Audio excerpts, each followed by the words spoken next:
So you got millennials and Gen Z. And there were studies that basically sorted out investors. That was done by Bank of America, and they sorted investors based on whether you were over or under 44 years old. And on these criteria, they were able to identify some differences in terms of how younger folks invest versus, say, people above the age of 45. And I thought that it would be an interesting analysis to kind of think about this in terms of psychology, because all this is psychological. It all comes down to mindset. And as you guys know, in Money in the Morning, we basically are digging into financial psychology and the mindset of investors and what that means. Now, first thing I'm going to say before I reveal this is that it's not as if young people are investing badly, right? They just invest a little bit differently, and I also believe that the cross transfer of information across generations can be beneficial for everybody. Like I think that younger people can teach older people a few things, and I'll mention that. And then also older people can teach young people some things. And so if you're smart, you'll listen because your grandma knows a couple things. She's seen things that you haven't seen. Your grandfather knows things that you have not experienced yet. And so I know that listening to my grandma, who is the Panther that's behind me, I keep my grandma with me everywhere I go. She's right here. Her name is Felicia, and she's also behind my head. My grandmother, protected me from myself on more than one occasion because when I was young, I was smart, but sometimes we think we're smarter than we actually are. So I had a little bit of knucklehead in me. I still remember my grandmother when she had bought me some savings bonds, and that was how she knew to invest. She didn't really know anything about the stuff that we talk about. Like we're far more advanced than previous generations in terms of our economic knowledge, all of us, everyone in here. And she had bought me these savings bonds when I was little, and they all matured, and I got this lump sum of money when I went off to college. And I had this girlfriend at the time, and her car broke down. And I remember I used some of that money to fix my girlfriend's car. And I never forget, my grandmother was so furious, and she wrote a long letter to me. This is back when people used to write letters. She didn't send an email or a text message. She wrote me a letter. That's how you know grandma was pissed. And she wrote me a long letter, and I don't know if she thought that I was out smoking crack or what, but she talked, she really was concerned about what I was doing with my money. And it was that experience that reminds me of why I think personally that as you're building this wealth, as you're making these smart decisions to prepare your family for their strong economic future, getting your kids ready, you're doing the $5 a day plan, or even beyond that, and really, really preparing a wealth egg or a nest egg for your kids so they can be financially safe. I don't believe in giving all that money over to them when they turn 18. I cannot reemphasize that enough. This is not their wealth. This becomes their wealth when you decide it's their wealth. And this is family wealth. You understand? We are a team. We are a collective. Just like we're gonna give we have cars right now. We have a couple cars in our garage, and it's a little bit tough because now we got four people in the house that are of driving age, and everybody's got an agenda. Both of the kids have to get to work, and me and my wife have stuff to do, so we're having a car issue, right? So we're trying to decide how to navigate that. Do we buy them a car? And I said, hell no, I don't want to just buy them a car and give them a car. I don't do that. Again, I'm not saying there's anything wrong with you if you've done that. I'm just saying that that's not where I come from. You earn what you get. That's it. I don't know if anybody else feels this way, but I just believe that you're better off if you earn what you get. That way you can get the pride of knowing that you did this. And also, I think that spoiling kids just never seemed to work out right. You know what I mean? I don't know. It just never it never seemed to really work out when the kid was spoiled, that they would be better off than they would have been if they hadn't been spoiled. I've just not seen that. So my position on it was no, no, no, no, no, we're not buying anybody a car, but we are going to buy a car. So this is, don't tell the kids. If you meet my kids at the convention or something, don't tell them that this was the master plan. Okay, we got to, like, you know how the man be making plans for black people and they don't tell you what the plans are. Well, in this house, I'm the man and she's the woman, and so we make these little secret plans. This is the conspiracy theory that we always know there's a conspiracy. Well, in our house, there are lots of conspiracy theories. This is one of them. So if you meet the kids, don't tell them this was the plan. So anyway, here's the plan. The plan was, I told my wife, I said, go out and go to the dealership, find the car that you want to get, whatever, just whatever you want to do. I support it.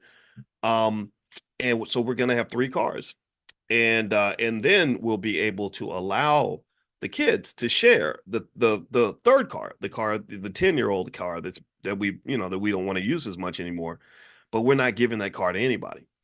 That's still our car. So this, again, this is a mindset. I'm not telling you what to do, but the thinking was, look, this is not your car. This is the family car. But because we bought it, then we have a little more say in what happens with this car. So you're going to get everything that you need, but you're not going to be able to say, get out of my car, or I'm taking my car. Because for you to say to have a car that you say is your car, you're going to have to put some skin in the game. You're going to have to make some investments in this process in order for you to say that is my car. Because I just, but again, that's a personal bias, right? Everybody has a bias. But I would say whatever your bias is, however you were raised, or whatever you think is best as the leader of the household, and a lot of you are either parents, or you're going to be parents, or maybe your grandparents or something. I encourage you to think about the accumulation of any asset, whether it's a vehicle that's declining in financial value, right? Cars are depreciating assets, but they're important assets because you need them to get around. Or you're talking about the stock portfolio. That's family wealth. When you're building this wealth for your kids, that money belongs to primarily you. If you did it, if you're the one who built all this, then that should be yours. That's your empire that you're building.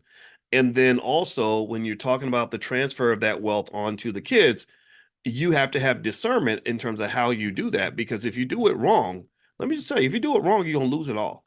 If you do it wrong, if you're sloppy, if you just say, oh, well, because you're a certain age and because you're my child, I'm gonna give you everything. That don't work out too well. And people react differently when you give them stuff. Again, that goes back to what I was telling you guys in finance. There's all these research papers written on what they call the moral hazard problem. The moral hazard problem basically says that when you get one of the dimensions of the moral hazard, it's a very complex idea, but one of the dimensions of it is that when you give people stuff, they start acting stupid. When you give people stuff, their behavior changes. I remember when that football player Antonio Brown that played for the Steelers and the Patriots and the Raiders. And I think the poor guy has CTE. That's what I think is really going on, because he's the Negro. The Negro is crazy. But anyway, Antonio Brown, he was a great wide receiver. He was very disciplined. He worked really hard. He showed up to practice on time. And so because he was so good, they were going to sign him to this massive contract. And there was somebody who said something that was true, but there's not much you could do about it. But he basically said, when you give him all this money, he's going to act a fool. You're not going to be able to control him anymore. And he was actually right. When Antonio Brown got his money, his behavior no longer made any sense. Now, I personally think that brain damage thing is really big with the football players.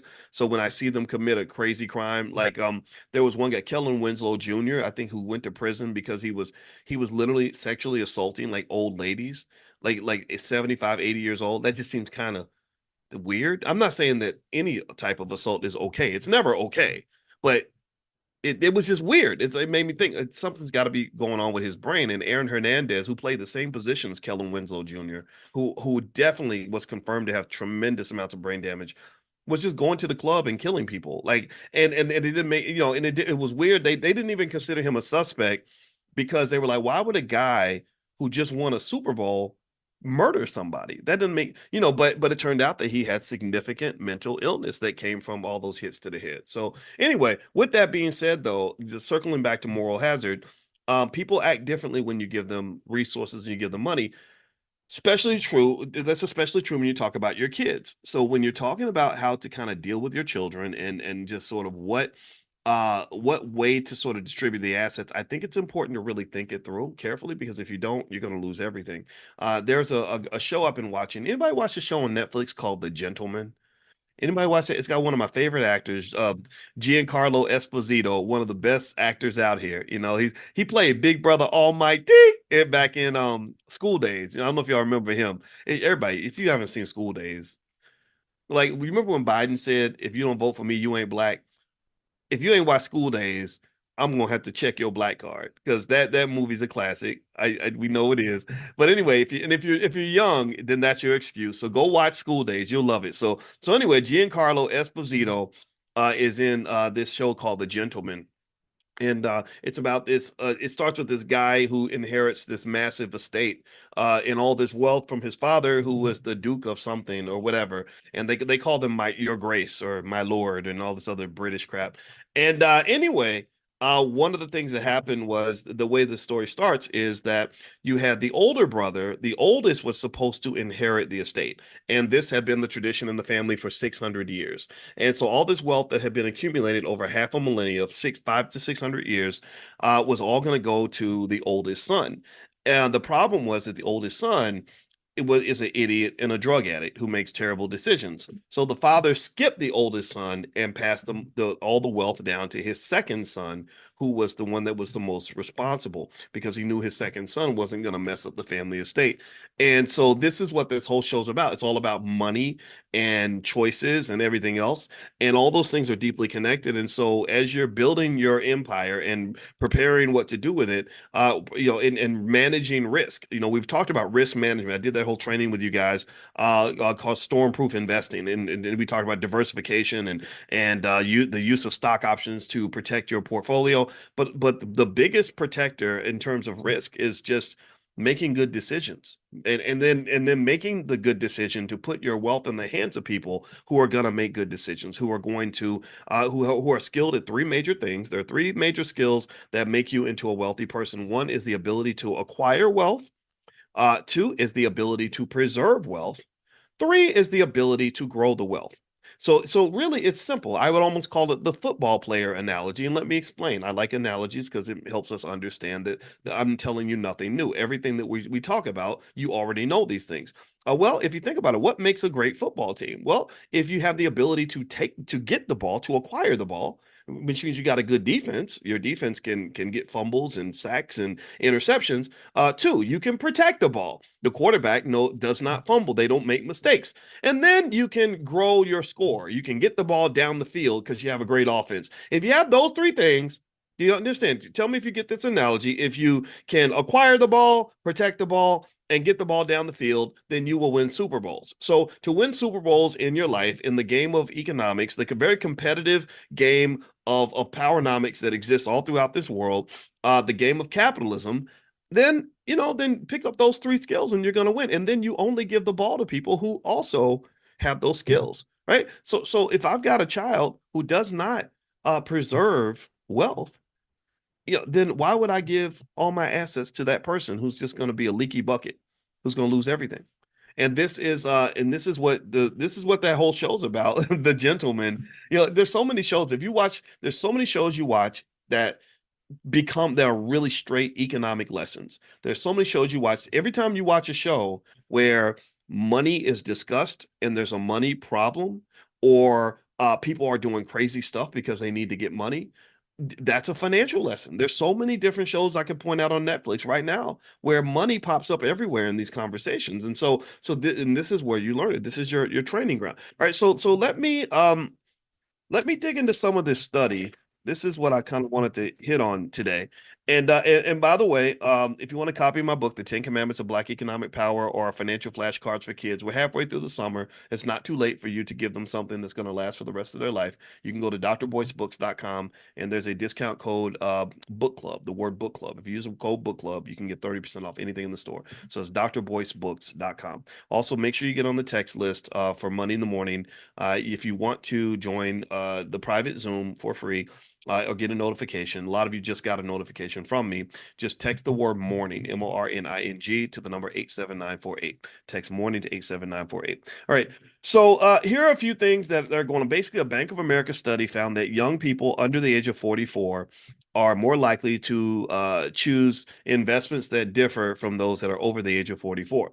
People over the age of 44 are more likely to lean on the traditional investments, top three being stocks, real estate, and then emerging markets, right? So stocks, the stock market's number one, then real estate, and then if you want to go further, maybe emerging markets, meaning like third world countries. There are funds you can invest in that will let you benefit from other countries. I made a list for you guys of funds you can invest in to make money in India, Africa. I made a list for Africa. I'll text that out to you guys again if you'd like to see it, or you can email support at theblackbusinessschool.com and they can give you access to that. I don't have it in front of me now. Either way, if that were the case, I'd give it to you now. That's kind of what people do over the age of 44, right? So, and it makes sense. The stock market is the number one wealth builder in America. Those who don't participate in the stock market don't tend to build very much wealth. Also, real estate is very, very powerful. Real estate is a great way to have literally a real asset, something you can actually touch, something that's very tangible. So shout out to everybody who owns real estate. I think real estate's fine. I don't personally enjoy being a landlord. I think I've talked to you guys about that. So I choose to make my money by selling stock options and all that to get my income. But still, real estate is fine. And then also emerging markets are nice because emerging markets can give you that excess return because you're investing in these small countries that may grow very, very quickly. Now, um, here's the thing. The truth though is that younger people, typically every generation, they do something different from what their parents did.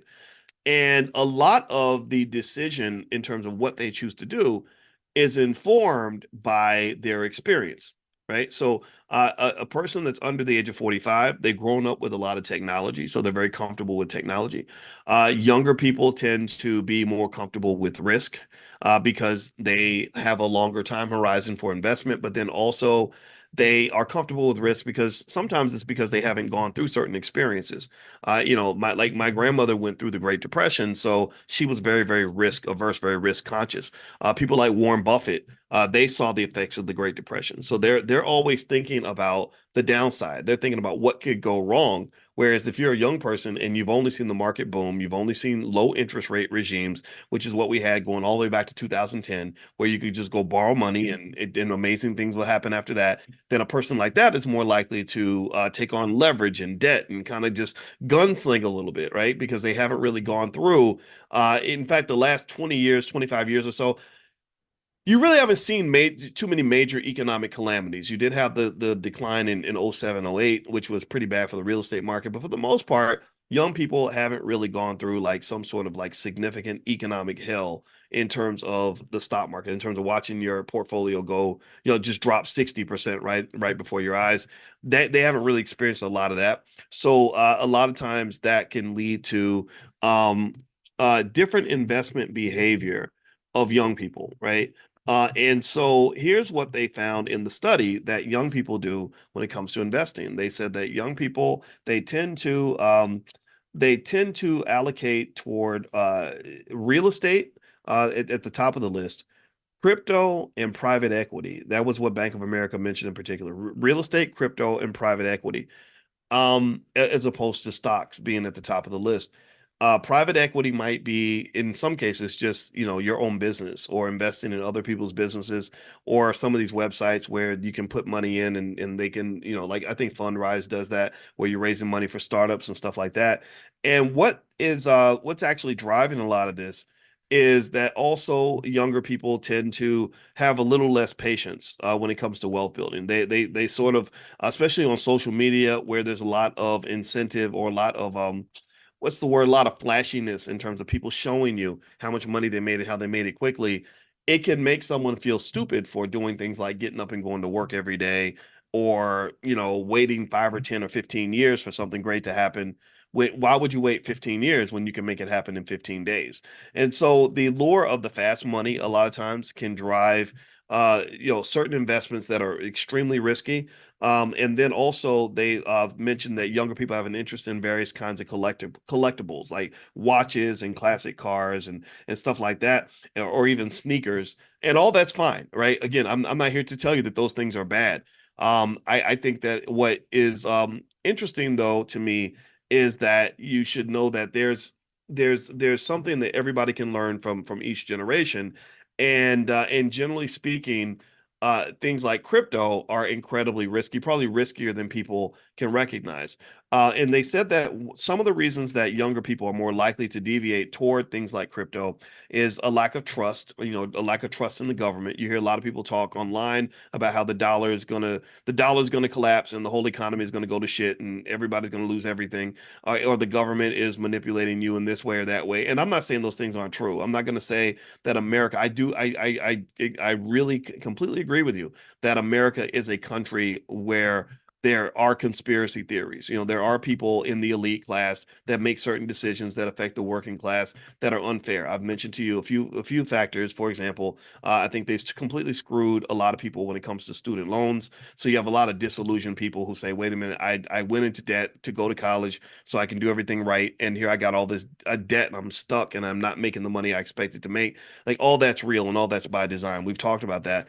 But at the same time, though, I think that if this lack of trust causes you to throw the baby out with the bathwater, then that's not good for you, right? If you are just sort of like for example, if you believe that the stock market is a complete Ponzi scheme and you don't participate, well, then guess what? You're missing out on the chance to make money alongside Microsoft, Apple, Nvidia, and the greatest companies on earth. And so really, I think that a balanced approach is more appropriate, where you say, yeah, they're probably doing what's best for themselves. Yeah, the elites are going to be elites. Yeah, they're probably making plans and conspiracies for them to benefit themselves. But that does not mean that I still can't participate in this economy and do well.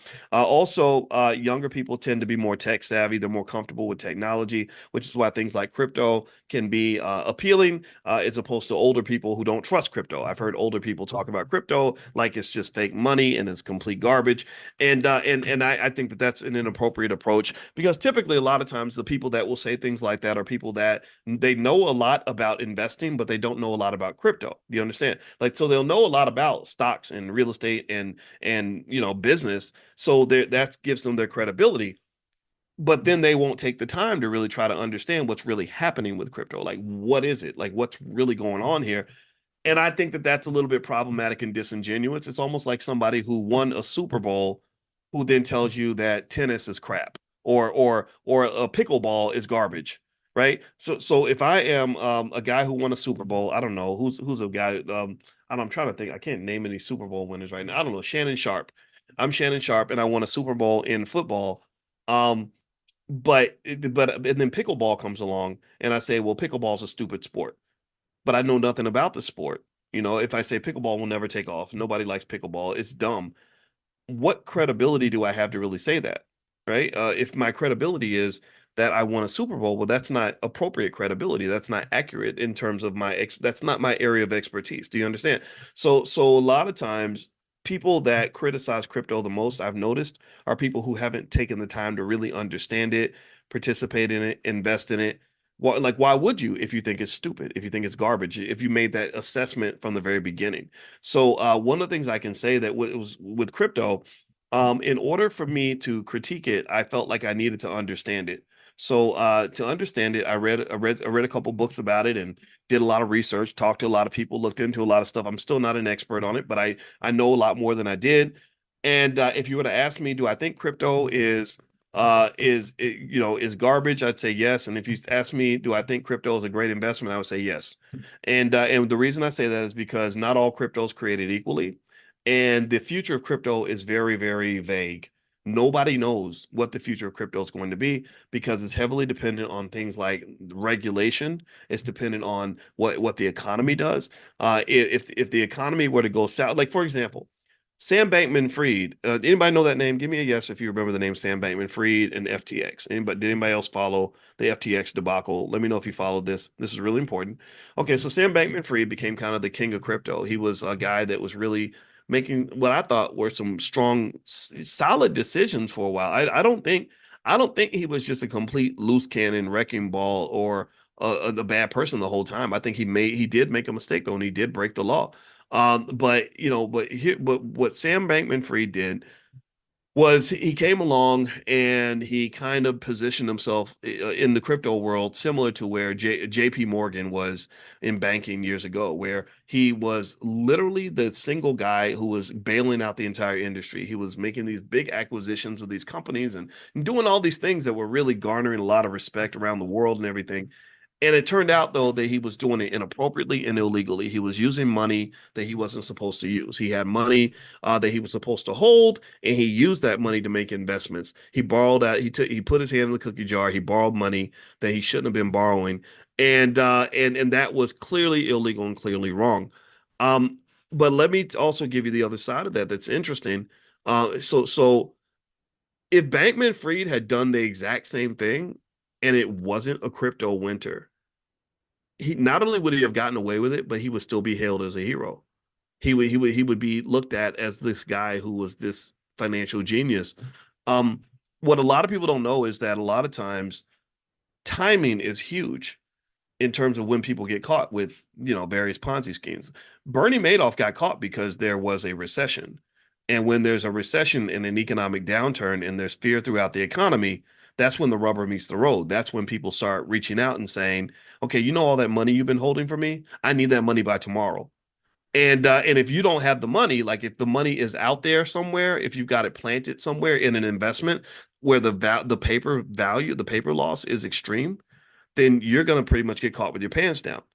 But maybe if they had called you a month later, you would have had the money. Do you understand? Right? So what happens with a Bankman-Fried or a Bernie Madoff, and this is again not to excuse their behavior. I think that it was not just criminality, but it was also criminality that was driven by excessive risk taking. It's almost like someone who says, I'm going to take a risk by breaking the law. I'm going to take a risk by using money that I shouldn't be using or making a promise that I may not be able to keep. And I'm hoping that you don't ask me the wrong question at the wrong time. Do you understand? Or maybe somebody who I don't know if your wife has a boyfriend and she brings him by the house and she's hoping that you're not home, that you don't come home at the time her boyfriend's at the house, right? So basically, because if you come home, then you're going to break down the illusion. You're going to say, wait a minute, you were cheating on me, right? Whereas if you come home an hour later, you would say, my wife is wonderful and she's perfect and she's an amazing person, right? So the thing that's really um that I see with that is that crypto's future, similar to the future of a Sam Bankman-Fried, is highly dependent upon what happens with other factors that are unrelated to the quality of their ability as an investor.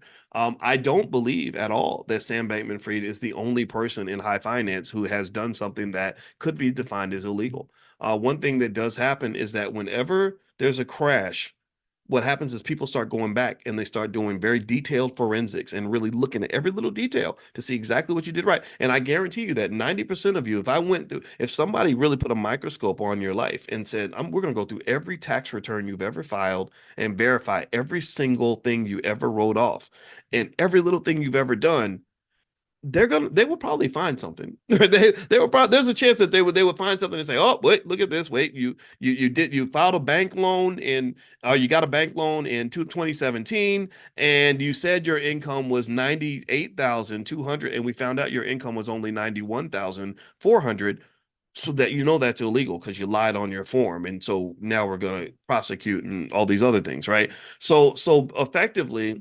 when I think about the future of crypto, I think about the Sam Bankman-Frieds in the sense that a lot of people don't even know, for example, that the investments that Bankman-Fried made with the money that he was not supposed to use. So again, I want to be 100% clear. He did break the law. He deserved, what he got, and I'm not here to defend any of that. But a lot of the investments he made with that fake money or the money he wasn't supposed to have, those investments did extremely well. Once the sky cleared and once the crypto winter ended, they had a dilemma. They said, okay, so we're claiming this guy stole people's money, but what do you do if the money is there? Like, what do you do if like, what do you do if you say, hey, you took $1 billion? That was the biggest critique, right? You stole billions of dollars from people, right? Which again, he did. But what do you do if the thief puts the money back and puts an extra $100,000 in the bank account just for good measure, right? Again, I'm not saying that he didn't break the law. Again, I keep going back to that so we don't misinterpret the discussion here. But but that's what he did, right? So it's crazy. So I don't know what Bankman did or how much he took exactly. So let's say he took $1 billion, right? And then the market crashes because what he did with the money is he took the money, he invested it in stuff, and those investments all plummeted at the same time. Right? So that crypto that he bought for $1 went down to 10 cents. So then the crypto winter ends. So then they say, oh, so you took $1 billion from people because you took the billion, you made these crappy investments, the investments sank down to zero. You're a loser. You stole this money. You're a crook. So then so while he's on trial, the crypto winter ends. That 10 cent, asset that he bought is now $1.20. And so all the money's back and then some.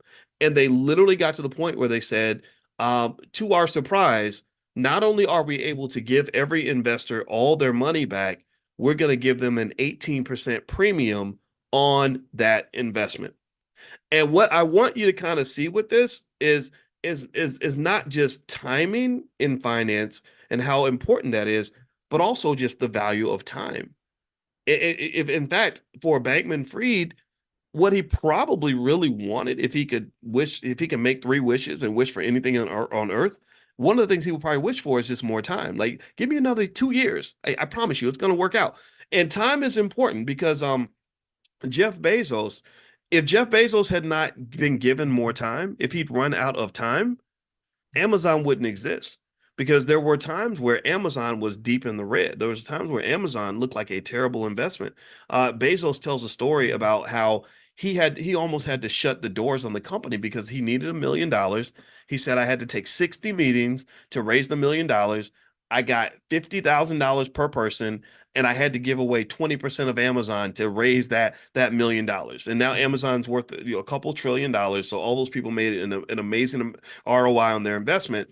But if they said, you know what, we don't believe in you, this is where financial psychology comes into play. This is where emotion and belief and perception matters. Perception becomes reality in the world of finance because if they just said, Jeff, we were going through your history and we found that you have a marijuana conviction from 10 years ago. So you're a felon, basically, and we don't trust you. We don't believe you. So we're not going to give you any money. Then Amazon wouldn't exist because they wouldn't have enough faith in him to give him more time. And this is one of the things that makes it hard for Black people, especially Black men, to build businesses, is because your margin of error is very thin. I wrote a whole book about this when I was on the faculty of Syracuse called What If George Bush Were a Black Man? And in this book I wrote in about 2004 was basically to kind of say that we underestimate from an economic standpoint how much your prior belief or your confidence in a person or an entity affects the ability of that entity to survive and to thrive. Do you understand how much perception makes a big difference in terms of the realities, in terms of outcomes? There's a whole statistical theory on this, a whole statistical area called Bayesian analytics, Bayesian statistics, which basically says that if I already have a preconceived belief about you, if I've already got a head full of stereotypes, this is why stereotypes are so dangerous. This is why whenever you hear me yelling and screaming about the way some of these poor female rappers are just dismantling the image of the Black woman around the world in a horrible way, or why it's not cool that Black men are typecast as athletes, comedians, and rappers.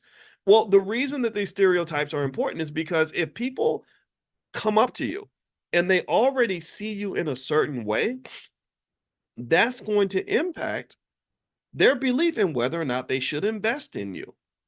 I'm not going to invest in you if I think that you're an idiot, a thug, a criminal, or a loser. I'm not. And it's my decision to invest in you, society's decision to invest in you, that directly impacts your probability of success. So when I tell you all that 80% of Black-owned businesses fail, the reason 80% of Black-owned businesses fail is partly driven by the fact that nobody has faith in Black people.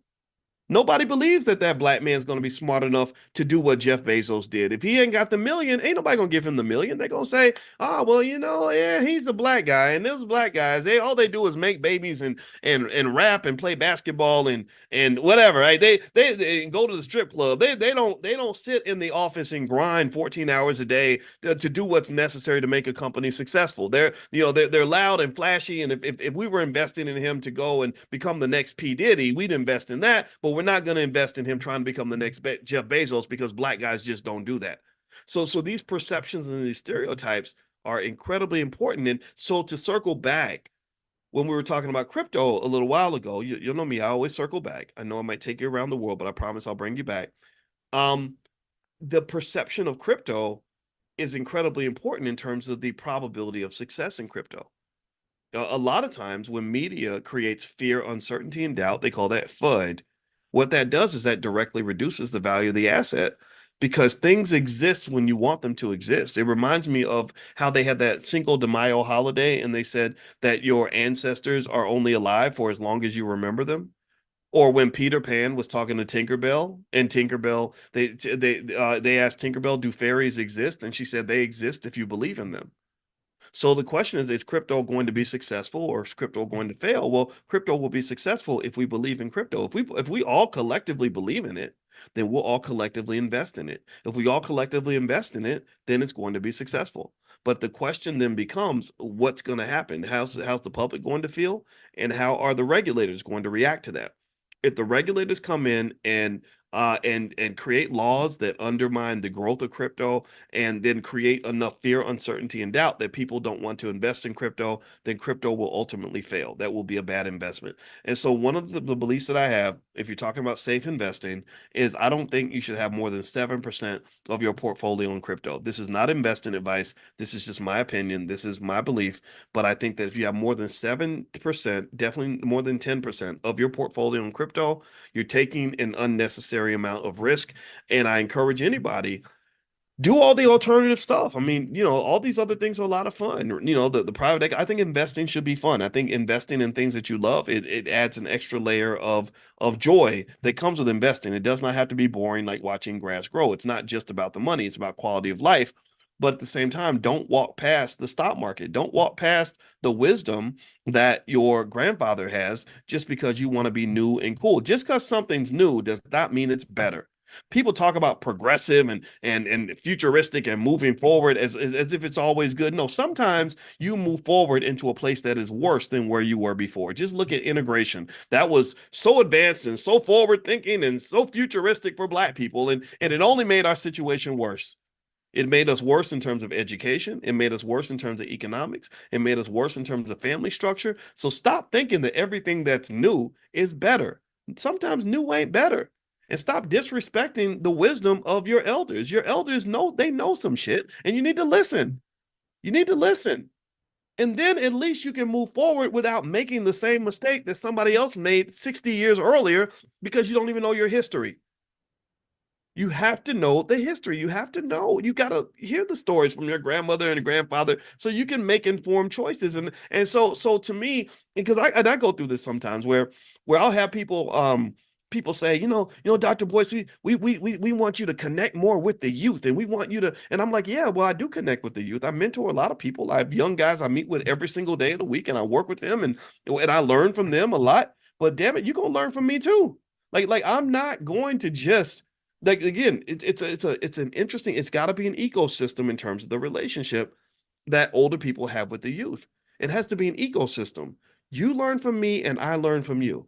It cannot be just you following me because then you're not able to express your creativity and your originality. I get that. But then it can't just be me following you, where I am 53 years old doing TikTok dances because the shit's popular. I'm not doing things because they're popular. I'm not one of your little friends.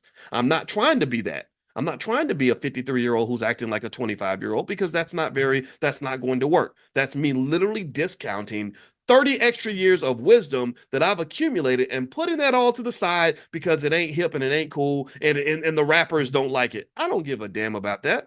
We got to make each other better. We have to make each other better. So I would say for sure, based on if you want a conclusion from today's conversation, every young person needs to be invested. Every single young person who wants to have money, you better invest. Stop thinking that job ain't going to do it for you. That is not going to give you financial security. That's not going to put you where you want to be. You have to invest in something. You have to sacrifice for the future if you want to have a future. Secondly, when you talk about investing, there are basic rules you can follow. Diversification is really important. Never get so enamored with one investment or one stock or one thing that you end up putting everything you have into one space. You have these stories where I saw an NFL player who said he wanted to get his whole paycheck in Bitcoin, and I said, why would you do that? That's the craziest thing in the world. I'm sure it might work out for you, but even if it works out, it's still a stupid decision because it might have not worked out, and Bitcoin could collapse, and the next thing you know, you've got this worthless amount of money that's coming into your paycheck. That's not very wise. So what you do is you say, okay, I'm going to participate, but I'm not going to dump my whole economic body into that and what gives you the wisdom to know that that's not the right move is you want to hear those stories about people who did exactly what you're doing, who lost everything. When you're investing, you really don't want to be in a position where you're going to lose everything if something goes wrong. You want to be diversified. That's really important. And then also just being consistent and making investing part of your culture. That's how people win. That's how people succeed. So anyway, these are some thoughts that I had on this topic. I think also from an economic consciousness standpoint, another important thing that I know I did not understand when I was young, but I understand it better as I get older, is that this too shall pass. Sometimes we can get so caught up in a moment where like you ever see pictures of somebody like from the 70s where literally the dude in the picture was like the coolest, hippest guy in 1974. Like he literally, maybe he looked like Bootsy Collins or something from I don't know, it wasn't Earth, Wind and Fire. It was the P Funk. You ever see those P Funk dudes and how they dressed? Like, let me find a pic. I gotta find a picture. It was the craziest thing. Let me see if I can find. Hold on. Let me see. All right. Um, Let me see if I can find one. And just so you know, I love P Funk, and I also love the greatest group of all time was Earth, Wind and Fire. Like Earth, Wind and Fire is the greatest. I met the guy who was one of the guys from Earth, Wind and Fire, the one that played the guitar, that had the big hair. I met him in Los Angeles, and I was going up to get his autograph, and it was kind of cool. Like he was signing all these autographs with all these people, and he saw me in the crowd, and he just stopped, and he said, brother, he said, I watch you every day. And that was kind of cool. That was like my clout moment because all the Hollywood people were like, "Who is this guy? Why is he paying attention to him?" But so I'm kind of like an acquired taste. Some people love what I do. Some people don't know who the hell I am and don't care, and I don't blame them. All right, so here's so if you look at like a picture like this, right? To me, when I see like a P-Funkish kind of picture, or I see like the Funkadelic or whatever, or I see my dad's old pictures where he's got the big hat and the fur coat like stuff that looked really cool in the 70s. I wonder if they would how they felt taking that picture, right? Like in the moment, everything that you're doing is completely lit. Everything you're doing in the moment is hip and cool, and you're the coolest guy on the block. But if you look at that same picture 20 years later, it looks crazy. You look ridiculous, right? And at that point you can only laugh at yourself. You don't take yourself nearly as seriously as you did when you took that picture. And I kind of think about that when it comes to what's trendy with investing. A lot of times I think when we're young, we get caught in a trend, and you think that that trend is going to last forever. Like you really think that what you're doing right now is going to be the best move for you forever. Like literally I'm overcommitting to the moment. That's what I'm getting at. That's what I want to and I think that overcommitment to the moment is a type of immaturity that we grow out of.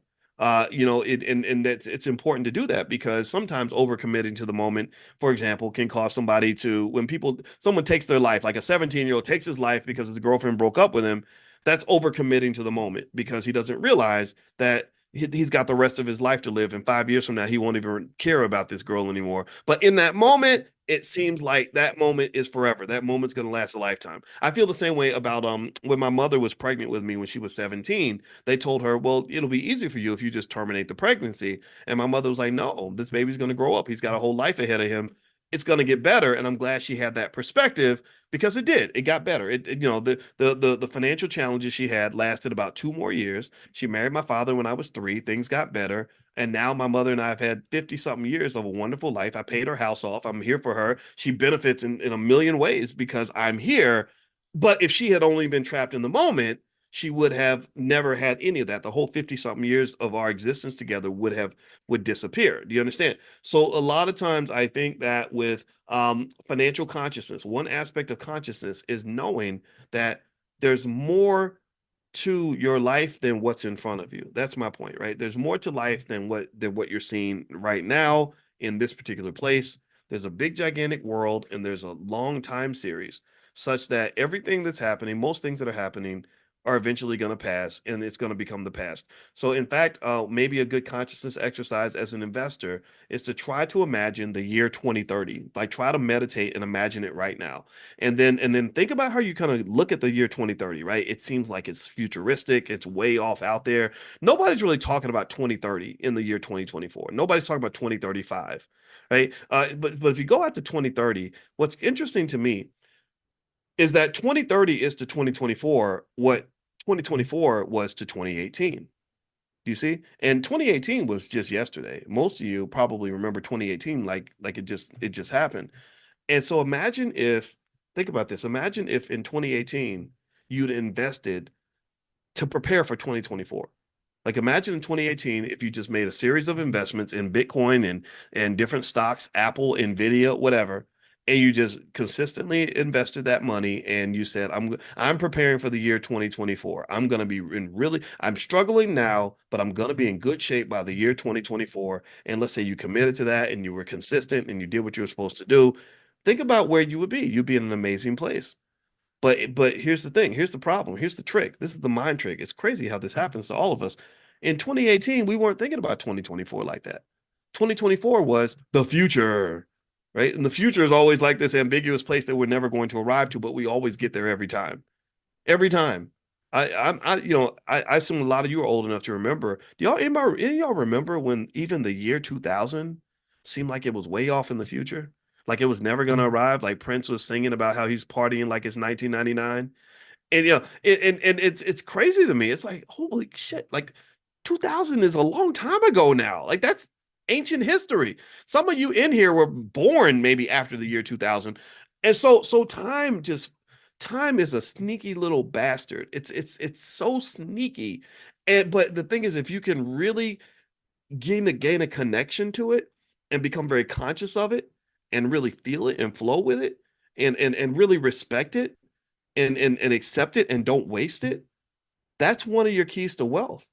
I've told you all again, as a finance professor, we got to do equations and math. Everything we do is mathematical. The whole language is mathematics.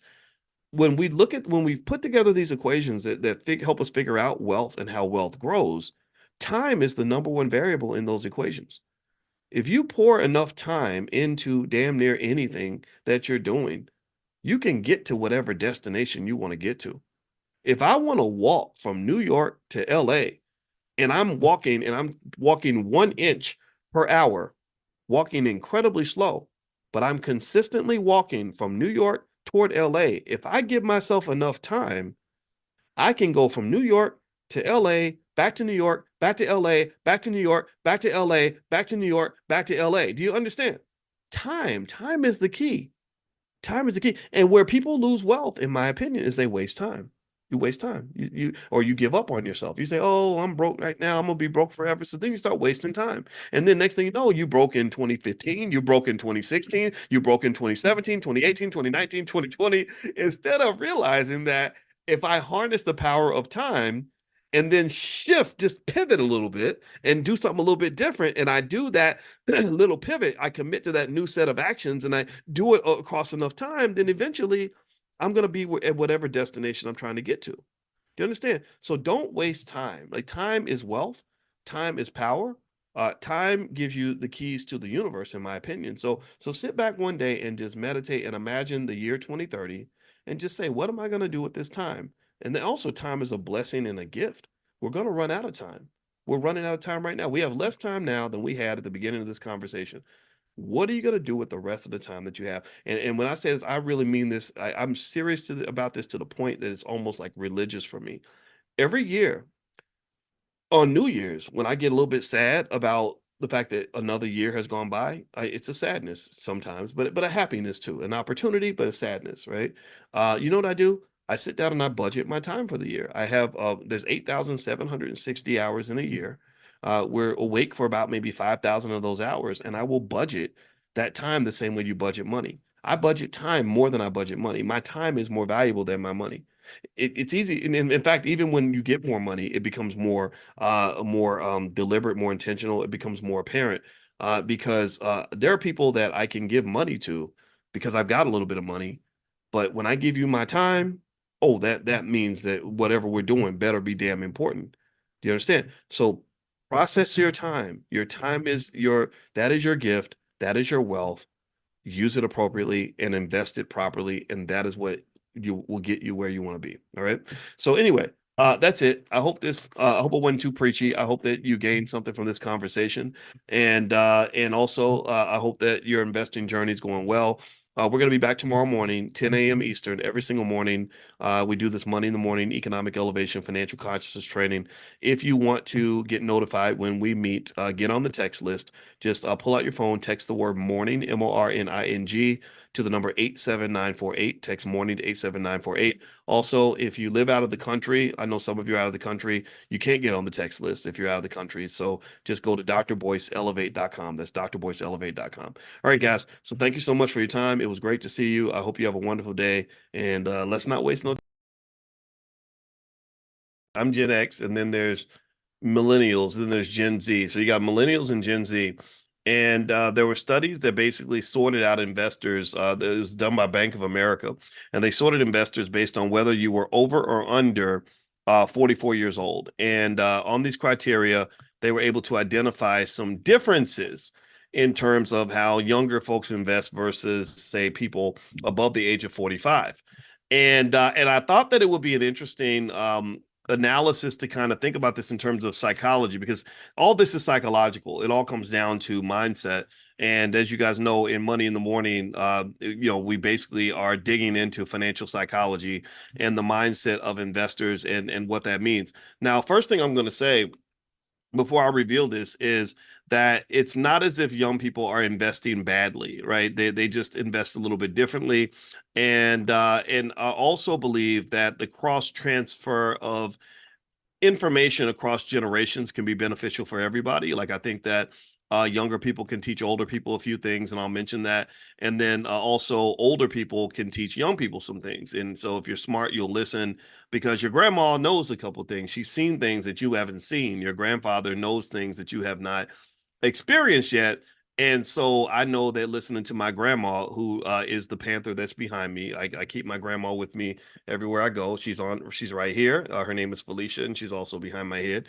My grandmother, protected me from myself on more than one occasion, because when I was young, I was smart, but sometimes we think we're smarter than we actually are. So I had a little bit of knucklehead in me. I still remember my grandmother when she had bought me some savings bonds, and that was how she knew to invest. She didn't really know anything about the stuff that we talk about. Like, we're far more advanced than previous generations in terms of our economic knowledge, all of us, everyone in here. And she had bought me these savings bonds when I was little, and they all matured, and I got this lump sum of money when I went off to college. And I had this girlfriend at the time, and her car broke down. And I remember I used some of that money to fix my girlfriend's car. And I never forget, my grandmother was so furious, and she wrote a long letter to me. This is back when people used to write letters. She didn't send an email or a text message. She wrote me a letter. That's how you know grandma was pissed. And she wrote me a long letter, and I don't know if she thought that I was out smoking crack or what, but she talked, she really was concerned about what I was doing with my money. And it was that experience that reminds me of why I think personally that as you're building this wealth, as you're making these smart decisions to prepare your family for their strong economic future, getting your kids ready, you're doing the $5 a day plan or even beyond that, and really, really preparing a wealth egg or a nest egg for your kids so they can be financially safe. I don't believe in giving all that money over to them when they turn 18. I cannot reemphasize that enough. This is not their wealth. This becomes their wealth when you decide it's their wealth. And this is family wealth. You understand? We are a team. We are a collective. Just like we're gonna give we have cars. Right now we have a couple cars in our garage, and it's a little bit tough because now we got four people in the house that are of driving age, and everybody's got an agenda. Both of the kids have to get to work, and me and my wife have stuff to do, so we're having a car issue, right? So we're trying to decide how to navigate that. Do we buy them a car? And I said, hell no, I don't want to just buy them a car and give them a car. I don't do that. Again, I'm not saying there's anything wrong with you if you've done that. I'm just saying that that's not where I come from. You earn what you get. That's it. I don't know if anybody else feels this way. But I just believe that you're better off if you earn what you get. That way you can get the pride of knowing that you did this. And also, I think that spoiling kids it just never seemed to work out right. You know what I mean? I don't know. It just never it never seemed to really work out when the kid was spoiled, that they would be better off than they would have been if they hadn't been spoiled. I've just not seen that. So my position on it was no, no, no, no, no. We're not buying anybody a car, but we are going to buy a car. So this is, don't tell the kids. If you meet my kids at the convention or something, don't tell them that this was the master plan. Okay, we got to, like, you know how the man be making plans for black people and they don't tell you what the plans are. Well, in this house, I'm the man and she's the woman, and so we make these little secret plans. This is the conspiracy theory that we always know there's a conspiracy. Well, in our house, there are lots of conspiracy theories. This is one of them. So if you meet the kids, don't tell them this was the plan. So anyway, here's the plan. The plan was, I told my wife, I said, go out and go to the dealership, find a car that you want to get, whatever, just whatever you want to do. I support it. Um, and so we're gonna have three cars, and then we'll be able to allow the kids to share the third car, the 10-year-old car that we don't want to use as much anymore, but we're not giving that car to anybody. That's still our car. So this, again, this is a mindset. I'm not telling you what to do, but the thinking was, look, this is not your car. This is the family car. But because we bought it, then we have a little more say in what happens with this car. So you're gonna get everything that you need, but you're not gonna be able to say, get out of my car, or I'm taking my car. Because for you to say, to have a car that you say is your car, you're going to have to put some skin in the game. You're going to have to make some investments in this process in order for you to say that is my car. Because but again, that's a personal bias, right? Everybody has a bias. But I would say whatever your bias is, however you were raised, or whatever you think is best as the leader of the household, and a lot of you are either parents, or you're going to be parents, or maybe you're grandparents or something. I encourage you to think about the accumulation of any asset, whether it's a vehicle that's declining in financial value, right? Cars are depreciating assets, but they're important assets because you need them to get around. Or you're talking about the stock portfolio. That's family wealth. When you're building this wealth for your kids, that money belongs to primarily you. If you did it, if you're the one who built all this, then that should be yours. That's your empire that you're building. And then also, when you're talking about the transfer of that wealth onto the kids, you have to have discernment in terms of how you do that. Because if you do it wrong, let me just tell you, if you do it wrong, you're gonna lose it all. If you do it wrong, if you're sloppy, if you just say, oh, well, because you're a certain age and because you're my child, I'm gonna give you everything. That don't work out too well. And people react differently when you give them stuff. Again, that goes back to what I was telling you guys in finance. There's all these research papers written on what they call the moral hazard problem. The moral hazard problem basically says that when you get one of the dimensions of the moral hazard, it's a very complex idea, but one of the dimensions of it is that when you give people stuff, they start acting stupid. When you give people stuff, their behavior changes. I remember when that football player Antonio Brown that played for the Steelers and the Patriots and the Raiders. And I think the poor guy has CTE. That's what I think is really going on, because he's the Negro is crazy. But anyway, Antonio Brown, he was a great wide receiver. He was very disciplined. He worked really hard. He showed up to practice on time. And so because he was so good, they were going to sign him to this massive contract. And there was somebody who said something that was true, but there's not much you could do about it. But he basically said, when you give him all this money, he's going to act a fool. You're not going to be able to control him anymore. And he was actually right. When Antonio Brown got his money, his behavior no longer made any sense. Now, I personally think that brain damage thing is really big with the football players. So when I see them commit a crazy crime, like there was one guy, Kellen Winslow Jr., I think, who went to prison because he was literally sexually assaulting like old ladies, like 75, 80 years old. That just seems kind of weird. I'm not saying that any type of assault is okay. It's never okay, but it was just weird. It made me think something's got to be going on with his brain. And Aaron Hernandez, who played the same position as Kellen Winslow Jr., who definitely was confirmed to have tremendous amounts of brain damage, was just going to the club and killing people. Like, and it didn't make, and it was weird. They didn't even consider him a suspect because they were like, why would a guy who just won a Super Bowl murder somebody? That didn't make, but it turned out that he had significant mental illness that came from all those hits to the head. So anyway, with that being said, though, just circling back to moral hazard, people act differently when you give them resources and you give them money. Especially true. That's especially true when you talk about your kids. So when you're talking about how to kind of deal with your children and just sort of what way to sort of distribute the assets, I think it's important to really think it through carefully because if you don't, you're going to lose everything. There's a show I've been watching. Anybody watch the show on Netflix called The Gentleman? Anybody watch it? It's got one of my favorite actors, Giancarlo Esposito, one of the best actors out here. He played Big Brother Almighty back in School Days. I don't know if y'all remember him. Everybody, if you haven't seen School Days, like remember when Biden said, "If you don't vote for me, you ain't black." If you ain't watched School Days, I'm gonna have to check your black card because that movie's a classic. We know it is. But anyway, if you're young, then that's your excuse. So go watch School Days. You'll love it. So anyway, Giancarlo Esposito is in this show called The Gentleman. And it's about this. It starts with this guy who inherits this massive estate and all this wealth from his father, who was the Duke of something or whatever. And they called him my Your Grace or my Lord and all this other British crap. And anyway, one of the things that happened was the way the story starts is that you had the older brother. The oldest was supposed to inherit the estate, and this had been the tradition in the family for 600 years. And so all this wealth that had been accumulated over half a millennia of 5 to 600 years was all going to go to the oldest son.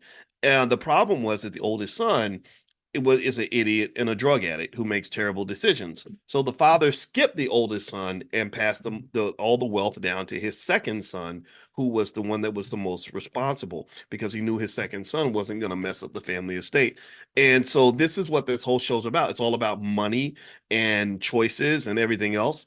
And all those things are deeply connected. And so as you're building your empire and preparing what to do with it, and managing risk. We've talked about risk management. I did that whole training with you guys called Stormproof Investing, and we talked about diversification and the use of stock options to protect your portfolio. But the biggest protector in terms of risk is just making good decisions and then making the good decision to put your wealth in the hands of people who are going to make good decisions, who are going to who are skilled at three major things. There are three major skills that make you into a wealthy person. One is the ability to acquire wealth. Two is the ability to preserve wealth. Three is the ability to grow the wealth. So really, it's simple. I would almost call it the football player analogy. And let me explain. I like analogies because it helps us understand that I'm telling you nothing new. Everything that we talk about, you already know these things. Well, if you think about it, what makes a great football team? Well, if you have the ability to get the ball, to acquire the ball, which means you got a good defense. Your defense can get fumbles and sacks and interceptions. Two, you can protect the ball. The quarterback does not fumble. They don't make mistakes. And then you can grow your score. You can get the ball down the field because you have a great offense. If you have those three things, do you understand? Tell me if you get this analogy. If you can acquire the ball, protect the ball, and get the ball down the field, then you will win Super Bowls. So to win Super Bowls in your life, in the game of economics, the very competitive game of powernomics that exists all throughout this world, the game of capitalism, then pick up those three skills and you're going to win. And then you only give the ball to people who also have those skills, right? So if I've got a child who does not preserve wealth, then why would I give all my assets to that person who's just going to be a leaky bucket, who's going to lose everything? And this is what that whole show's about. The Gentleman. There's so many shows. There's so many shows you watch that are really straight economic lessons. There's so many shows you watch. Every time you watch a show where money is discussed and there's a money problem, or people are doing crazy stuff because they need to get money, that's a financial lesson. There's so many different shows I could point out on Netflix right now where money pops up everywhere in these conversations. And this is where you learn it. This is your training ground. All right, so let me dig into some of this study. This is what I kind of wanted to hit on today. And by the way, if you want to copy my book, The 10 Commandments of Black Economic Power, or our financial flashcards for kids, we're halfway through the summer. It's not too late for you to give them something that's going to last for the rest of their life. You can go to drboycebooks.com, and there's a discount code, book club, the word book club. If you use the code book club, you can get 30% off anything in the store. So it's drboycebooks.com. Also, make sure you get on the text list for Money in the Morning. If you want to join the private Zoom for free, or get a notification. A lot of you just got a notification from me. Just text the word morning, MORNING, to the number 87948. Text morning to 87948. All right. So here are a few things that are going on. Basically, a Bank of America study found that young people under the age of 44 are more likely to choose investments that differ from those that are over the age of 44. People over the age of 44 are more likely to lean on the traditional investments, top three being stocks, real estate, and then emerging markets, right? So stocks, the stock market's number one, then real estate, and then if you want to go further, maybe emerging markets, meaning like third world countries. There are funds you can invest in that will let you, benefit from other countries. I made a list for you guys of funds you can invest in to make money in India, Africa. I made a list for Africa. I'll text that out to you guys again if you'd like to see it, or you can email support at theblackbusinessschool.com and they can give you access to that. I don't have it in front of me now. Either way, if that were the case, I'd give it to you now. That's kind of what people do over the age of 44, right? So, and it makes sense. The stock market is the number one wealth builder in America. Those who don't participate in the stock market don't tend to build very much wealth. Also, real estate is very, very powerful. Real estate is a great way to have literally a real asset, something you can actually touch, something that's very tangible. So shout out to everybody who owns real estate. I think real estate's fine. I don't personally enjoy being a landlord. I think I've talked to you guys about that. So I choose to make my money by selling stock options and all that to get my income. But still, real estate is fine. And then also emerging markets are nice because emerging markets can give you that excess return because you're investing in these small countries that may grow very, very quickly. Now, um, here's the thing. The truth though is that younger people, typically every generation, they do something different from what their parents did. And a lot of the decision in terms of what they choose to do is informed by their experience, right? So, a person that's under the age of 45, they've grown up with a lot of technology, so they're very comfortable with technology. Younger people tend to be more comfortable with risk because they have a longer time horizon for investment, but then also they are comfortable with risk because sometimes it's because they haven't gone through certain experiences. My grandmother went through the Great Depression, so she was very, very risk averse, very risk conscious. People like Warren Buffett, they saw the effects of the Great Depression, so they're always thinking about the downside. They're thinking about what could go wrong. Whereas if you're a young person and you've only seen the market boom, you've only seen low interest rate regimes, which is what we had going all the way back to 2010, where you could just go borrow money and amazing things will happen after that, then a person like that is more likely to take on leverage and debt and kind of just gunsling a little bit, right? Because they haven't really gone through. In fact, the last 20 years, 25 years or so, you really haven't seen too many major economic calamities. You did have the decline in 07, 08, which was pretty bad for the real estate market. But for the most part, young people haven't really gone through like some sort of like significant economic hell in terms of the stock market, in terms of watching your portfolio go, just drop 60% right before your eyes. They haven't really experienced a lot of that. So a lot of times that can lead to um, different investment behavior of young people, right? And so here's what they found in the study that young people do when it comes to investing. They said that young people, they tend to allocate toward real estate at the top of the list, crypto and private equity. That was what Bank of America mentioned in particular. Real estate, crypto, and private equity, as opposed to stocks being at the top of the list. Private equity might be, in some cases, just, your own business or investing in other people's businesses, or some of these websites where you can put money in and they can, like I think Fundrise does that, where you're raising money for startups and stuff like that. And what's actually driving a lot of this is that also younger people tend to have a little less patience when it comes to wealth building. They sort of, especially on social media, where there's a lot of incentive or a lot of what's the word? A lot of flashiness in terms of people showing you how much money they made and how they made it quickly.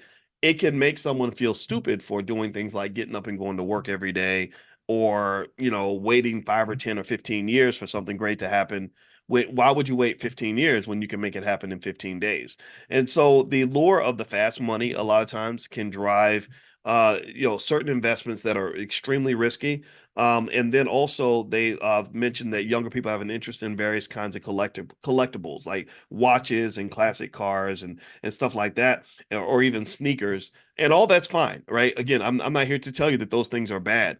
I think that what is interesting though to me is that you should know that there's something that everybody can learn from each generation, and generally speaking, things like crypto are incredibly risky, probably riskier than people can recognize.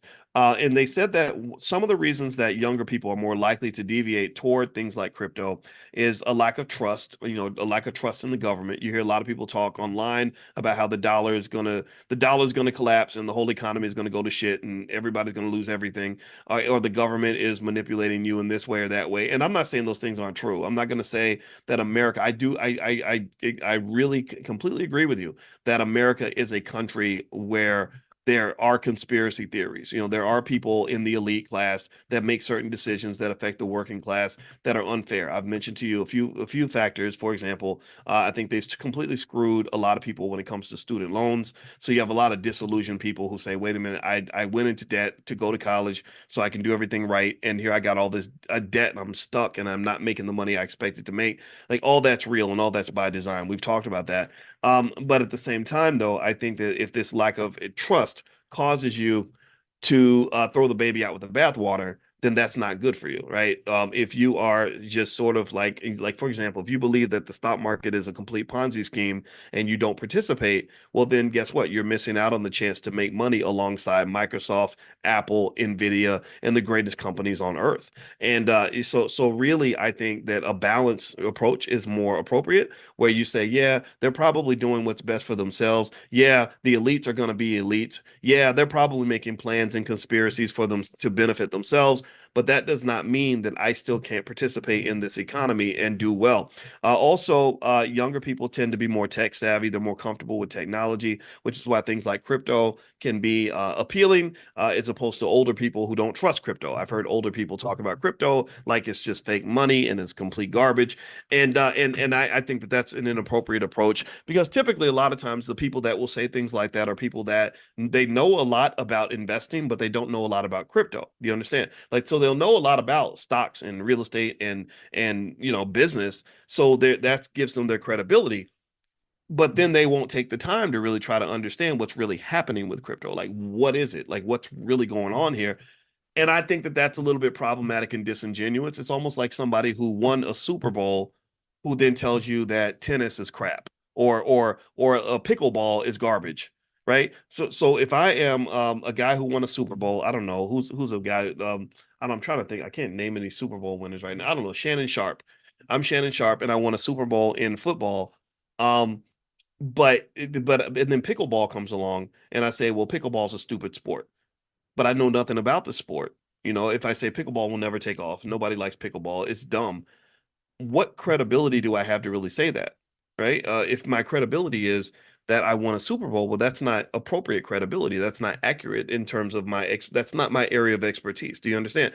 So a lot of times people that criticize crypto the most, I've noticed, are people who haven't taken the time to really understand it, participate in it, invest in it.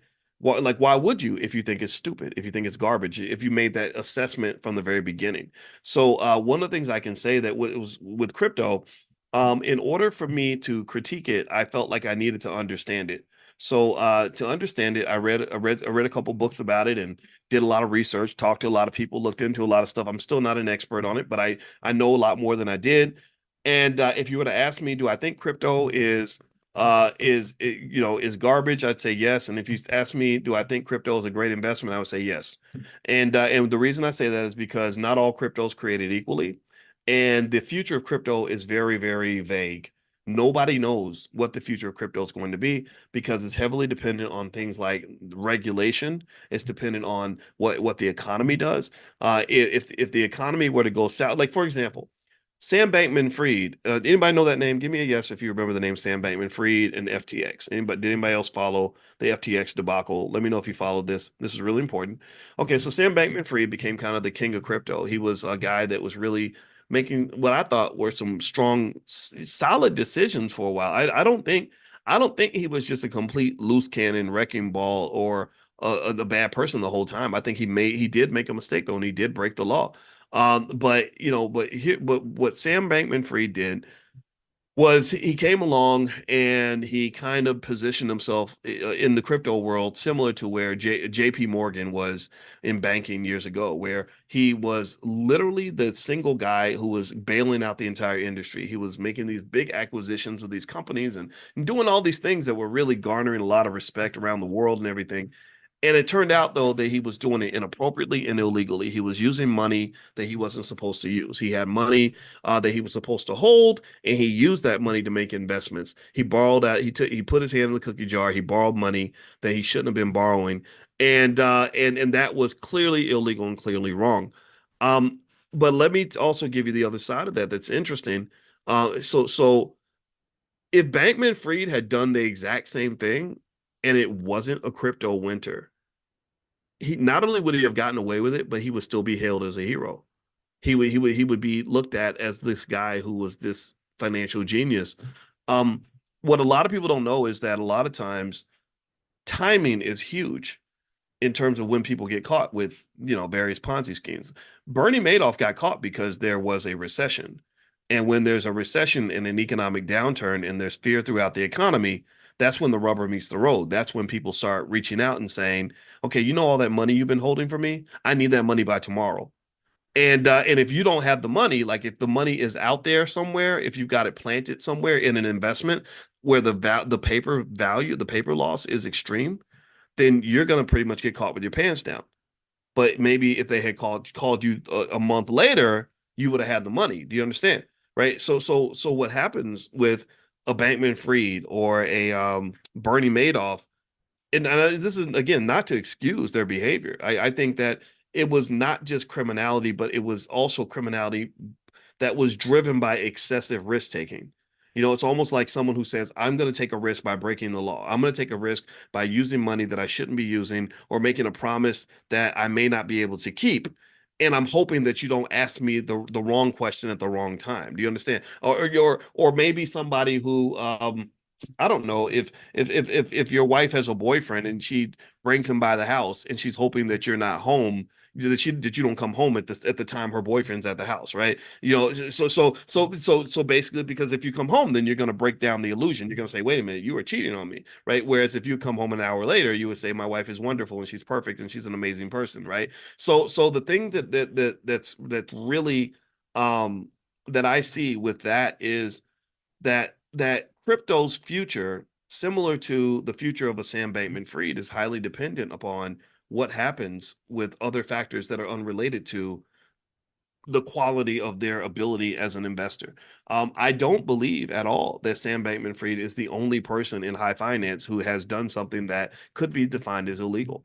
One thing that does happen is that whenever there's a crash, what happens is people start going back and they start doing very detailed forensics and really looking at every little detail to see exactly what you did right. And I guarantee you that 90% of you, if somebody really put a microscope on your life and said, we're going to go through every tax return you've ever filed and verify every single thing you ever wrote off and every little thing you've ever done, they will probably find something. They will probably there's a chance that they would find something and say, oh wait, look at this. Wait, you filed a bank loan in you got a bank loan in 2017 and you said your income was 98,200 and we found out your income was only 91,400.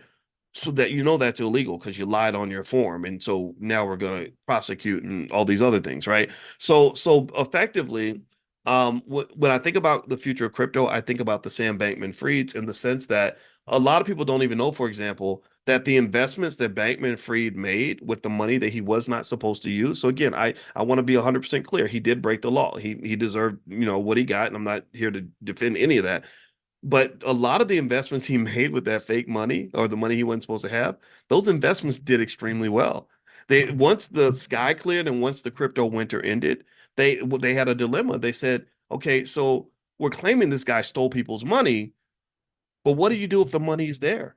Like, what do you do if like, what do you do if you say, hey, you took $1 billion? That was the biggest critique, right? You stole billions of dollars from people, right? Which again he did. But what do you do if the thief puts the money back and puts an extra $100,000 in the bank account just for good measure, right? Again, I'm not saying that he didn't break the law. Again, I keep going back to that so we don't misinterpret the discussion here. But but that's what he did, right? So it's crazy. So I don't know what Bankman did or how much he took exactly. So let's say he took $1 billion, right? And then the market crashes because what he did with the money is he took the money, he invested it in stuff, and those investments all plummeted at the same time. Right? So that crypto that he bought for $1 went down to 10 cents. So then the crypto winter ends. So then they say, oh, so you took $1 billion from people because you took the billion, you made these crappy investments, the investments sank down to zero. You're a loser. You stole this money. You're a crook. So then so while he's on trial, the crypto winter ends. That 10 cent, asset that he bought is now $1.20. And so all the money's back and then some. And they literally got to the point where they said, to our surprise, not only are we able to give every investor all their money back, we're going to give them an 18% premium on that investment. And what I want you to kind of see with this is not just timing in finance and how important that is, but also just the value of time. If in fact, for Bankman-Fried, what he probably really wanted, if he could make three wishes and wish for anything on earth, one of the things he would probably wish for is just more time. Like, give me another 2 years. I promise you, it's going to work out. And time is important because Jeff Bezos, if Jeff Bezos had not been given more time, if he'd run out of time, Amazon wouldn't exist because there were times where Amazon was deep in the red. There was times where Amazon looked like a terrible investment. Bezos tells a story about how he almost had to shut the doors on the company because he needed $1 million. He said, I had to take 60 meetings to raise the $1 million. I got $50,000 per person, and I had to give away 20% of Amazon to raise that $1 million. And now Amazon's worth a couple $1 trillion. So all those people made an amazing ROI on their investment. But if they said, you know what, we don't believe in you, this is where financial psychology comes into play. This is where emotion and belief and perception matters. Perception becomes reality in the world of finance because if they just said, Jeff, we were going through your history and we found that you have a marijuana conviction from 10 years ago. So you're a felon, basically, and we don't trust you. We don't believe you. So we're not going to give you any money. Then Amazon wouldn't exist because they wouldn't have enough faith in him to give him more time. And this is one of the things that makes it hard for Black people, especially Black men, to build businesses, is because your margin of error is very thin. I wrote a whole book about this when I was on the faculty of Syracuse called What If George Bush Were a Black Man? And in this book I wrote in about 2004 was basically to kind of say that we underestimate from an economic standpoint how much your prior belief or your confidence in a person or an entity affects the ability of that entity to survive and to thrive. You understand how much perception makes a big difference in terms of the realities, in terms of outcomes. There's a whole statistical theory on this, a whole statistical area called Bayesian analytics, Bayesian statistics, which basically says that if I already have a preconceived belief about you, if I've already got a head full of stereotypes, this is why stereotypes are so dangerous. This is why whenever you hear me yelling and screaming about the way some of these poor female rappers are just dismantling the image of the Black woman around the world in a horrible way, or why it's not cool that Black men are typecast as athletes, comedians, and rappers. Well, the reason that these stereotypes are important is because if people come up to you and they already see you in a certain way, that's going to impact their belief in whether or not they should invest in you. I'm not going to invest in you if I think that you're an idiot, a thug, a criminal, or a loser. I'm not. And it's my decision to invest in you, society's decision to invest in you, that directly impacts your probability of success. So when I tell you all that 80% of Black owned businesses fail, the reason 80% of Black owned businesses fail is partly driven by the fact that nobody has faith in Black people. Nobody believes that that Black man's going to be smart enough to do what Jeff Bezos did. If he ain't got the million, ain't nobody going to give him the million. They're going to say, oh, well, yeah, he's a Black guy. And those Black guys, all they do is make babies and rap and play basketball and whatever, right? They go to the strip club. They don't sit in the office and grind 14 hours a day to do what's necessary to make a company successful. They're loud and flashy. And if we were investing in him to go and become the next P. Diddy, we'd invest in that. But we're not going to invest in him trying to become the next Jeff Bezos, because Black guys just don't do that. So these perceptions and these stereotypes are incredibly important. And so to circle back, when we were talking about crypto a little while ago, you'll know me, I always circle back. I know I might take you around the world, but I promise I'll bring you back. Um, the perception of crypto is incredibly important in terms of the probability of success in crypto. A lot of times when media creates fear, uncertainty, and doubt, they call that FUD. What that does is that directly reduces the value of the asset, because things exist when you want them to exist. It reminds me of how they had that Cinco de Mayo holiday and they said that your ancestors are only alive for as long as you remember them. Or when Peter Pan was talking to Tinkerbell, and Tinkerbell, they asked Tinkerbell, "Do fairies exist?" And she said, "They exist if you believe in them." So the question is crypto going to be successful, or is crypto going to fail? Well, crypto will be successful if we believe in crypto. If we all collectively believe in it, then we'll all collectively invest in it. If we all collectively invest in it, then it's going to be successful. But the question then becomes, what's going to happen? How's the public going to feel? And how are the regulators going to react to that?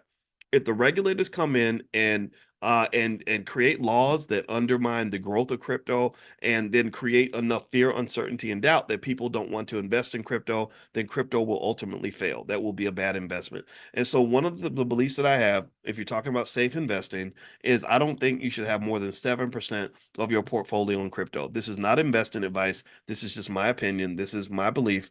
But I think that if you have more than 7%, definitely more than 10% of your portfolio in crypto, you're taking an unnecessary amount of risk. And I encourage anybody, do all the alternative stuff. I mean, all these other things are a lot of fun. The private, I think investing should be fun. I think investing in things that you love, it adds an extra layer of joy that comes with investing. It does not have to be boring like watching grass grow. It's not just about the money, it's about quality of life. But at the same time, don't walk past the stock market. Don't walk past the wisdom that your grandfather has just because you want to be new and cool. Just because something's new does not mean it's better. People talk about progressive and futuristic and moving forward as if it's always good. No, sometimes you move forward into a place that is worse than where you were before. Just look at integration. That was so advanced and so forward thinking and so futuristic for Black people, and it only made our situation worse. It made us worse in terms of education. It made us worse in terms of economics. It made us worse in terms of family structure. So stop thinking that everything that's new is better. Sometimes new ain't better. And stop disrespecting the wisdom of your elders. Your elders know, they know some shit, and you need to listen. You need to listen. And then at least you can move forward without making the same mistake that somebody else made 60 years earlier, because you don't even know your history. You have to know the history. You have to know. You got to hear the stories from your grandmother and grandfather so you can make informed choices. And so to me, because I go through this sometimes where I'll have people say, Dr. Boyce, we want you to connect more with the youth, and we want you to, and I'm like, yeah, well, I do connect with the youth. I mentor a lot of people. I have young guys I meet with every single day of the week, and I work with them, and I learn from them a lot. But damn it, you're gonna learn from me too. Like I'm not going to just, like, again, it's an interesting, it's got to be an ecosystem in terms of the relationship that older people have with the youth. It has to be an ecosystem. You learn from me and I learn from you. It cannot be just you following me, because then you're not able to express your creativity and your originality. I get that. But then it can't just be me following you, where I am 53 years old doing TikTok dances because the shit's popular. I'm not doing things because they're popular. I'm not one of your little friends. I'm not trying to be that. I'm not trying to be a 53-year-old who's acting like a 25-year-old, because that's not going to work. That's me literally discounting 30 extra years of wisdom that I've accumulated and putting that all to the side because it ain't hip and it ain't cool, and the rappers don't like it. I don't give a damn about that. We got to make each other better. We have to make each other better. So I would say, for sure, based on, if you want a conclusion from today's conversation, every young person needs to be invested. Every single young person who wants to have money, you better invest. Stop thinking that job ain't going to do it for you. That is not going to give you financial security. That's not going to put you where you want to be. You have to invest in something. You have to sacrifice for the future if you want to have a future. Secondly, when you talk about investing, there are basic rules you can follow. Diversification is really important. Never get so enamored with one investment or one stock or one thing that you end up putting everything you have into one space. You have these stories where I saw an NFL player who said he wanted to get his whole paycheck in Bitcoin, and I said, why would you do that? That's the craziest thing in the world. I'm sure it might work out for you, but even if it works out, it's still a stupid decision, because it might have not worked out, and Bitcoin could collapse, and the next thing you know, you've got this worthless amount of money that's coming into your paycheck. That's not very wise. So what you do is you say, okay, I'm going to participate, but I'm not going to dump my whole economic body into that, and what gives you the wisdom to know that that's not the right move is you want to hear those stories about people who did exactly what you're doing, who lost everything. When you're investing, you really don't want to be in a position where you're going to lose everything if something goes wrong. You want to be diversified. That's really important. And then also just being consistent and making investing part of your culture. That's how people win. That's how people succeed. So anyway, these are some thoughts that I had on this topic. I think also from an economic consciousness standpoint, another important thing that I know I did not understand when I was young, but I understand it better as I get older, is that this too shall pass.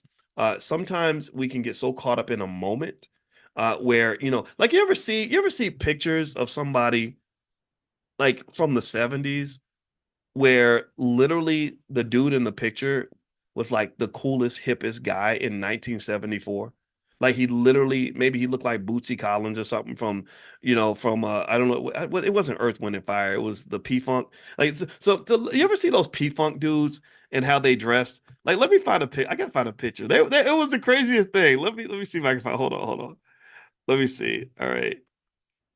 Um, Let me see if I can find one. And just so you know, I love P Funk, and I also love, the greatest group of all time was Earth, Wind and Fire. Like, Earth, Wind and Fire is the greatest. I met the guy who was one of the guys from Earth, Wind and Fire, the one that played the guitar, that had the big hair. I met him in Los Angeles, and I was going up to get his autograph, and it was kind of cool. Like, he was signing all these autographs with all these people, and he saw me in the crowd, and he just stopped, and he said, brother, he said, I watch you every day.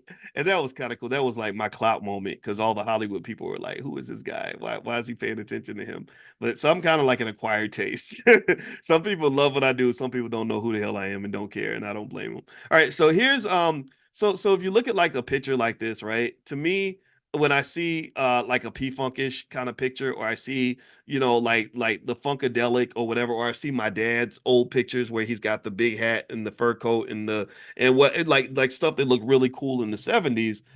I wonder if they would, how they felt taking that picture, right? Like, in the moment, everything that you're doing is completely lit. Everything you're doing in the moment is hip and cool, and you're the coolest guy on the block. But you look at that same picture 20 years later, it looks crazy. You look ridiculous, right? And at that point, you can only laugh at yourself. You don't take yourself nearly as seriously as you did when you took that picture. And I kind of think about that when it comes to what's trendy with investing. A lot of times, I think when we're young, we get caught in a trend, and you think that that trend is going to last forever. Like, you really think that what you're doing right now is going to be the best move for you forever. Like literally, I'm overcommitting to the moment. That's what I'm getting at. That's what I want to kind of, and I think that overcommitment to the moment is a type of immaturity that we grow out of. And that's, it's important to do that, because sometimes overcommitting to the moment, for example, can cause somebody to, when someone takes their life, like a 17-year-old takes his life because his girlfriend broke up with him.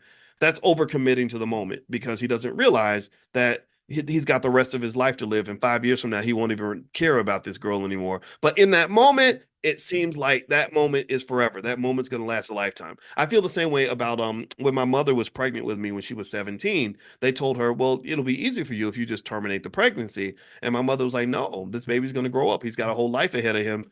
It's going to get better. And I'm glad she had that perspective because it did. It got better. The financial challenges she had lasted about 2 more years. She married my father when I was 3. Things got better. And now my mother and I have had 50 something years of a wonderful life. I paid her house off. I'm here for her. She benefits in a million ways because I'm here. But if she had only been trapped in the moment, she would have never had any of that. The whole 50 something years of our existence together would disappear. Do you understand? So a lot of times I think that with financial consciousness, one aspect of consciousness is knowing that there's more to your life than what's in front of you. That's my point, right? There's more to life than what you're seeing right now in this particular place. There's a big gigantic world and there's a long time series such that everything that's happening, most things that are happening are eventually going to pass and it's going to become the past. So in fact, maybe a good consciousness exercise as an investor is to try to imagine the year 2030. Like try to meditate and imagine it right now. And then think about how you kind of look at the year 2030, right? It seems like it's futuristic, it's way off out there. Nobody's really talking about 2030 in the year 2024. Nobody's talking about 2035, right? But if you go out to 2030, what's interesting to me is that 2030 is to 2024 what 2024 was to 2018. Do you see? And 2018 was just yesterday. Most of you probably remember 2018 like it just happened. And so imagine if think about this. Imagine if in 2018 you'd invested to prepare for 2024. Like imagine in 2018 if you just made a series of investments in Bitcoin and different stocks, Apple, Nvidia, whatever, and you just consistently invested that money and you said I'm preparing for the year 2024. I'm going to be in really I'm struggling now, but I'm going to be in good shape by the year 2024. And let's say you committed to that and you were consistent and you did what you were supposed to do. Think about where you would be. You'd be in an amazing place. But here's the thing. Here's the problem. Here's the trick. This is the mind trick. It's crazy how this happens to all of us. In 2018, we weren't thinking about 2024 like that. 2024 was the future, right? And the future is always like this ambiguous place that we're never going to arrive to, but we always get there every time. Every time.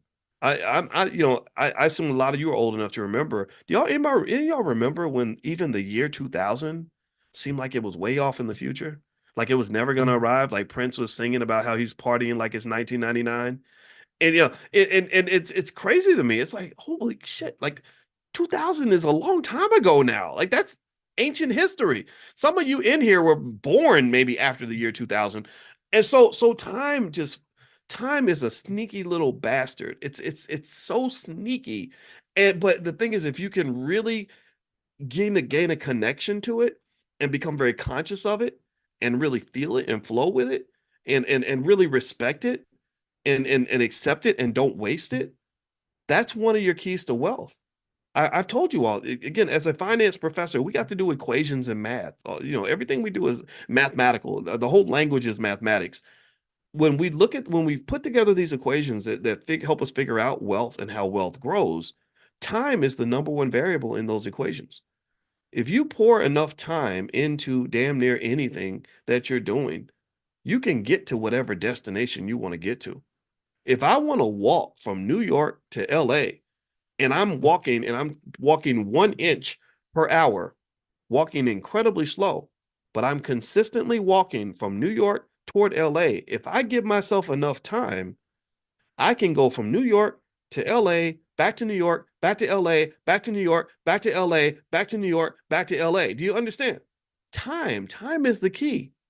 Time is the key. And where people lose wealth, in my opinion, is they waste time.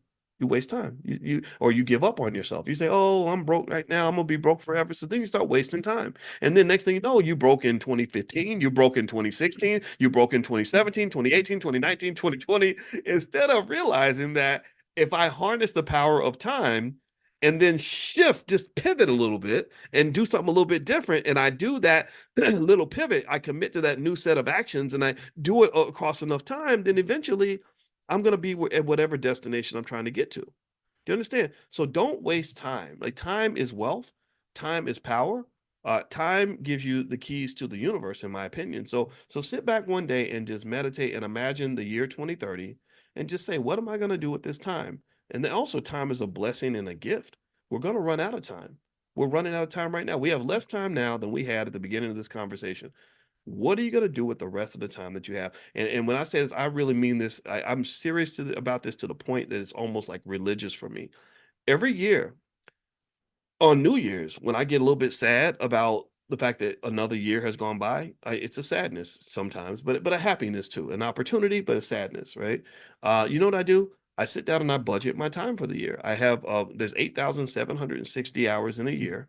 We're awake for about maybe 5,000 of those hours, and I will budget that time the same way you budget money. I budget time more than I budget money. My time is more valuable than my money. It's easy. And in fact, even when you get more money, it becomes more deliberate, more intentional. It becomes more apparent because there are people that I can give money to because I've got a little bit of money. But when I give you my time, oh, that means that whatever we're doing better be damn important. Do you understand? So process your time. Your time is that is your gift. That is your wealth. Use it appropriately and invest it properly, and that is what you will get you where you want to be. All right. So anyway, that's it. I hope it wasn't too preachy. I hope that you gained something from this conversation, and also I hope that your investing journey is going well. We're going to be back tomorrow morning, 10 a.m. Eastern, every single morning. We do this Money in the Morning Economic Elevation Financial Consciousness Training. If you want to get notified when we meet, get on the text list. Just pull out your phone, text the word morning, MORNING, to the number 87948. Text morning to 87948. Also, if you live out of the country, I know some of you are out of the country, you can't get on the text list if you're out of the country. So just go to drboyceelevate.com. That's drboyceelevate.com. All right, guys. So thank you so much for your time. It was great to see you. I hope you have a wonderful see it. It's really, really interesting stuff. And before I begin, I want to say hello to everybody that's here. Who is in here? Who is in the building? I see Calvin McWilliams. Good to see you, Calvin. Devira, Jermaine Trusty. I see AC Salam, Adrian Hilton, Albert Robinson, Amani from our BBS team is here. Amani is a part of our customer support team. So if you have any questions about anything going on in the Black Business School, you can talk to Amani right there in the chat. And or you can actually email support @theblackbusinessschool.com. We have the best support team ever. We take pride in loving the heck out of you and doing everything we can to make you happy. And so I know a lot of you were there with us when we were studying stock options this week in the Prime program. Those who are interested in generating income from stock options, feel free to go to drboyceprime.com. I know some of y'all own that stock called HUT. And HUT has been just on fire. And I know one of the students hit me up and said, my stock is way past the strike price. What do I do? And so we talked about that. That was like the FOMO insurance. Remember we talked about that? And this is a good time. This is what the FOMO insurance is for, in case you were ever wondering why we put that in place. So, but the stock is doing great, and you can't complain when your stocks are going up. When you're making money, I'm really happy for you. So congratulations to everybody that's doing well this week. This is a great stock market, by the way, just as a side note. But anyway, let's dig more into some of what Dr. Anderson is talking about this week. So as you guys know, we've been going through Dr. Anderson's book. His book is called The Black History Reader. And in this book, he is telling us all about the history that we never learned in school, all the stuff that we need to know to move forward with intelligence and integrity in terms of just sort of knowing what the next steps need to be. You know, how we can really be our best selves, how we can fight the reparations battle in the right way. You need full information because I will tell you that most of the evidence says to me that we have been lied to like crazy, that the lies are very, very deep. The lies are intergenerational. The lies are based on good old-fashioned propaganda, and I think it's extremely important for us to educate our own. And that's actually going to be one of the themes and discussions we're going to have with our many, many educational experts that we're going to have at the All Black National Convention. I hope you guys will go ahead and get your tickets and your passes and get ready for the convention. If you want to know more about the convention, it's going to be in Chicago, October 25th to the 27th, and you can learn more at allblacknationalconvention.com. That's allblacknationalconvention.com. Brother Nuri Muhammad is going to be this year's keynote, that's the guy that I chose because I just think that he is amazing. And also Lamar Tyler, the Black Millionaire Maker, he's agreed to come out. We've got some other great people that are coming in terms of Constance Carter, real estate expert.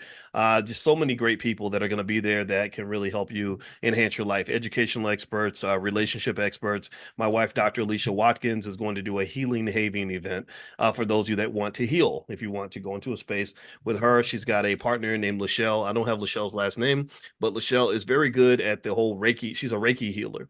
So as I mentioned to you all, undiagnosed, untreated trauma is one of our biggest problems in the community. So we've got trauma experts that can help you heal. We've got a Fitbrit who's a fitness expert that can help you. You know, we're going to have workout sessions in the morning. Those of you that are in the mastermind, we're going to have a private VIP session for you guys. Also, those of you that are in the Prime program, we're going to have a gathering for the Prime members. So to participate in all of that, I see some of you are asking about it. Just go to allblacknationalconvention.com, get your ticket, and also the discounted hotel rooms are going to run out very soon. So you should probably get on the website, get your discounted room. It's at the Westin, so it's very nice and classy, but not too expensive, right? So like in 2021, it was an amazing convention in Orlando. It was right after the pandemic, kind of still in the middle of it a little bit. And it was really nice, very glamorous and luxurious and beautiful. But I kind of felt like it kind of went a little too far to that end.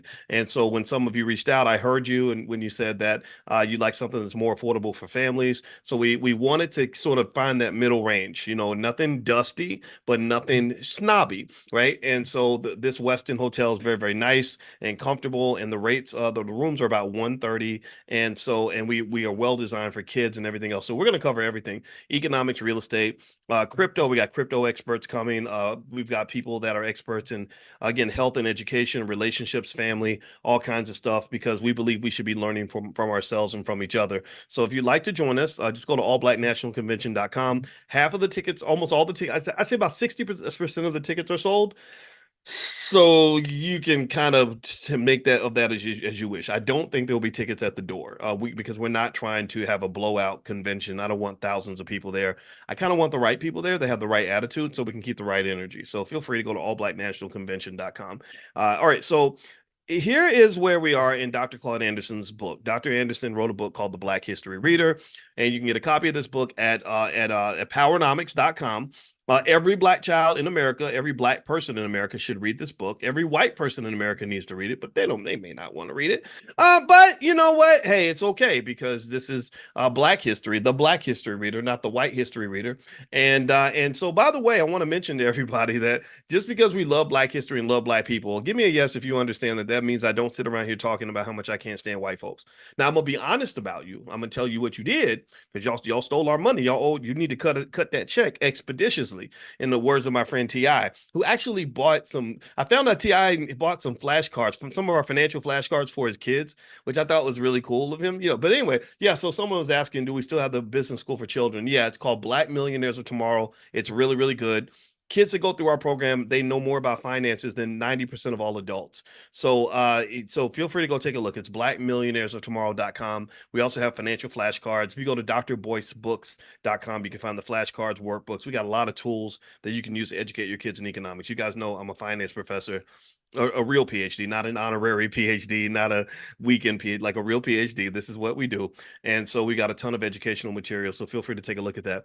But anyway, let's keep reading here. So in this book, which is the Black History Reader, on page 150, Dr. Claude Anderson talks about something that's a really interesting, delicate, and really very powerful emotional issue in the community, which is the way policing is done toward black people. You know, the way cops are trained to treat us. And my father, you know, was a police officer for many years, so I saw all sides of that. I saw I saw officers at their best, and I saw officers at their worst. The racism is 100% real. And I was explained, a guy did explain to me that the historic job of police officers is to protect the rich from the poor and the white from the black. And so, especially back in the day, if you were black and you were in a special session, or special section of the city, you would be stopped just because you were there, right? All these things are very, very real. We know the history here. Now, here's what Dr. Anderson says. He says there is a pattern to this. There's a historical precedent of this, and understanding this can help us understand what's happening now. So let's read this. He says here, question 49 on page 150 of the Black History Reader. He says, why is the pattern of Black men killed by white law enforcement personnel so acceptable and so entrenched in society? He says, for centuries, America has been a killing field for young Black men, especially by white law enforcement. Although a long historical pattern of incidents in recent years, incidents in recent years have been troubling. In nearly every instance, courts and juries allowed those who profile, beat, or kill young Black men to go unpunished. Why?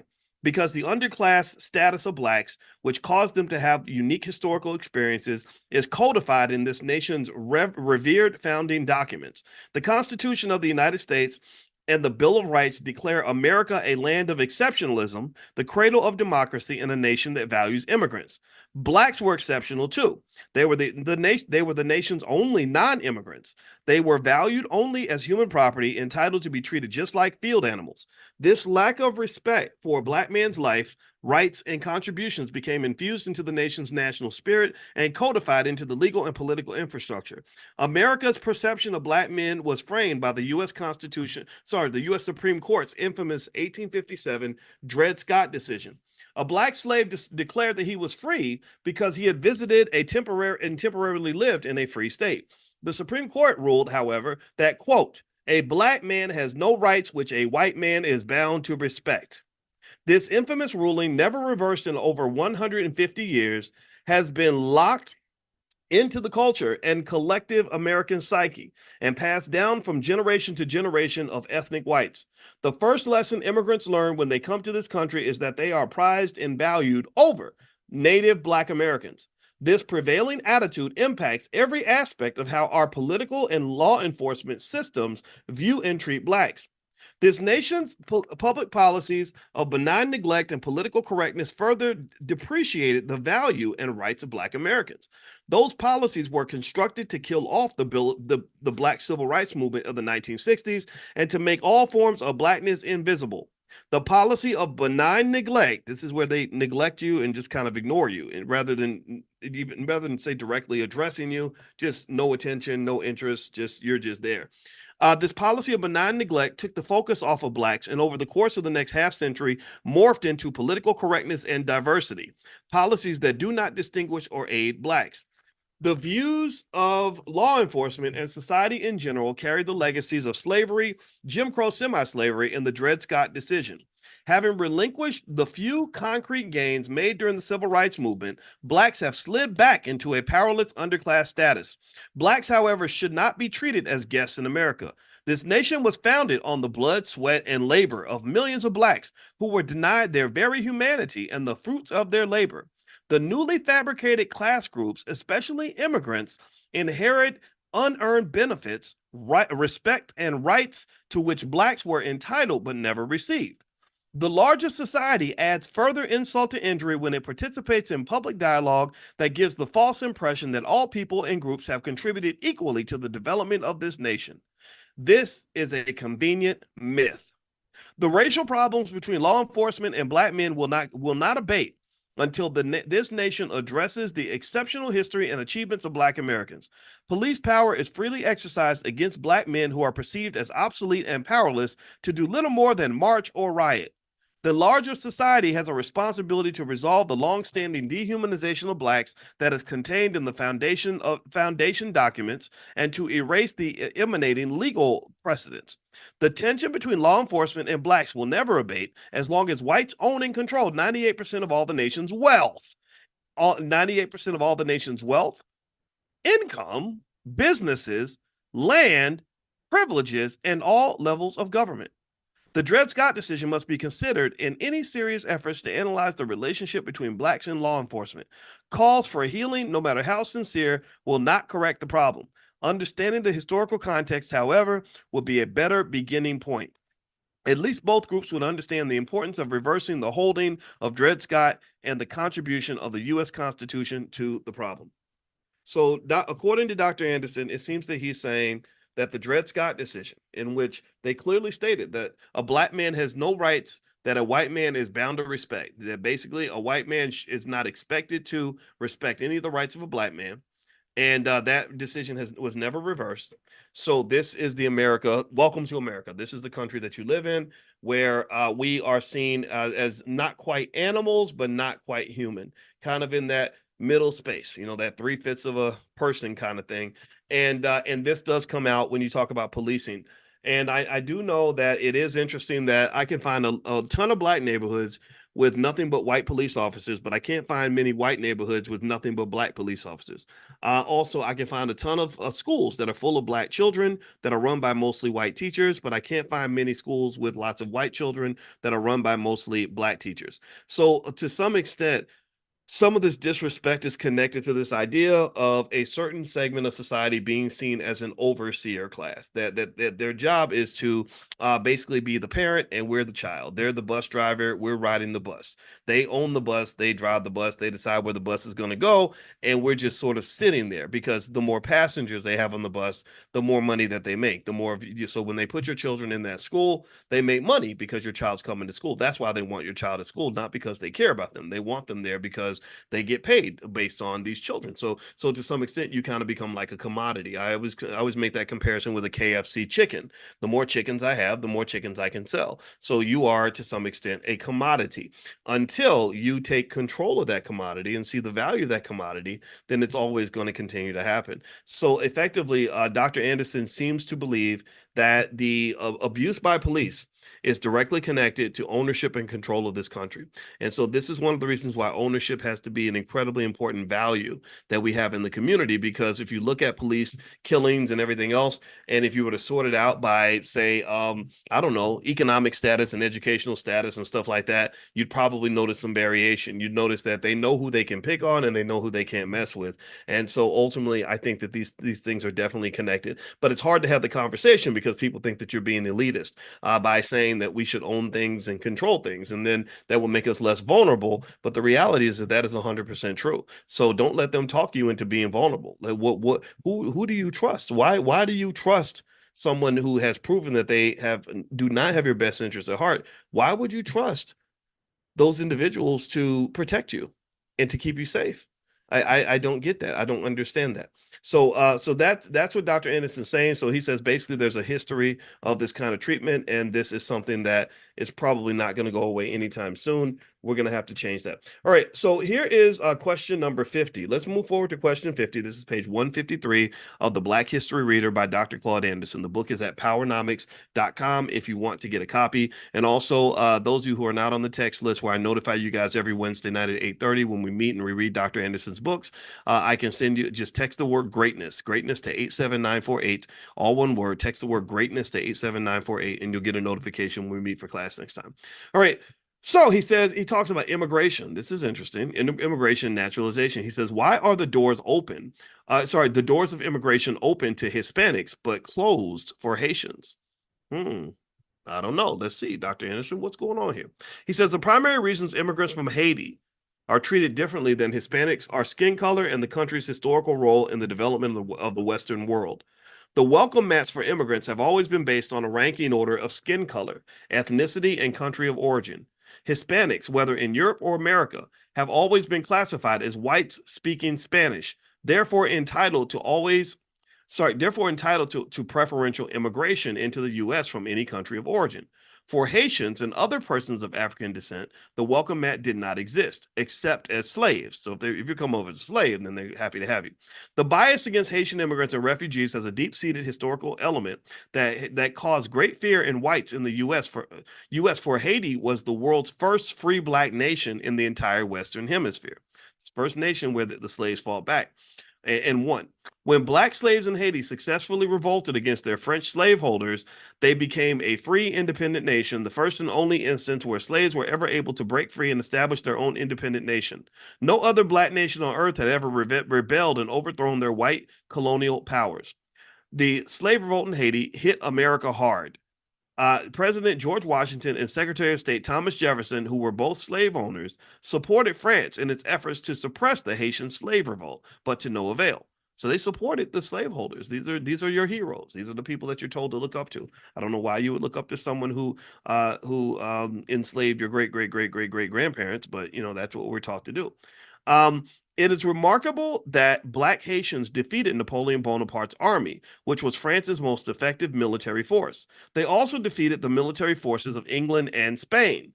White slaveholders in the U.S. feared slave revolts would ignite physical hostilities between white society and the millions of blacks they held as slaves, so they started getting nervous. The military success of the slaves in Haiti did have a profound effect on slavery and a lasting impact on the way the United States treats Haitians today. Slavery was legalized as an official institution in 1789 with ratification of the U.S. Constitution. 2 years later, in August 1791, Haitian slaves revolted and took control of the island. 4 months later, December 8th, 1791, frightened American slave owners persuaded the U.S. Congress to enact the Second Constitutional Amendment that granted white citizens the right to have militias and required all white males between 18 and 45 to bear arms in the case of slave revolts. How many of y'all knew that?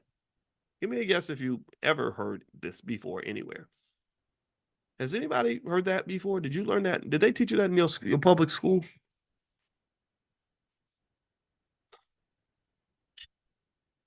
I didn't learn it. They didn't tell me that. That's interesting, right? So according to Dr. Anderson, a lot of these Second Amendment rights are driven by this fear of black people, it sounds like. Um, so let me read that again. This is really interesting. So 2 years later, in August 1791, Haitian slaves revolt. So let me go back. Slavery was legalized as an official institution in 1789 with the ratification of the U.S. Constitution. 2 years later, in 1791, Haitian slaves revolted and took control of the island. So we ratified slavery, we put in the Constitution, and then the Haitians revolt 2 years later. 4 months after that, in December 1791, frightened American slave owners persuaded the U.S. Congress to enact the Second Constitutional Amendment. So the Second Amendment, according to Dr. Anderson and his book, The Black History Reader, which everyone should own, get extra copies. We need to support this man because he did this for us. He's saying that the Second Amendment, all these Second Amendment rights, literally came right out of a fear of controlling black people. That is quite fascinating.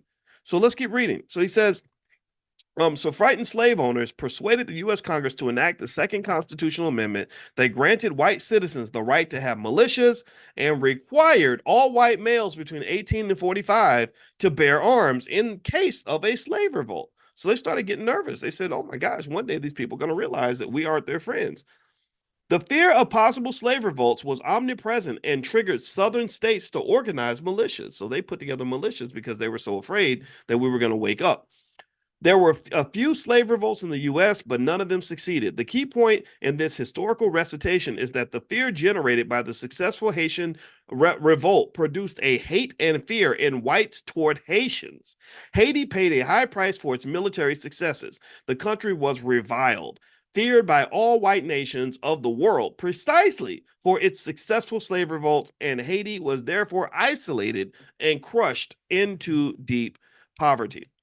The difference between the treatment of Hispanics and the treatment of Haitians seeking citizenship in America reflects racism and the lasting memories of the astounding victories of the Western Hemisphere by the poor, almost defenseless dark people in the most isolated nation in the Americas. The punishment to Haiti for its military achievements and the embarrassment that it inflicted on world superpowers is incorporated into America's enduring international policy. For instance, the 1823 Monroe Doctrine defined any intervention by external powers in the politics of the Americas as a potentially hostile act against the U.S. This prohibits Haiti from getting much foreign political aid from other countries. They cannot help themselves, and the U.S. will not allow others to help them. As recently as May 2017, the Washington Post reported that President Donald Trump's administration was treating Haitians in this country differently from other immigrants.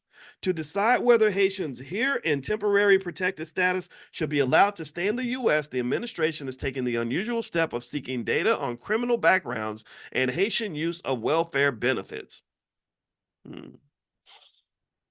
Ooh. And that hits funny knowing that they just having a free for all down at the border right now, and everybody and their mama's coming over here.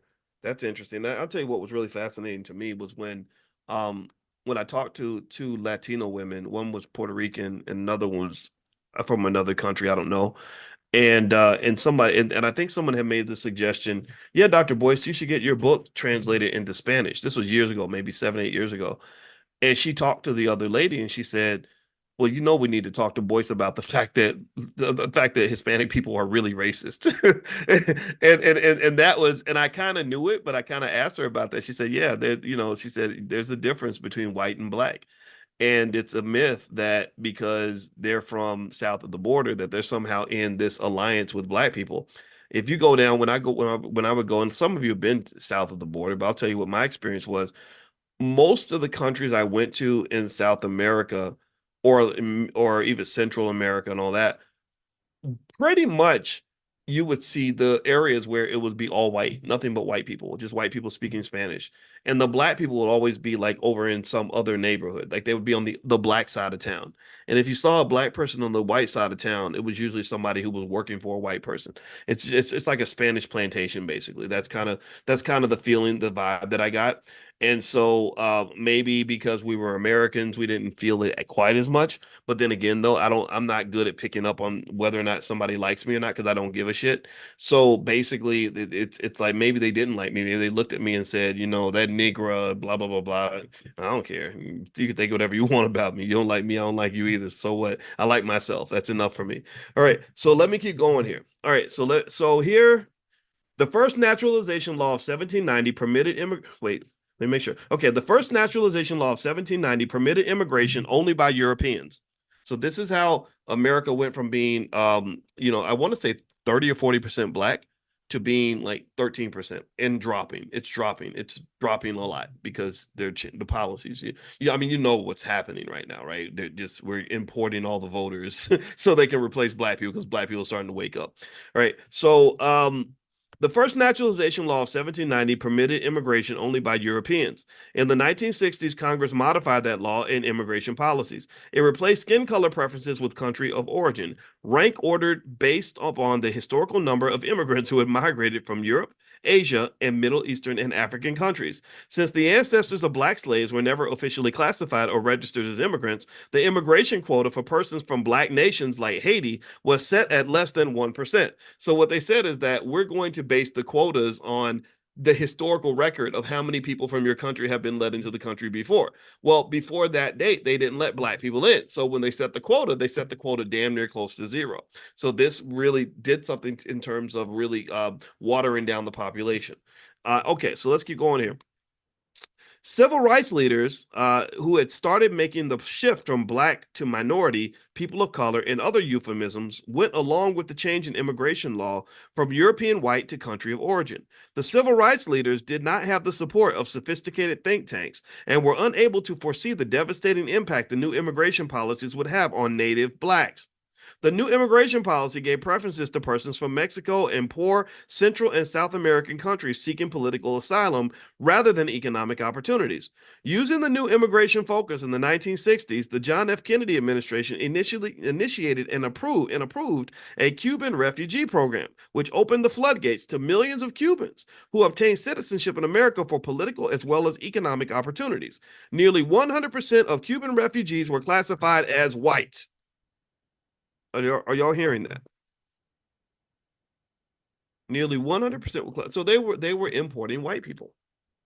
That's what he's saying here. They weren't importing black people because you can get quite a few. There's quite a few in Africa, but they didn't want that.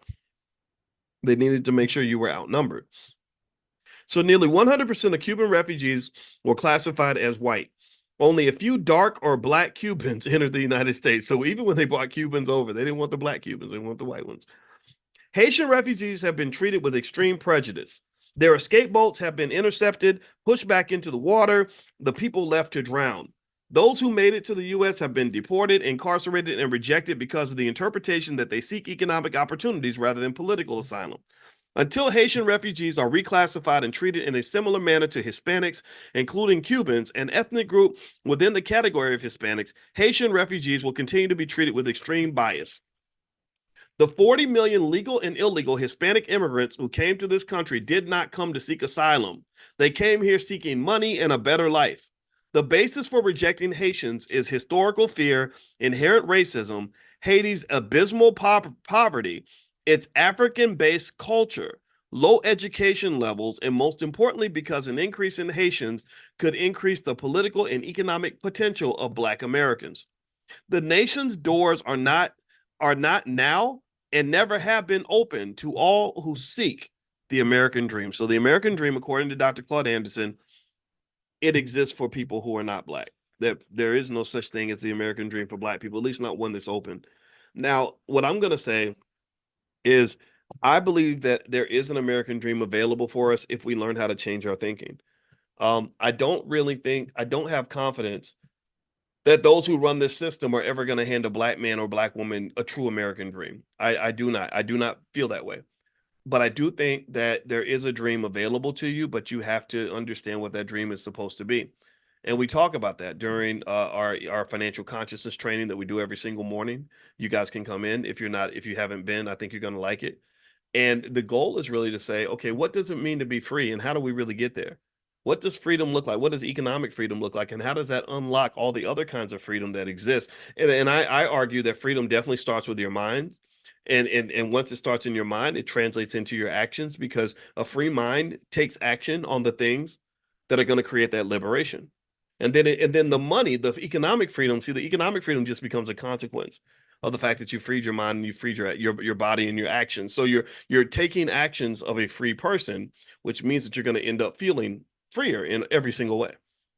So freedom to me means at the very least releasing all the burdens of everything that was taught to us that isn't getting us to where we want to get to.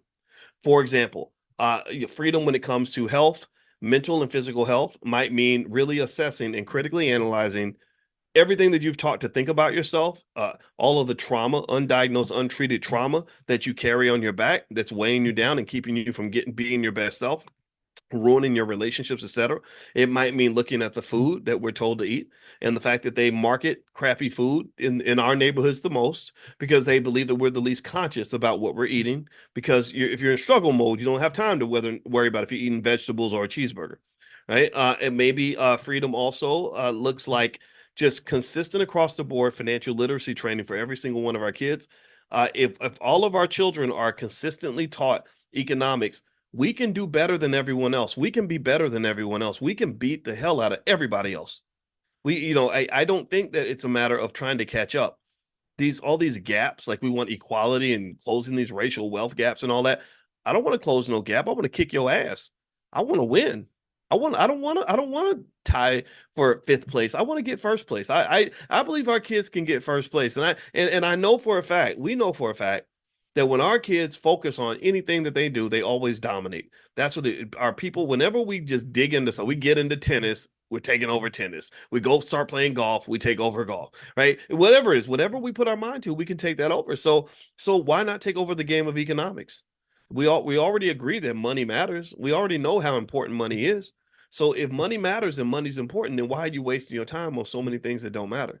Why are we wasting our kids' time on so many things that are unimportant when we're neglecting the things that are important? So this to me, these are consciousness questions that you want to ask yourself, so you really know how to confront this nonsense. Look, what Dr. Anderson has explained to us in these two chapters, which is very depressing, is that they just don't like you. They never liked you. They want to shoot your son because there's a history to that. It's like, yeah, he's Black. We gonna make sure that we gonna make sure our fofo gonna make sure all his kids don't grow. That's the mindset. They don't want to see your son grow old. They don't want to see you living a safe, healthy, happy life. And if something tragic happens to you, no one's gonna really care unless you care about yourself. And then also he's saying that historically, and I've known this actually, but I'm glad he articulated it so well. When you talk about immigration policy has never been to the benefit of Black people. So the idea that we are taught to support just anything that they want to do in terms of immigration is incredibly flawed thinking. It is incredibly flawed thinking. We can't sit here and just say, "Oh yeah, well that if so and so, if our favorite politician says it's okay, or if so-called black leaders, which really are Negro managers, if the Negro managers say it's okay, then we're going to go along with it." No, I'm not going along with anything Al Sharpton says because I know he getting paid. I know that man. I know that man's making money from this. I'm not saying you can't be a Democrat or Republican. You can do whatever you want, but I'm saying most of the so-called black leaders are not they're not really thinking about you first. They're thinking about themselves first, and then they're thinking about their bosses first. They're thinking about who's paying the bills first.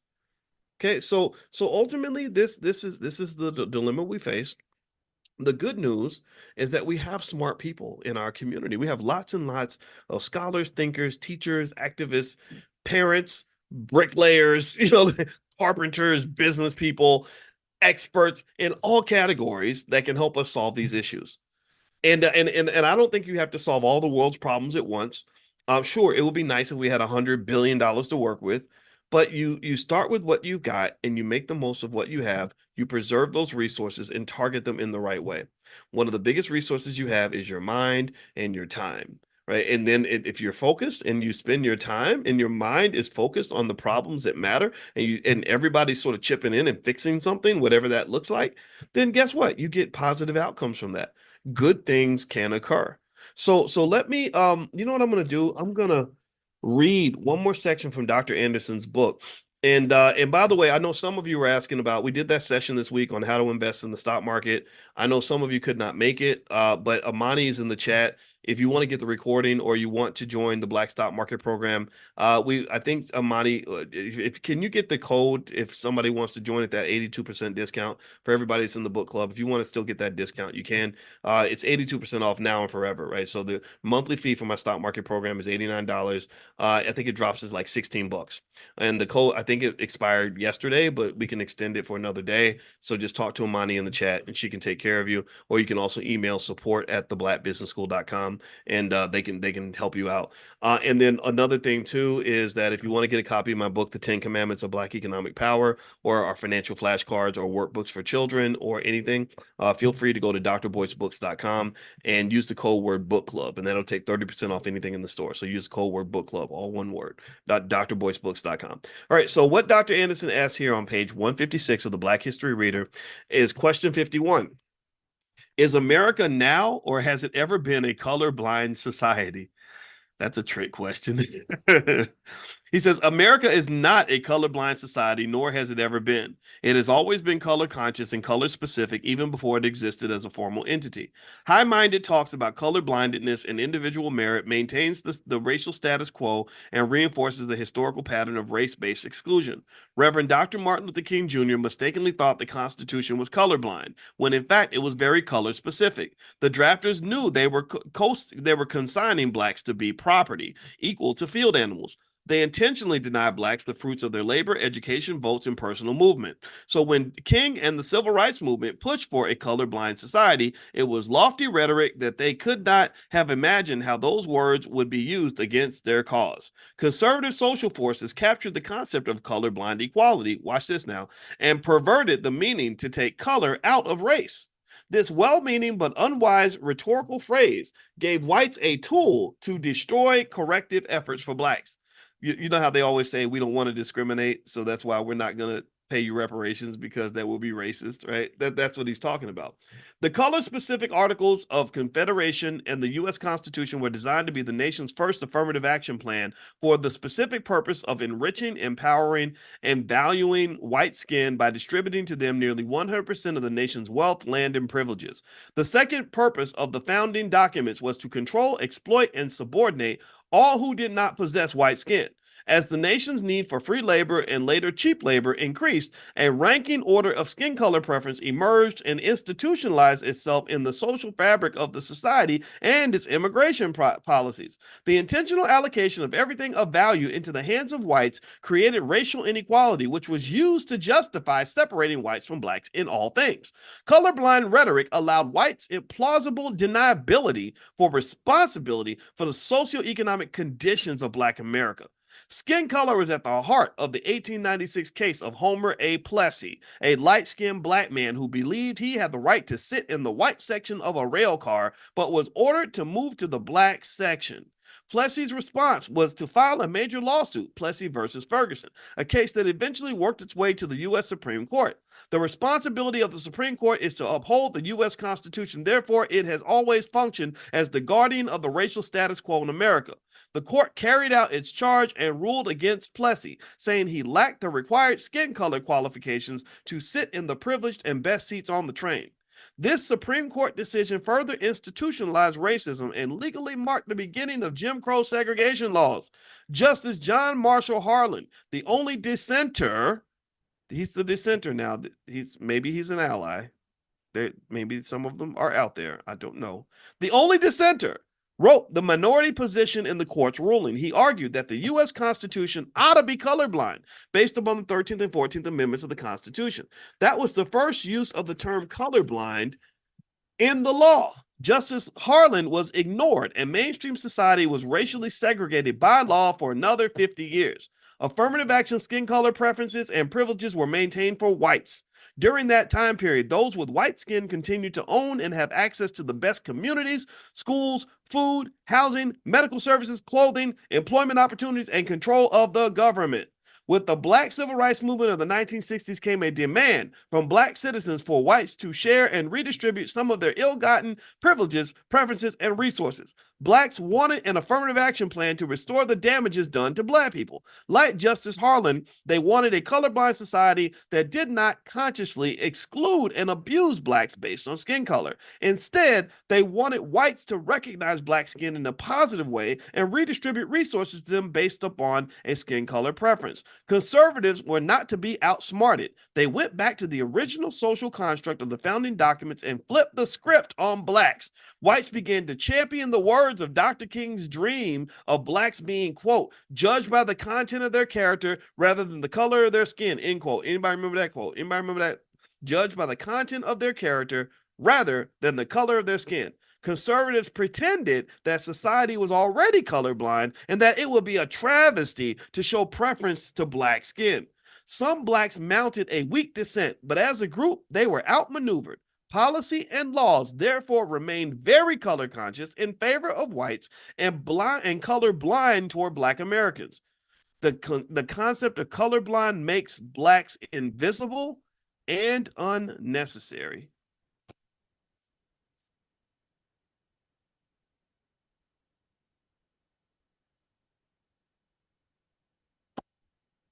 I'm tired. I'm exhausted. I'm depressed. If I smoked weed, I'd probably be like lighting one up right now. I just don't smoke. So I think I'm gonna go watch Netflix with my wife. It's like the more you know, the angrier you get. But thanks to Dr. Anderson. He's my hero, man, because he's the guy that has dissected all this for us. He's breaking it down. He's helping you understand where this is coming from. Okay, this makes sense now. You know, these court cases and putting it into context. I heard about Plessy versus Ferguson and all that, but I didn't know how it connected to this. Right? What he's doing is he's building, he's using history to create those building blocks to build the world that you live in. The world that you live in was built by history. So when you understand the building blocks and the DNA of the institution within which you stand, then you understand that institution much better than you would otherwise. If you just dropped in the middle of it, your consciousness is very flat. You don't understand why things are the way they are, how they got to be this way, how white people got all the wealth. You know, and the people will lie all day and just make you believe that they got everything because they were smarter than us, they were harder working, they didn't do bad things, they didn't break the law. And we know none of that is true. And obviously, reparations is an appropriate solution to this issue. It's a very important political issue that I'm certainly committed to. But I also think that there are other methods through which we can actually achieve what we're looking for. And I think really figuring out what you're looking for is really what's important. And so I encourage you to go back to the basics of what it means for you and your people that you love, you and your people, you and yours, to have a good life? What does that look like? You know, we talk about how being black can be so hard and just what the challenges are. And yes, the challenges are real. We know that they're hard. But what does it look like for a black man or black woman to have a quality life? And so if you want to know what the central focus of the All Black National Convention is for this year, our theme, in fact, is that you are your own black leader. That basically the black leadership is not, you know, some guy, you know, on TV. It's not some super Negro who's standing up in front of everybody in the pulpit. It's not some politician. You are your own black leader. You are the person that can lead yourself and the people you love to the life that you expect to have. And I would focus on those three key areas: health, wealth, and relationships. What does it mean to be physically and mentally healthy as a black person? Well, it means healing. It means thinking about what you eat. Maybe it means basic things like exercising. That's why I talked to you guys about the exercise I did that morning, hoping that maybe I can inspire you a little bit. And then you think about wealth. Well, what is wealth really? What is financial security really? What does that really mean? Well, at the very least, it means that money is no longer an obstacle for you to do the things you need to do to have a quality life. Like money is not going to block that from happening, right? What else does it mean? Well, it also means that a financial surprise or financial shock isn't going to throw you off because you're prepared for that. It also might mean that no one can control you. They can't invade your territory and use economic warfare to control you. The reason they wanted all of the student loan payments to start coming out again is because they said we got to force people to come to work. If they're under a lot of debt and they have to pay the student loans, then they got to come to work. They said stop sending them money, stop giving them money so that they'll have to come to work, right? So economic warfare to me means that somebody is using economic power over you to control your behavior. If I can get you intergenerationally out of that curse right there, then you're doing an amazing feat for your children and grandchildren and for yourself. You're really opening the floodgates of possibility in your life. And then that last area, besides health and wealth, there's relationships. What does that mean for a black man and a black woman to have a great relationship where they can build together? What does that mean for two black men to resolve a conflict without wanting to beat each other up? What does that mean for black women to put crowns on each other's heads as opposed to trying to chop each other's heads off because they have jealousy and envy and all these other unresolved issues that might exist? What does that mean for us to work together in a business and to be able to get along well enough to accomplish something amazing? What does that look like? Do you understand? So all these are the problems that we're solving. This space is a sacred think tank. This is a space where we're sitting here and we're talking together and we're saying, okay, how do we solve this problem? What's the solution? How do we make this right? And so I think that through that kind of effort, we can give ourselves a propulsion system that will be far stronger than any reparations check ever would be. I'm not saying that I don't support it. I want reparations as much as a lot of you do. I'm in 100% agreement that we deserve reparations. I would fight for that all day, but I just don't have faith in those people. I don't have faith in them to do the right thing. I don't have faith in politicians. I don't have faith in. I don't have faith. I don't have faith in half of our community. So to be honest with you, I mean, I just don't. I don't. Some of the stuff that's happening is so crazy. It's ridiculous, but I do have a lot of faith in you. I do. I have a lot of faith in us.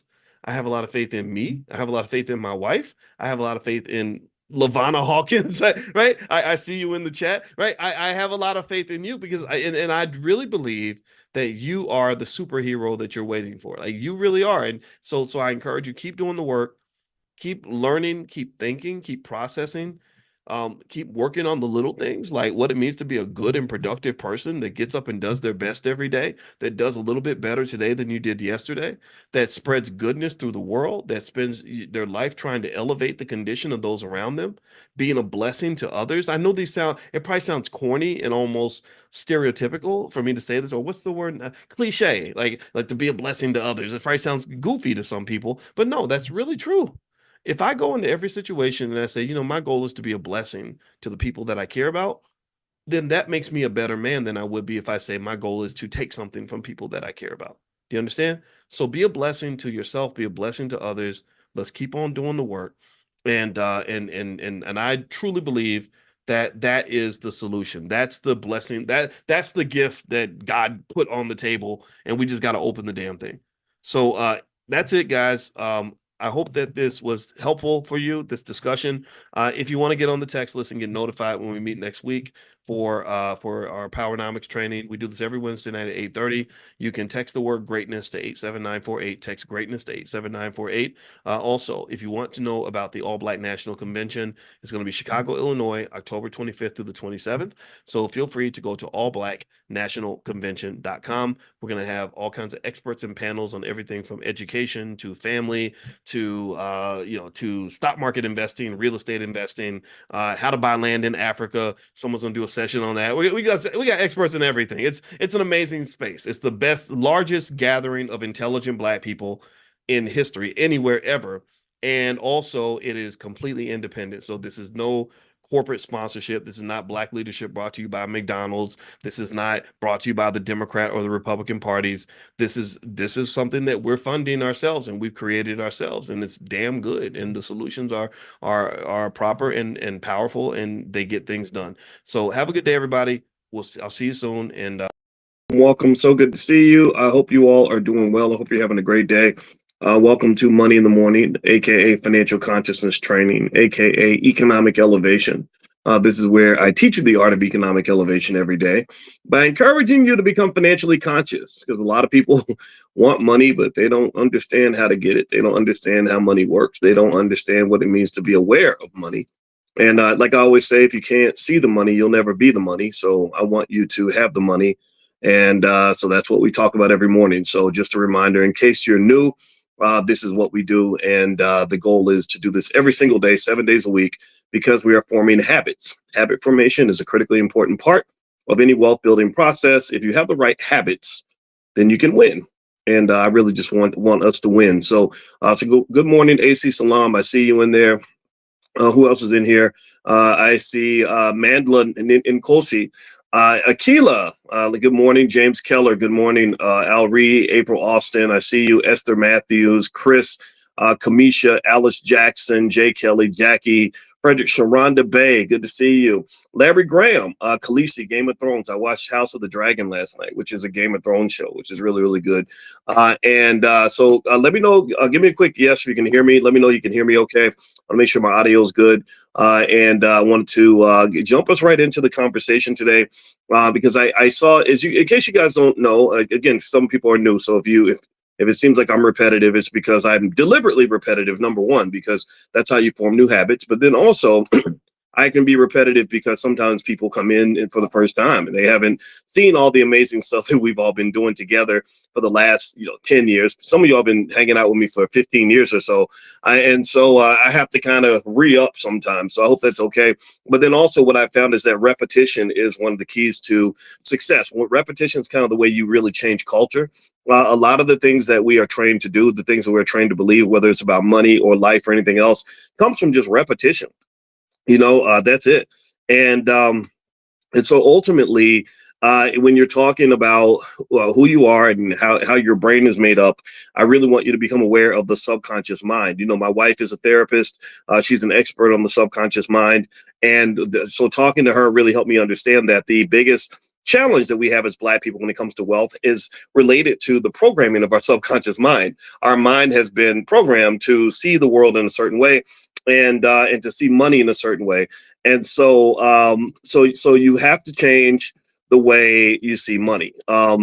If you don't change the way you see money, then you are going to pretty much get whatever they want you to have. You're going to get whatever the people before you had, your parents, your grandparents, stuff like that. You're going to take the generational curses and embrace them, as opposed to deciding conscious discernment of which of these generational traditions that you're going to hold on to and which ones you're just going to throw out with the garbage, because some of the stuff is garbage and I don't want you inheriting garbage, nor do I want you passing financial STDs down to your children.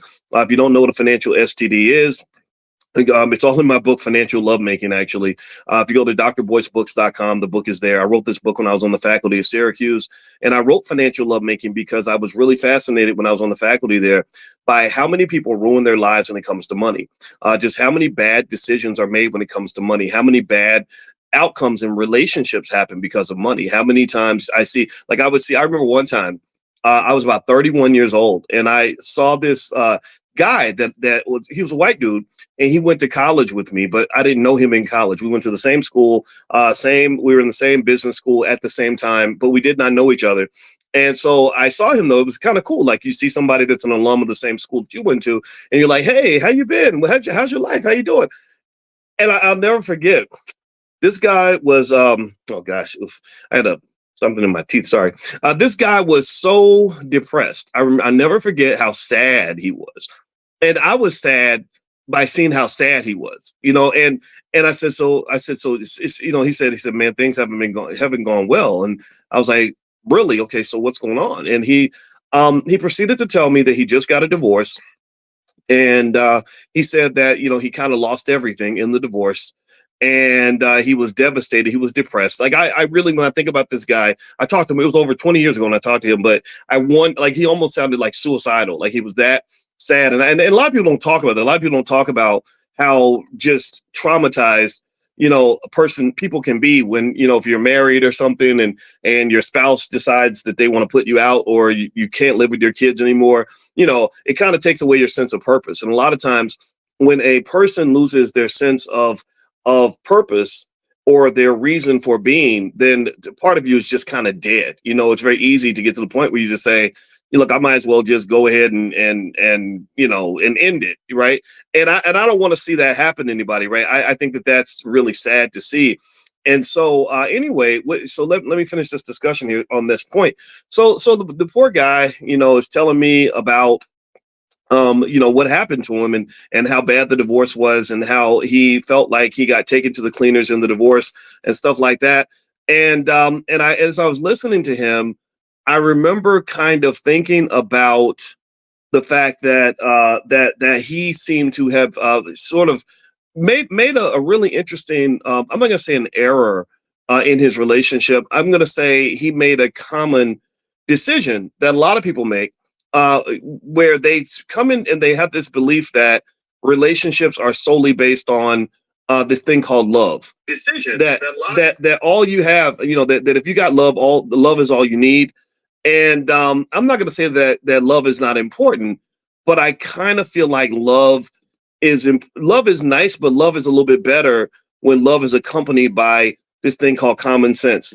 And typically those two do not go hand in hand. Typically when love is in the building, common sense goes out the window, and because there's something weird that happens. And I was so fascinated with relationships and love and how people act so crazy when they fall in love. Give me a yes. Who's ever been crazy in love, or ever looked back and didn't understand what you did or why, or look back and said, what was I thinking? Like, why did I trust that person? Or why did I let that person have the keys to my car? And, why, what was going on? And so I was going through that myself. I was 20, about maybe late 20s. I started to think back on that and say, gosh, why does love turn me into a crackhead? Like, what is going on here? Like, why do my personality changes? This is nuts. And so long story short, here's what, I concluded is that basically love is it's God's little trick, honestly, where your brain gets filled up with all these really powerful hormones and chemicals that cause you to the dopamine rush is so strong that you just aren't rational. You're not logical. You're just literally, it's literally like somebody injecting a drug in your veins every single day for at least the first 6 to 9 months, and sometimes longer. The first 6 months is really powerful. I remember a specific chemical called phenylethylamine. Phenylethylamine. I haven't seen it in too many other contexts, but I think it's related to dopamine. I got to go really do some research on it. And literally, they just said that you're just not rational. You're not logical. They even said, if you end a relationship and then you start another one and then you say, oh, we should get married because, we love you. They said, don't do that because you're just reacting because the first kiss was so great, or the sex is good, or you're just excited about this new person and you're going to make a bad decision. So long story short, when you talk about this mix between love and money, it becomes a very dangerous mix, almost like mixing prescription drugs and alcohol. When you're mixing the two, you got to do it really carefully. And because if you do it wrong, it can be really bad. So in light of maybe in honor of that poor guy who was financially devastated after his divorce, I thought that I would share something else that I saw this morning that got me thinking.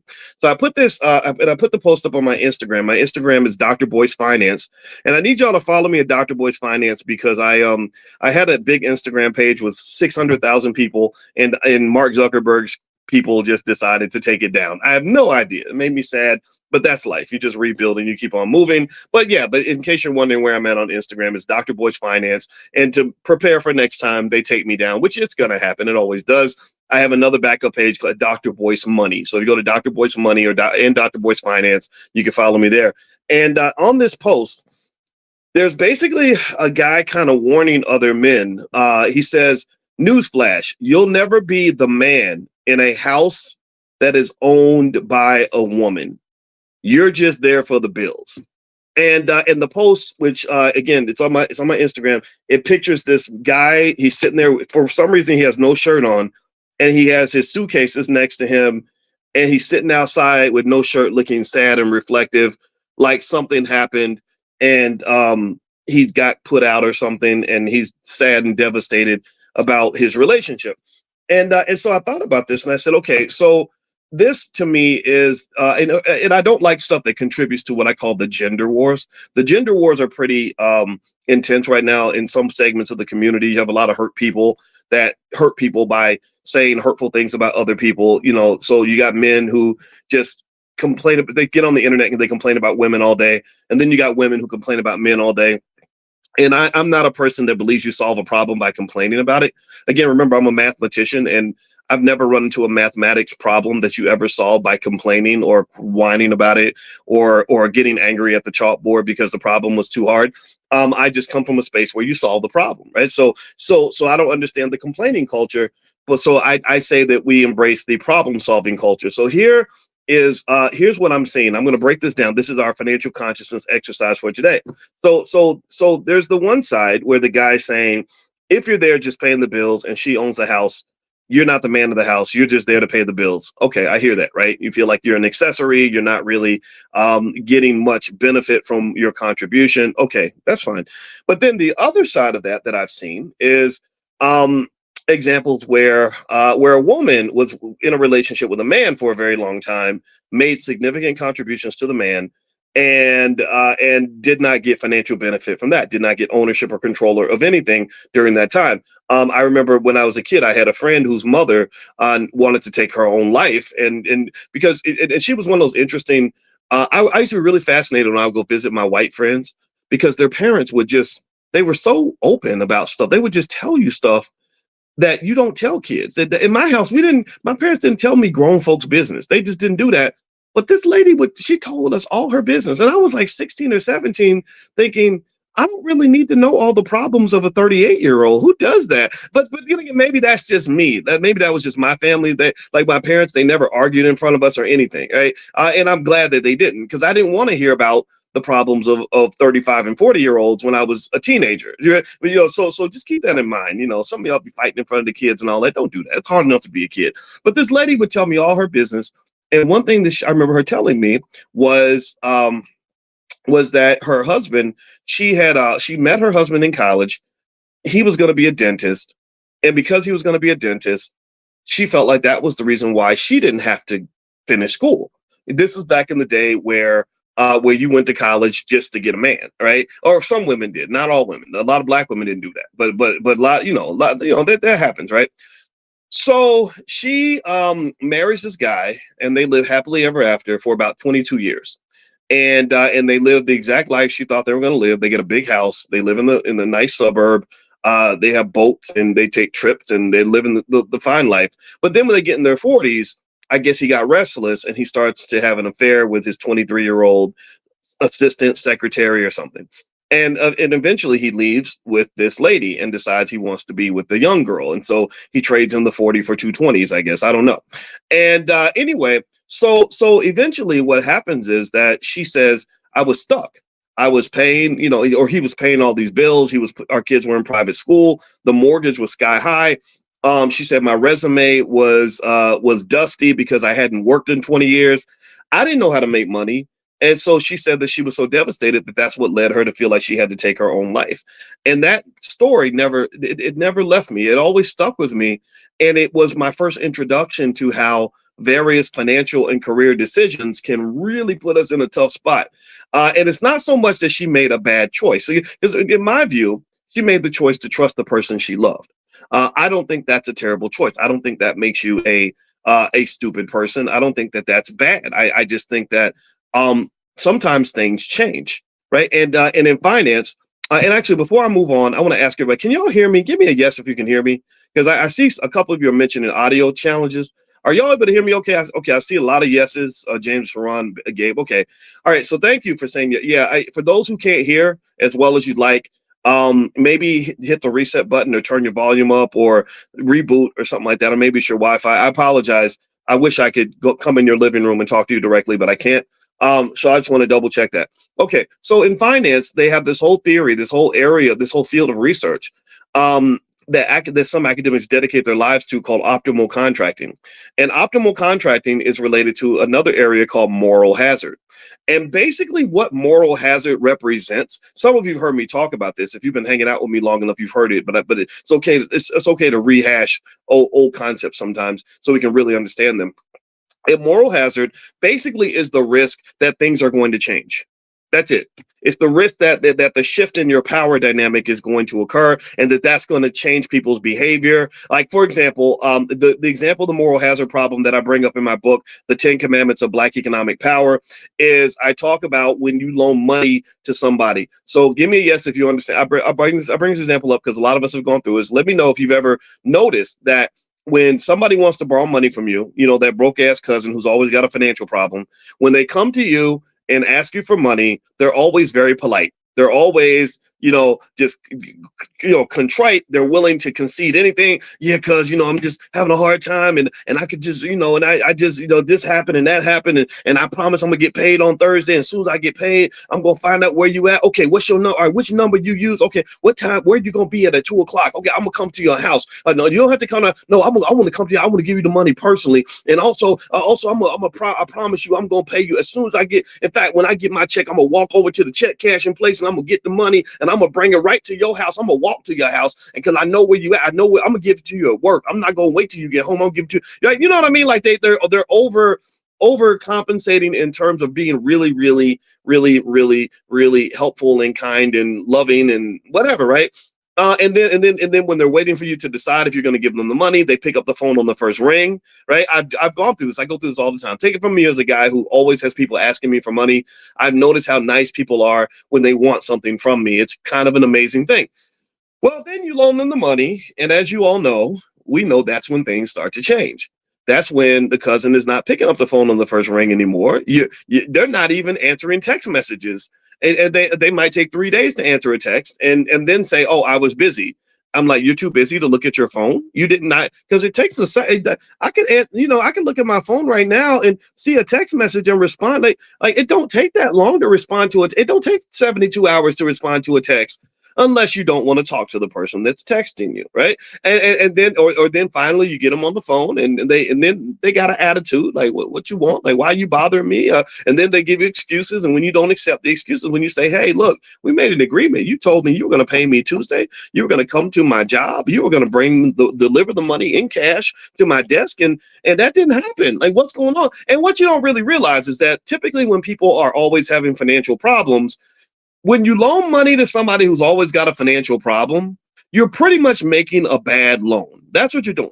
When you loan money to people who've always got an issue, and if you're somehow deluded into believing that they have this string of issues because they just have all this bad luck that no one else seems to have, that's you're kind of lying to yourself. Like a lot of times we want to believe oh, if we just give Pookie a chance, things will turn around for him, and somebody just gave him an opportunity, or if this hadn't happened to him.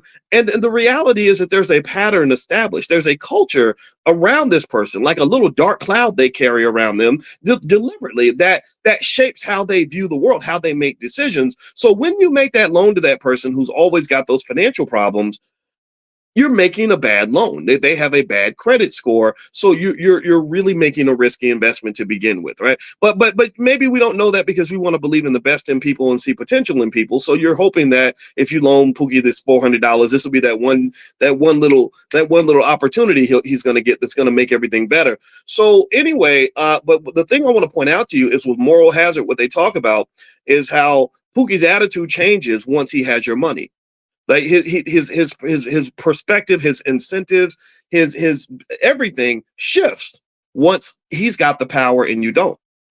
Possession is 9/10 of the law. He got your money. He doesn't really need to answer the phone on the first ring. He doesn't have to be nice to you. He doesn't need to do anything for you because now he's got your money. And again, because he's a bad decision maker to begin with, he doesn't even process the fact that now that he's messed up his relationship with you, you're never going to loan him money again, because people who make those consistent mistakes are not very financially conscious.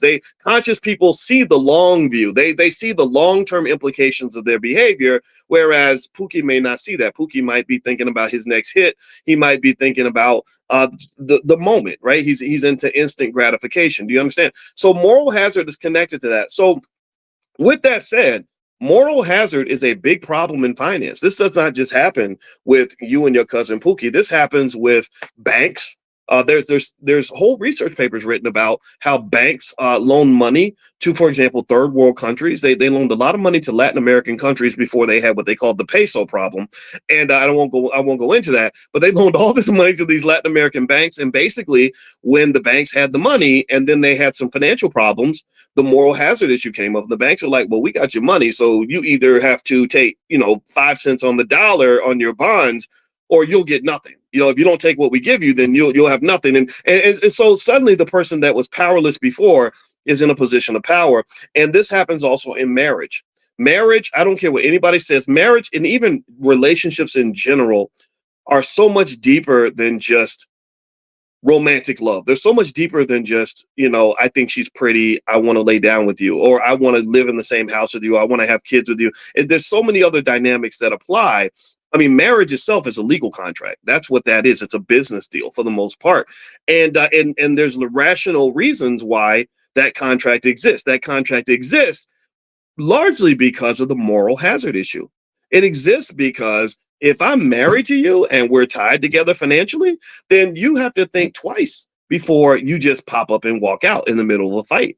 Right? It's much, much harder to do. And for some people, it's a religious covenant. I believe in that, actually. I think I'm not even religious, but I personally think when two people get married and they really believe they're making a promise to God, I found that couples like that stay together longer because they're not marrying a human being. They're marrying an idea. They're marrying a commitment. They're married to a higher power, a higher ideal. And the reality is that human beings will let you down. Human beings will come up short. Human beings are going to make mistakes. So I told my wife, I said, I didn't marry you. I married the commitment to being married to you. Like, I'm married to this idea, or meaning that I made a commitment. I made a promise to something bigger than just you.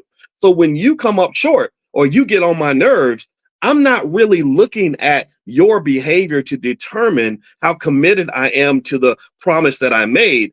I'm looking at the promise I made, and whether you say it's God, the universe, or something else. I told you I don't even go to church, so don't I ain't nobody's pastor, nothing. I'm completely unqualified for that.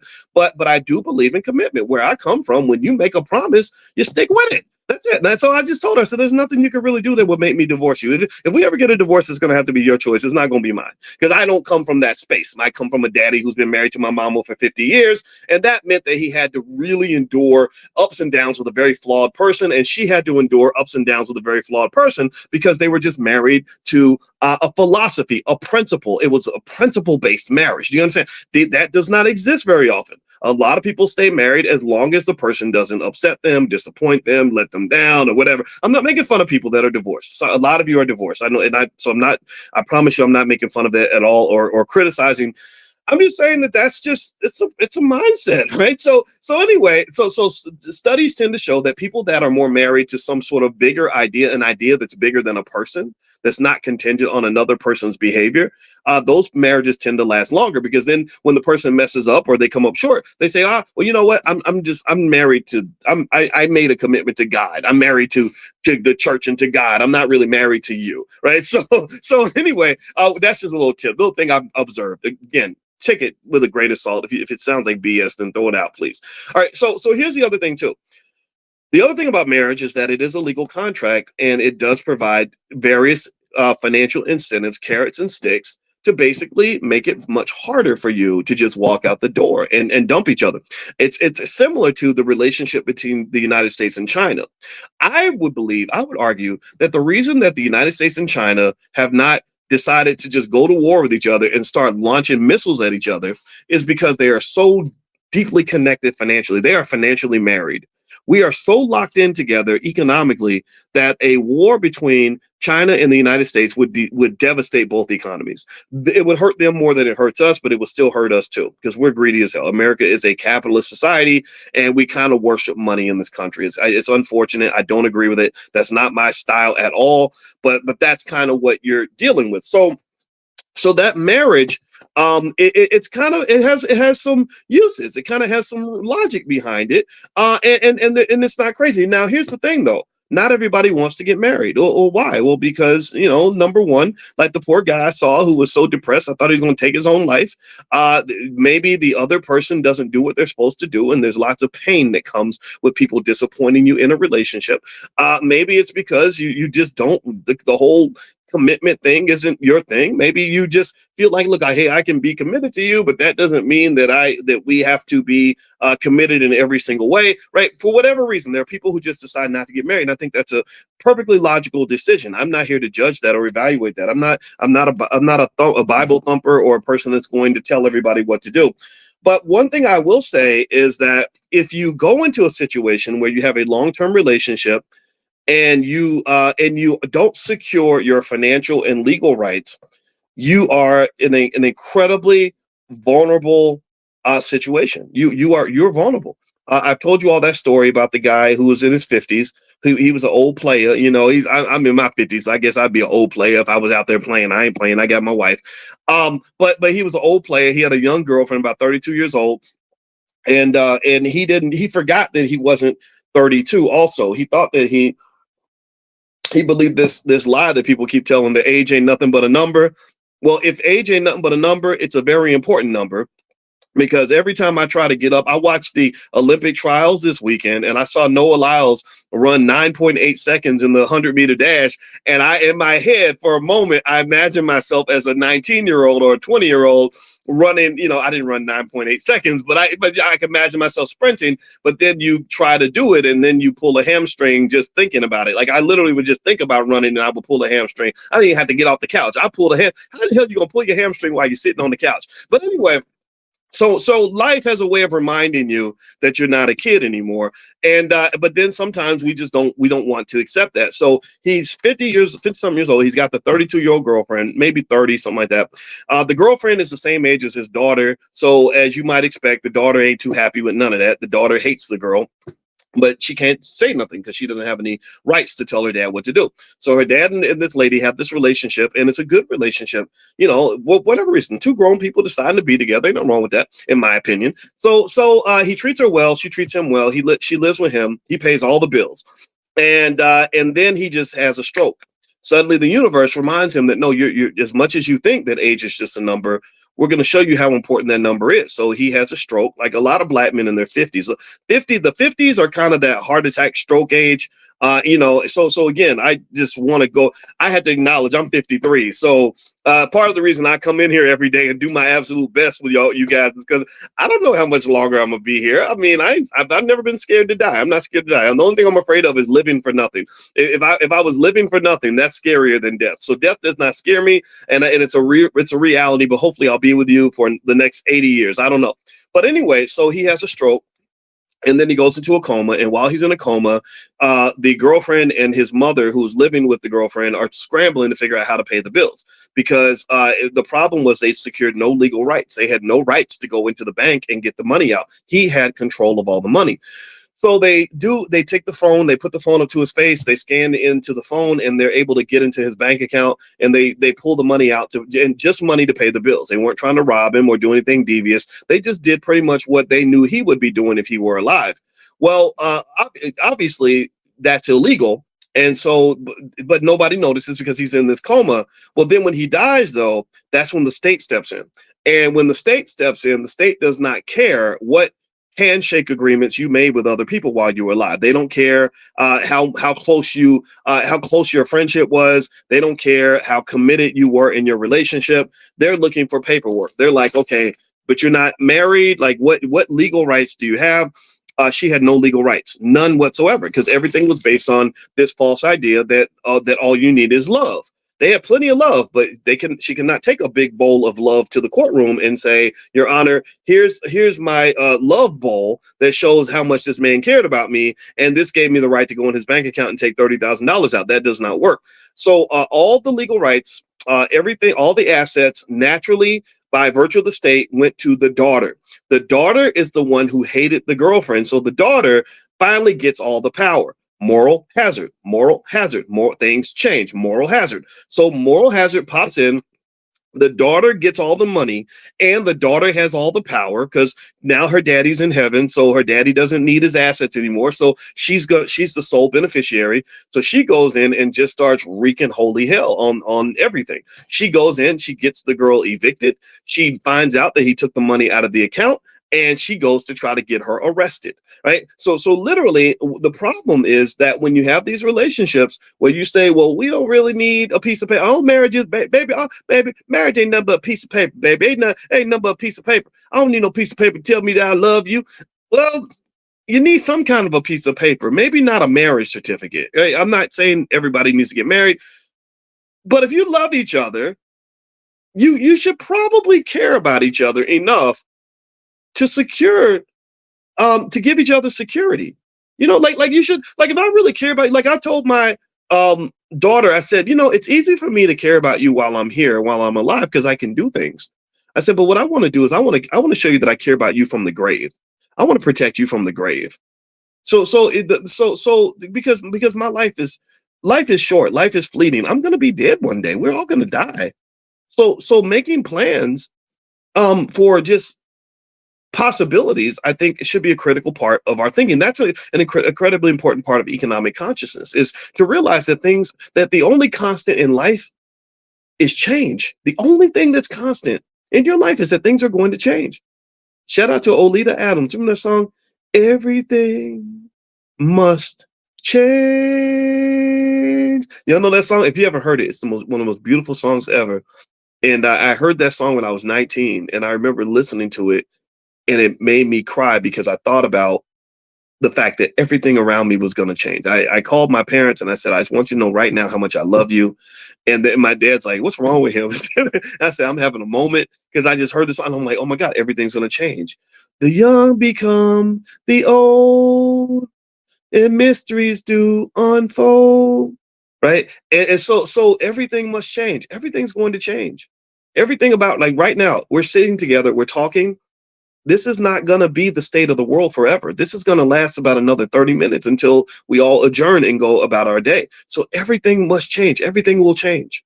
So a big important part of economic consciousness is only giving a certain amount of energy to observing what's in front of you. You want to have mindfulness and understand what's in front of you, what's happening right now. That's mindfulness. That's a type of consciousness where I can be with you in the moment in a very meaningful and deep way. That's an important part of consciousness there. That's almost like a type of meditation. So mindfulness is very important. But then after you practice mindfulness of the situation that you're in, you have to also practice mindfulness of the fact that there is a big, vast unknown called the future that you're also going to have to find some way to plan and prepare for. So let me give you, in terms of practical, actionable information, let me give you some things you can do that will secure and protect your rights in the event that things change, which they will. And this goes beyond just being married. And again, it goes back to that post. That post triggered me. The thing that triggered these thoughts was that post, and I put it on my Instagram, which is Dr. Boyce Finance, of the guy who says, if you're just there paying the bills and she owns the house, you're not the man of the house. I hear that. So let me kind of give you some remedies for that, so you can kind of understand ways to protect yourself if you're in a relationship. And if you love someone, then you will consider these things. And if they love you, they'll consider these things. If they won't consider doing these things, then I think that it's okay to question the love. Like, how much do you really love me if you don't have a plan for me?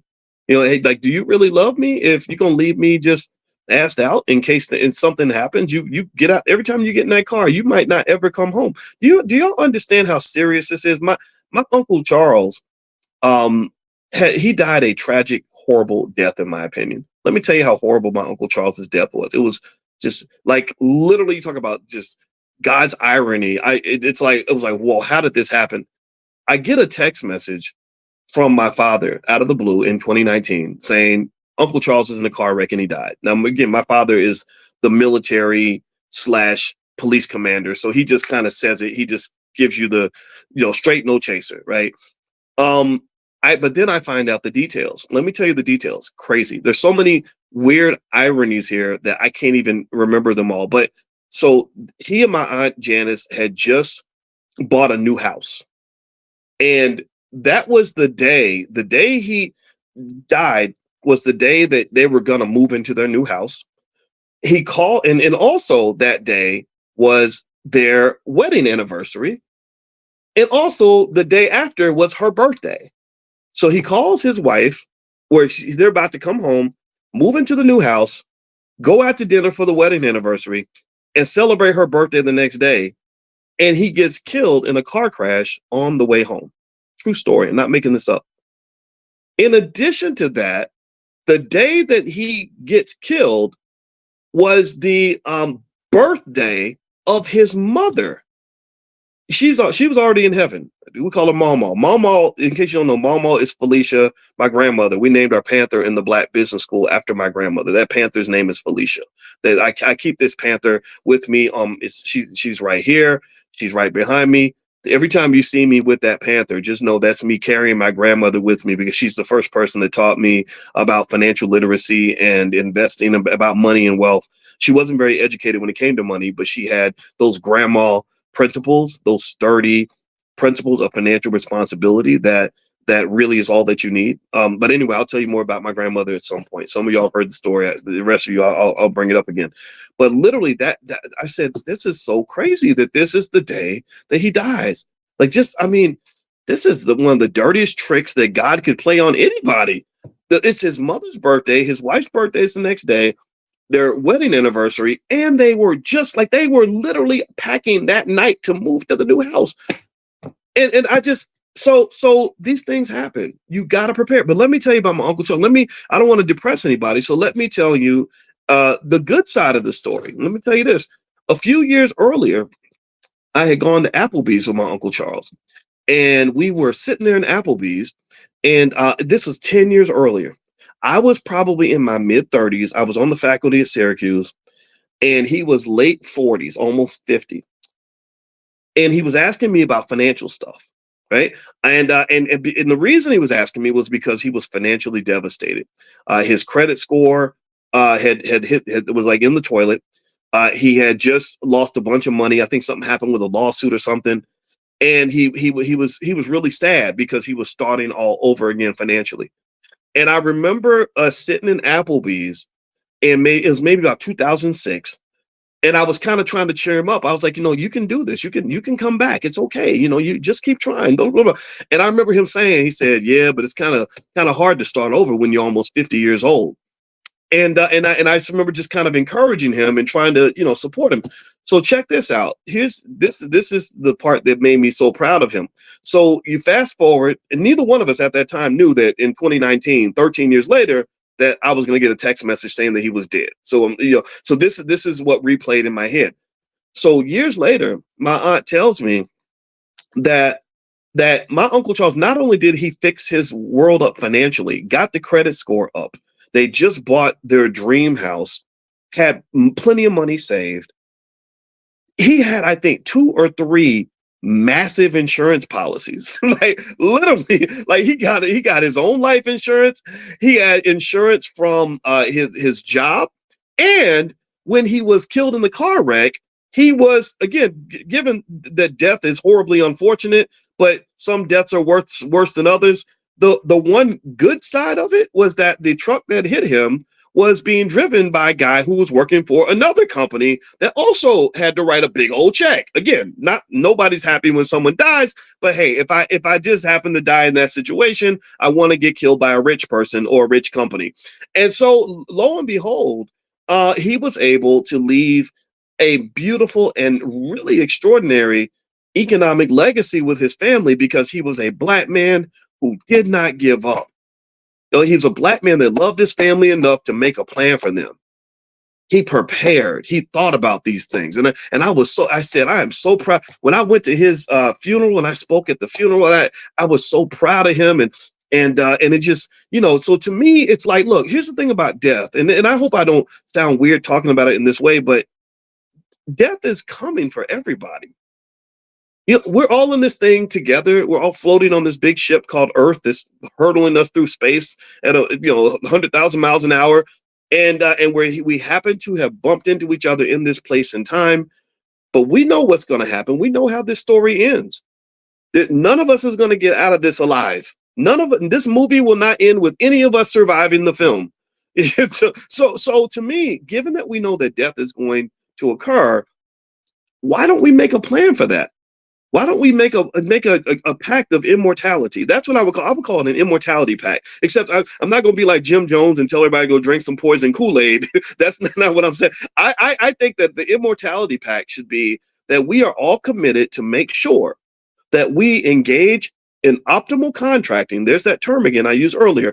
Optimal contracting to ensure that we've got something in place to make sure that if something happens to us, when the Grim Reaper shows up at our doorstep, that the people that we love are going to be taken care of, that they're going to be in the same position that my Uncle Charles's family was in. So in the middle of all the sadness and devastation that they felt to lose him, I mean, it was a terrible way to die. They were at least able to know that they were financially secure and that the bills were paid for the next 2 or 3 generations. That's pretty cool. That's pretty cool. I was very proud of him for that.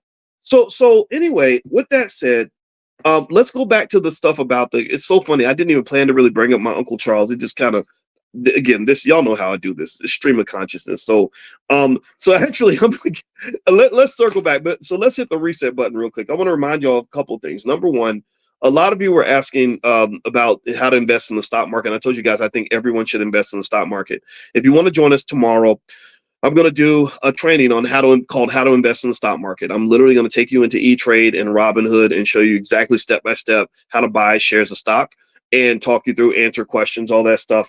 And the materials are yours for life. If you want to get an invitation to that session, just make sure you're on the text list. If you're not on the text list, pull out your phone, text the word morning, MORNING, to 87948. Text morning to 87948. Not only will you get an invitation to this free training, we do this every single day, 7 days a week, 10 a.m. Eastern. It's called Financial Consciousness / Economic Elevation. So you'll get an invitation here, but also I'll invite you to tomorrow's session. Is going to be tomorrow at noon. If you can't make it Tuesday at noon, that's okay, because the recording will be available for you afterward. Also, just another thing I want to mention too. We really support the voices of Black women. I don't know how people feel about that one way or the other, but I don't care. And so with the Black Business School, we have a platform called Fly Nubian Money, where every single day at 1 p.m. Eastern, we have a group of sisters that get together, smart Black women that talk about really important issues. And I think everyone should be listening to Black women. A lot of us were raised and loved by a Black woman, taught by a Black woman. So to me, I think this is very natural. This is very important. So if you're interested in participating, I hope you'll come in and support the ladies, right? Because the internet can be kind of a mean place. The internet's full of crazy people, terrible people who just are mean and disruptive. So I want to fight that energy with with more energy. All right. So that would mean that if you follow and come into the session and just make some positive comments, engage in the conversation, encourage the ladies, that will be really cool. My wife goes in there, Dr. Alicia Watkins. She provides her therapeutic background. Dr. Lene Javette comes in. She's a business specialist. There's lots of Aisha Verzi, who I think is in this class right now. She has a background that is also not just strong in terms of finances, but she's also got an international perspective, which can really help us understand various ways to kind of look at family values. Like I think Aisha's from Nigeria, her family is, and they have. I really admire the way the Nigerian people look at education and family, and I think as Black people in America, we can learn from that. I think we got to go to our roots. I don't believe in going to these systems and all these these other things that are out here. I don't think that's the solution. I think the solution is for us to go back to the basics. So anyway, if you want to follow the ladies and be notified when they do their show every single day at 1 p.m. Eastern, just text the word Queens to 87948. So pull out your phone, text Queens to 87948, and your support would just mean everything. And if you could actually consciously come in and make a comment and just join the discussion, like that really, really helps. And I want to encourage them, because I personally think that we should listen to smart Black women, because Lord knows there's a lot of weirdos online, and I want to hear from the smart people. Even if you're a weirdo too, just be a smart weirdo. Be a weirdo with some solutions, please. All right. So let me give you 5 things a person can do to protect their rights, even if you're not married. So if you are in a relationship and you're living with somebody and you want to make sure that you're good and they're good, here are a few things you can do without having to get married that will secure your rights and make sure that if somebody gets sick or somebody dies, or also if you're helping to pay the bills, that you're going to get credit for that, right? Like I think that solution to that post I put on my Instagram, which is Dr. Boyd's Money, where the guy was complaining that, look, if you're there to pay the bills and the woman owns the house and you're not the man of the house, well, part of that solution is pretty easy. To me, if you are paying the bills and paying a big chunk of the mortgage, then I think you have a right to ask to be put on the deed. Like you can just go somewhere and sign a document and your name would be on the deed. You would have some property rights. And that only makes sense. Right? That to me is a simple solution, as opposed to the other solution that some people follow, which is just, I'm going to run to the internet and cry about it. Come on, man. You don't have to cry about it. Just fix it. That's what men do. That's what strong, smart Black people do.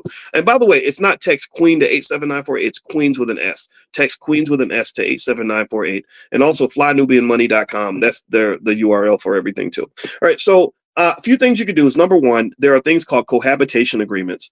And that's basically an agreement that you can get with an attorney. You can go on Rocket Lawyer or something like that to set it up, where it pretty much defines your financial responsibilities and property rights. That can be important when you're living with somebody. I don't know if anybody else has ever done. How many of you have ever had a situation where you had a roommate that didn't pay their share of the rent and everything was in your name, and then they moved out? And maybe I'm telling on myself, maybe I'm telling my story, but I've seen, how many of you have ever seen somebody go through this where, you have everything in your name, you have a roommate, your roommate's supposed to take care of half the rent, they don't, then it messes up your credit because the landlord's looking for you. They're not looking for them. Well, sometimes it's, especially when you talk about the world of grownups where people live together, whatever, and cohabitate and do whatever they're going to do. It's important to consider having an agreement in place to ensure that everything is clear, that everyone knows what they're supposed to do financially, and everybody knows what they actually own, so that if the relationship dissolves, you can say, that's mine according to the agreement. This is mine according to the agreement. I deserve half of this or a piece of that or whatever. I think and those are simple contracts you can do, again, either with a lawyer or even on a Rocket Lawyer or something. Also, there's something called joint tenancy, where you hold property jointly, so that the ownership transfers to the surviving partner. So if you and I have joint tenancy on a property, that means that I can secure something that says that if you die, I'm not going to get evicted. I'm not going to end up homeless. And I think that that's important to consider. I've just seen cases where people even forget to take stuff out of their ex's name, or their ex-wife or ex-husband, and then they die because no one thinks they're going to die. Everyone thinks we're going to live forever. And then next thing you know, this ex that you hate is coming in and claiming ownership of all your stuff. Like, that's terrible. Like, why would you put your partner through that? There's also something called power of attorney. Now, with a power of attorney, You basically are signing a document that gives this other person the rights to make certain financial and medical decisions in the event that you cannot do that. I think that if you love each other, a good way to test the love is to say, look, hey, do you trust me enough to have power of attorney in the event that something happens to you or something goes wrong? If they don't, then maybe that warrants a further conversation. You can also list each other as beneficiaries on your insurance policies, retirement accounts, and bank accounts. If you go to your bank and you say, I need to put this person's name down as the person who can access my account in the event that I die, you can do that. And the thing about it is, the same thing is true for your brokerage accounts, all that stuff. And the reason that would be important to me is because think about it like this. Go back to the example of the guy I told you about who's in his 50s, who had the young girlfriend, and he's paying all the bills and all the rent. Her biggest problem was, oh crap, he died on Thursday. The rent is due next Tuesday. How am I going to get money next Tuesday if he's not here? Or he went into the coma. I'm sure when the coma happened, that was probably when they first panicked. So in my view, I would argue that if you put someone down if they've got power of attorney and they're a beneficiary on your bank account and on your investment account, they can hop in and make adjustments in the event that something goes wrong, because things go wrong. That's life. Also, you got this thing, you've probably heard about this, called a will. And in your will, you can just make it real clear. You have to state. See, here's the thing. I'm just say it like this. How can I say this in a way that isn't me telling on myself or revealing too much or whatever? Because I am talking publicly, and I would never want something to be misconstrued. But there's a way that I show, and I think a lot of people do this, especially men, but I think women too. One way that I've shown love, like real heavy love for a woman, I've only really been like heavy in love a couple times, is I publicly declare that person in that relationship. Like I'll give you an example. Most of you, how many of you know about my wife? Give me a yes if you've heard me talk about my wife. How many of you have heard me talk about Dr. Alicia on numerous occasions? Anybody? Okay. One thing that you probably haven't heard is me talk about the person that I dated before my wife. Very nice lady. Very nice lady. I don't even want to talk about her, but that was not. She was not Alicia. She was not going to be my wife. She's a nice lady though. But just because somebody's nice don't mean you have to marry them. You can only marry one. And that's intentional, right? To me, my way of showing that love is like, hey, I go out to the world and I announce to the whole world, I'm taken. So that means don't be sliding in my DMs. Don't be trying to get me caught up in nothing. I got a wife, and that protects me as a man. Right? And me announcing that I have a wife is something that draws a boundary, and women respect that. First thing they'll do is that if I meet, because I see y'all, sometimes you see me and sometimes people think you're kind of cute. You got money makes you cuter, and I can see it. And then the woman will say, "Oh, how's Dr. Alicia doing?" And that to me is just kind of like acknowledging, like, look, I heard you, I know you all about your wife, so I'm not here to, and I appreciate that, and that really makes things easy, right? So, and here's the thing. A lot of you don't. The only people who know this are people who've been following me for like more than a decade. Back in 2007, I don't know if y'all know this, but this was not the first time I was going to get married. I actually got engaged in 2007. And again, an amazing lady, wonderful lady, and would never say anything negative about her. We just didn't get married for personal reasons. And when I was going to marry her, I deliberately proposed to her on the Wendy Williams show. Did y'all know that? It was back when Wendy did the show in New York, and it was the biggest show in New York City. And I said, I love this woman so much that I need the whole world to know, not only that I love her, but that she is that I am taken. That this is, and Wendy's show with all these women, and at that time my stock was rising. I knew I was getting out there and whatever, and I was like, I'm going to go out here and I'm going to tell everybody how awesome this woman is and how much I'm happy to be married to her. And so here's my point. I think that to me, these preparations, kind of designating people, putting things in writing on some level, is a form of love that shows, like, look, I'm declaring my love for you. I may not have to declare it through a marriage certificate. I'm not saying that that's for everybody. And look at the divorce rate. The divorce rate's incredibly high. Obviously, marriage ain't for everybody, but some sort of public declaration that is real, that is concrete, that will it last and persist after you're gone. To me, that's really a great sign of love. And if I'm not ready to declare anything, that's very, very risky. And I think that should be consciously considered when evaluating, like, okay, how much are you really in this with me? So that, a cohabitation agreement, a joint tenancy agreement, power of attorney, beneficiary designations, putting somebody in your will, to me, is a way to celebrate the love that doesn't require you to necessarily have to go and do something that like marriage that you may not want to do. So I would just say to you, consider this, because I think that sometimes I've just seen so many tragedies where someone gets financially screwed because there were no preparations that were made in the relationship. And I just really think that love is not just a word. Love is not just a feeling. Love is a verb. Love is an action. It's a series of actions. If I love you, I'm going to love you. I want to love my wife every day by taking out the garbage and being there for her and the kids and doing what I'm supposed to do as a husband. It's not just me sitting back and doing nothing and saying, baby, I love you, right? I love you.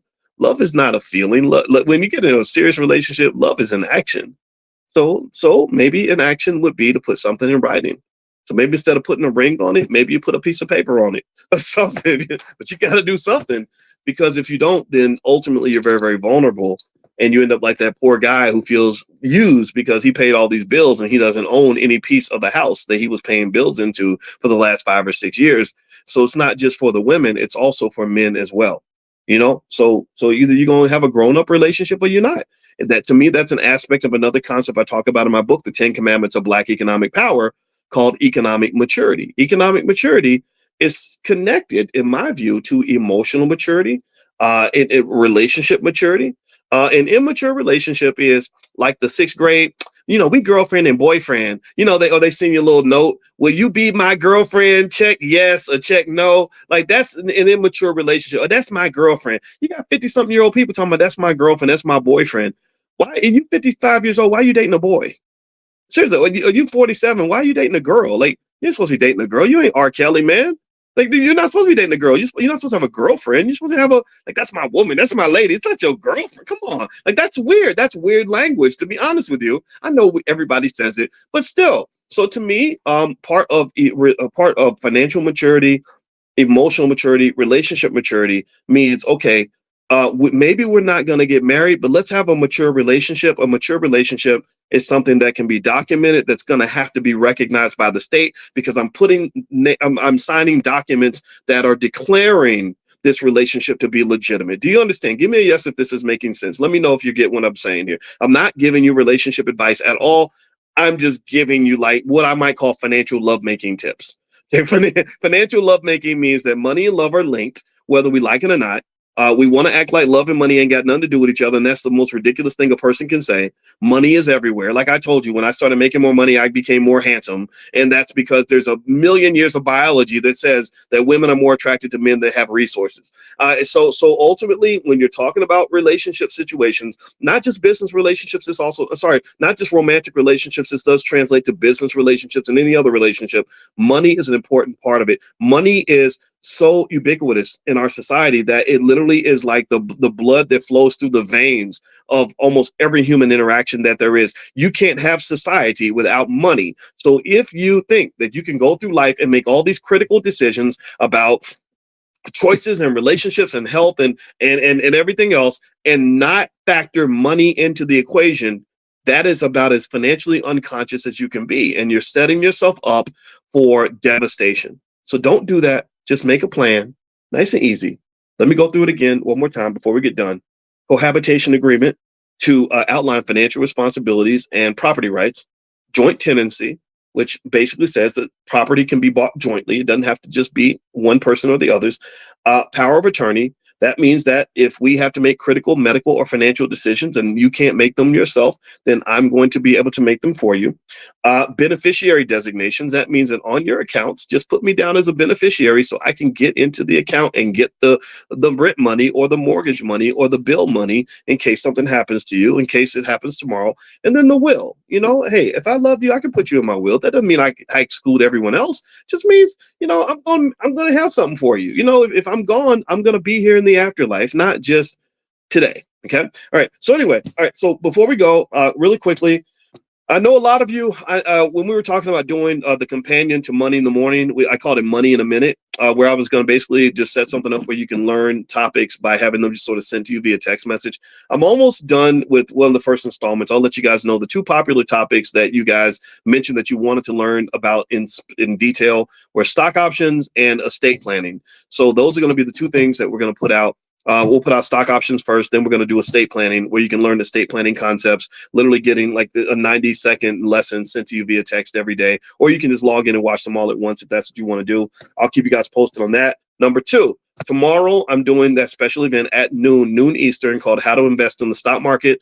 I really, really want, again, I don't require you to, there's no cost to be in this class. You only have to pay attention. But I really, really want you, everyone in here, this is the one favor I'm asking you, is I really want everyone in here to be a consistent investor in the stock market on some level. I don't care if it's 2 nickels a week. I want you participating in the stock market. So tomorrow I'm doing the training session, how to invest in the stock market. I'll walk you through the process, everything else. So you can get in. There is a fee to join and everything's yours for life. You can bring your whole family. Or you can do a $1 trial in the Black Stock Market program. I'll send you a link to do the trial later on today. Make sure you're on the text list. The text list, to be on the text list, text the word morning to 87948. If you text morning to the number 87948, I will send that to you. Also, if you can't get on the text list, just send an email to support@theblackbusinessschool.com. I know some of you are international. And so if you email support@theblackbusinessschool.com, they can help you. And then last but not least, the ladies at Fly Nubian Money are going to, Dr. Alicia, Dr. Lene, etc., are going to be live at 1 p.m. today, and they're live every single day. And they tend to cover topics that relate to the financial side of Black life. Sometimes it's love and money. Sometimes it's politics and money, whatever. But the topics are really interesting. And so if you'd like to join in and participate in that discussion, you can get on that text list. Just text the word Queens, QUEENS, to 87948.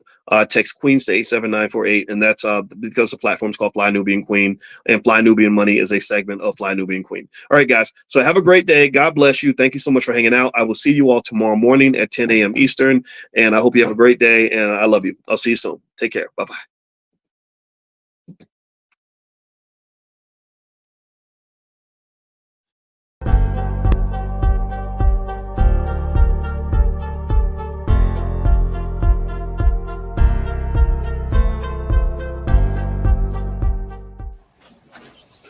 Welcome to Fly Nubian Money. I am Laura Lala Key, your host for today. And today we're tackling a very significant and controversial topic in our communities. And I am joined by some awesome co-queens. If you want to know what this controversial thing is, we're going to be talking about baby mama culture. And this seems to be something that is becoming the norm. And I want to talk about, we definitely want to talk about, is this harming our communities? And we want to talk about how the role of the Black family is so important. Today, I am joined by Linda Husser. She is the bodacious lifestyle coach for Black women over 50. And Tiara Williams, our actress, producer, and owner of Real Virtual. Welcome, ladies. I'm so glad to have you today. Thank you. All right. It's going to be kind of crazy for this. Are y'all ready for this? So we have some great footage that I think that we should start off with. So to get this conversation going, let's dive into this short clip video from the 80s or early 90s that is featuring some young Black women who are expressing their views on fatherhood and the necessity of men in their household. And they all are single mothers. This is my era. This is when I was growing up. So I have a lot of friends as well as myself who was a 16-year-old mother. And I kind of feel a little bit differently than the young ladies, but I feel like at this time is when people started saying that, it just wasn't important to have the father in our household. So this footage was very gut wrenching for me, and I really had a hard time watching it. And I think you'll see why once we pull that up. But right now, I want to know, have either of you had experience with single motherhood yourself or within your family? Tiara. Let me unmute. Oh, I am unmuted. Okay, great. Yes, I actually grew up without both of my parents. So I was a foster kid raised as raised by the community of my family. My mother was unfortunately, and my father were caught up in the crack epidemic because that was what the 80s were. It was the start of all of that. And not in turn, I'm not a single mother. My child's father is very active, but I am a single woman. So we're not together, but we co-parent wonderfully. Thank God that he is there and he is hands-on and active. He does not miss a beat. So I'm grateful that we have a father in the house. That's a blessing, and it's also in the slim side of what we experience in our community. So that is a huge blessing. How about you, Linda? What is your experience with single familyhood, and have you experienced this in your household or your community? I did not experience it in my household. I did grow up with my mother and my father. However, now that I think about it, all of my first cousins, nobody's father was in the home. And I mean, nobody's father was in the home. It is amazing. And so now that I'm thinking about it, we were the only married family in my family. Out of all my first cousins, I'm thinking nobody was married. And so I feel that it's important, even if your father isn't in the home per se, like what Tiara said, which I thought was really beautiful. She said she's not a single mother, but she's single. Girl, that's a t-shirt right there. Because basically what you're saying, Queen, and thank you for clarifying that, what you're saying is there's single mothers, there's single women, and there is a huge difference. So I would really like to explore that a little bit more, but of course we're going to go into the topic, but that's very important and a very clarifying way to put that. And thank you so much for making that clarifying difference. Agree. And before we roll the footage, I'll put in my experience with it so that you have context of all the queens who are on here and our experience of this in the background of our lives. I was raised by my aunt. My birth mother gave me to my aunt because she had gotten into a lot of trouble. And so my aunt was the one who raised me. But when I say mama, I mean my aunt. Now, I lived in a community, I call it my village, where all of my aunties and my uncles lived in the same neighborhood, and my dad still lived in the neighborhood too. So even though my parents weren't married, I had a weird village, but still a blessed village. Most of my aunties and uncles were all married, and all of them were. So they were an example for me. So let's sit back and watch this video because I have a lot of things that we can really dig into with this. All right, hold on. Married. None of you are married. Raise your hand if you would like to be married to your baby's father. One. The rest of you who don't plan to get married, why don't you plan to get married? I'd like to know that. You already have your child to think about, and then a whole family to care for. It's a lot of responsibility, and then you don't want the commitments. I wouldn't want no man holding me down because I think I can make it as a single parent. But don't you think you might need help in raising that baby from a man? Not really. I didn't have a father. My father wasn't in the home, so it really, male figures are not substantially important in the family. Raise your hand if you're married. None of you are married. Ouch. If you're just now joining us, you're watching Fly Nubian Money, and we are here Monday through Friday at 1 p.m.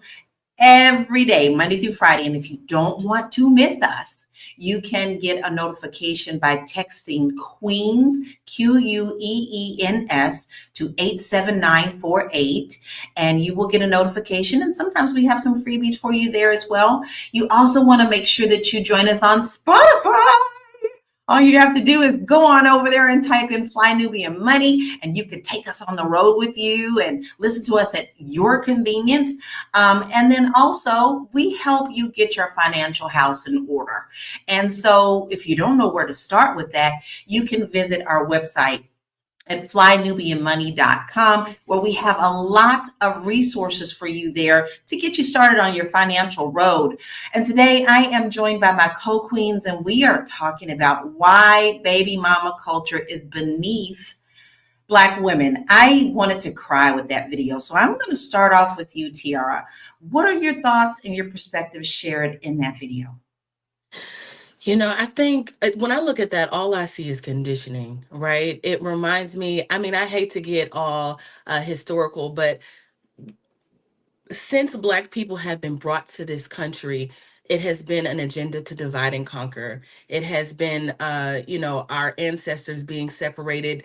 Some of them sent to to Alabama, while the rest of the family is sent to Mississippi. It's just part of the agenda. So since the beginning, we have been separated. But I would say, like, somewhere in the 80s or 90s, like, that whole era was really a time when there was an agenda, I think, to program us in a way. So it just sounds like programming to me. It's almost like today when I look at female rappers 20 years ago, 30 years ago now, you would cringe to be like, who you calling a bitch? But now the girls be like, I'm a bitch, I'm a hoe. Like, they've taken on that armor. So it's kind of the same to me. It's the same agenda of, like, over time conditioning.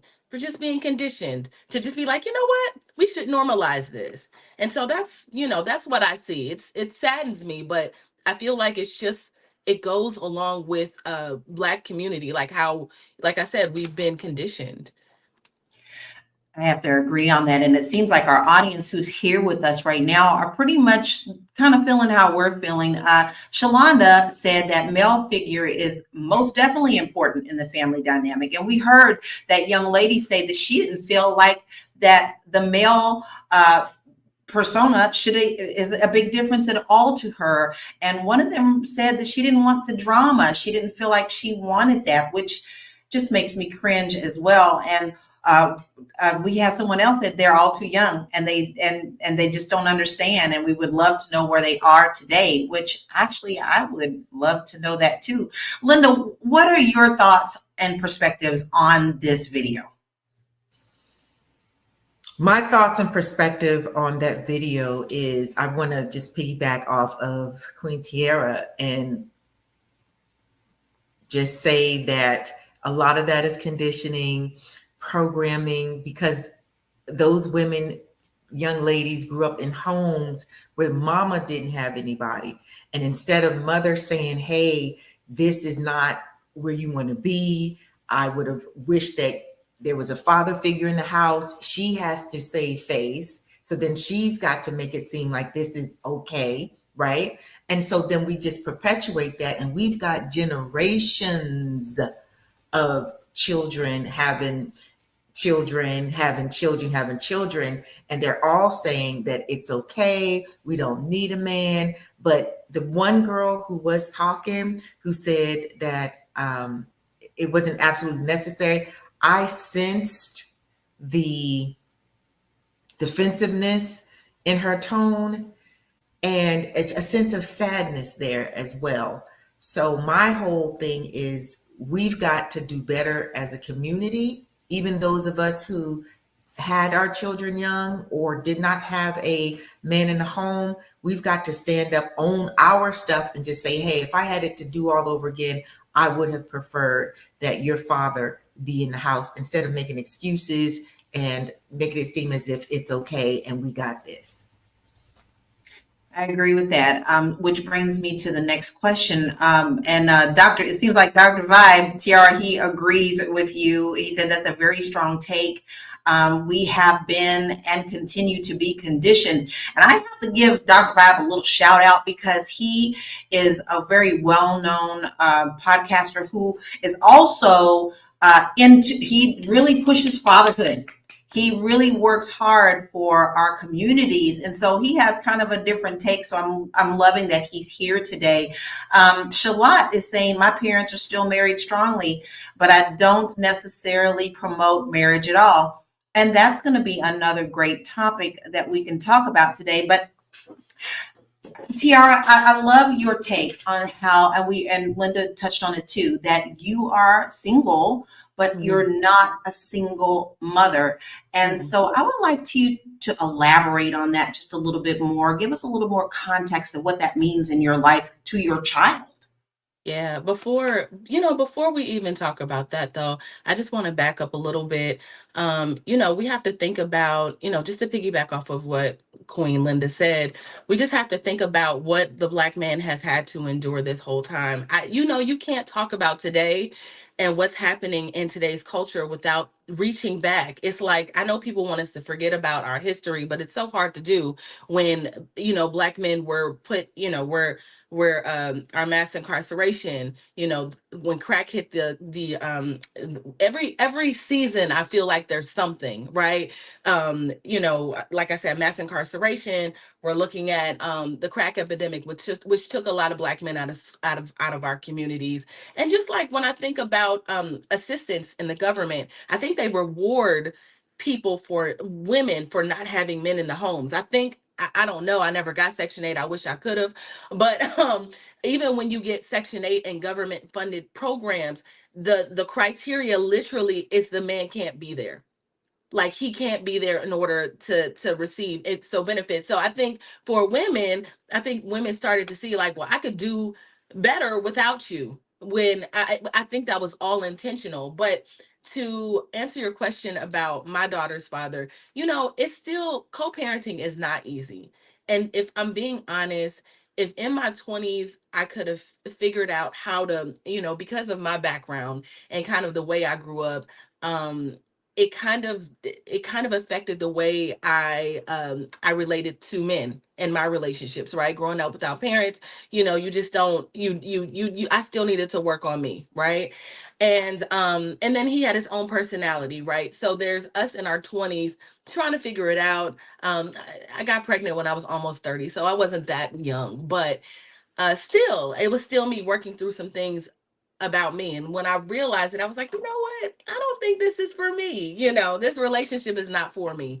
But he was very intentional. Even when I got pregnant, he was like, I want my daughter. I'm going to take care of her. I'm going to be there. And he has not missed a beat on that front ever.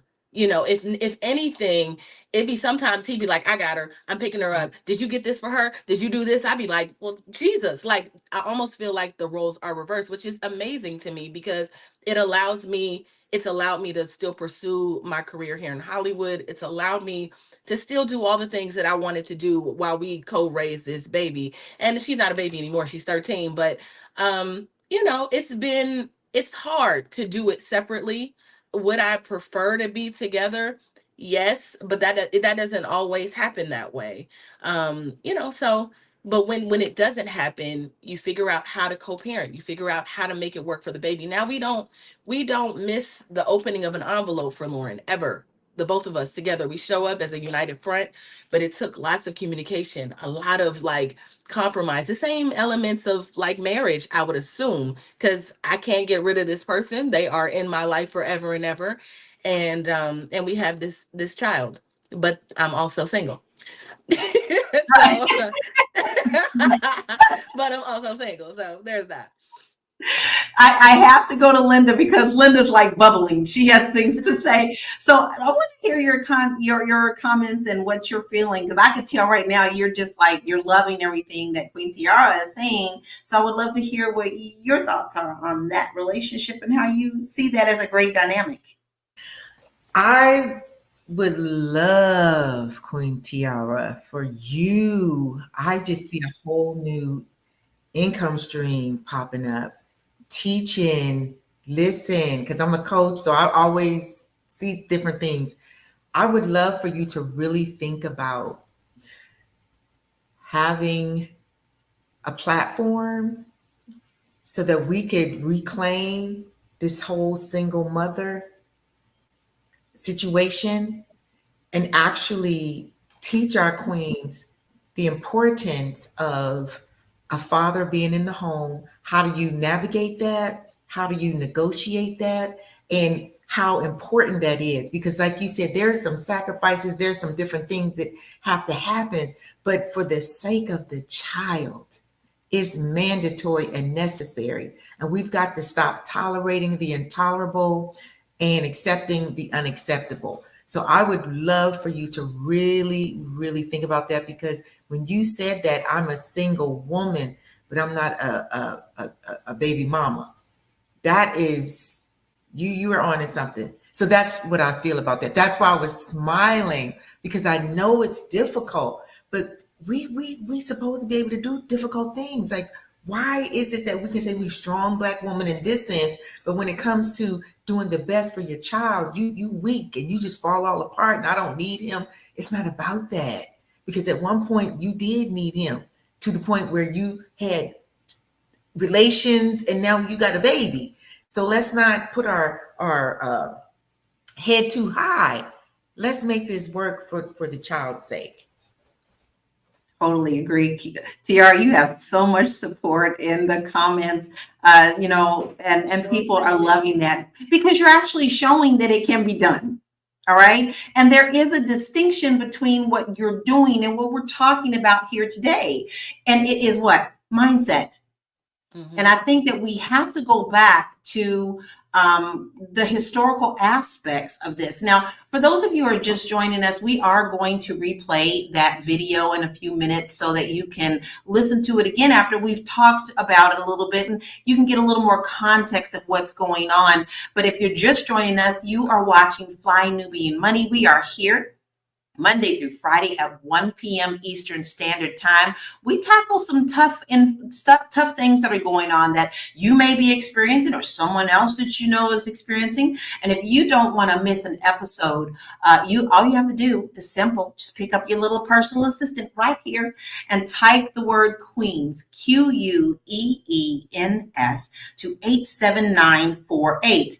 Then if you're, I might miss it today. Well, go on to Spotify and type in Fly Nubian Money there, and you can take us on the road, listen to us before bed, have us with your coffee in the morning. We would love to hear your comments. We'd love to talk back to you. This isn't just us talking at you. This is talking with you. And we would love for you to continue to put your comments in, and we'll address those as well. And if you're kind of struggling a little bit with your finances, we can help you there as well. Please make sure that you go to flynubianmoney.com. We have some great resources and courses for you there to help you kind of get your money in order, because you never know when your nest egg is going to be tapped into. And if you don't have one, this is where you can find to get started on having one. Today, I'm actually joined by Linda and Tiara, and we are talking about here's why Black mama culture is beneath Black women. Now, I'm going to tell y'all something this weekend. Let's look at some stats. This is perfect timing. Let's talk about single parent households. Black single mothers, as of 2020, are about 64% of Black children were living in single parent households, predominantly led by single mothers. Now, Black single fathers, while less common, single fathers also make up a notably portion of single parent households in the Black community. And approximately 4% of Black children lived with their Black fathers, their single Black fathers. I actually have several cousins that are raising their young daughters as single fathers. And I see this, and they work hard too. But the poverty rates, and I'm going to talk about the economical impact of this. The poverty rates are this. Single mother households, particularly those led by Black women, have higher poverty rates compared to households led by married couples. Nearly 30% of Black single mother families live below the poverty line. All right, this is kind of scary. But let's move on to talk about the behavioral and emotional effects on our children. Let's look at some of the behavior issues. Children from single parent households may experience higher levels of behavior issues. Research indicates that these children are more likely to exhibit signs of aggression, anxiety, and depression.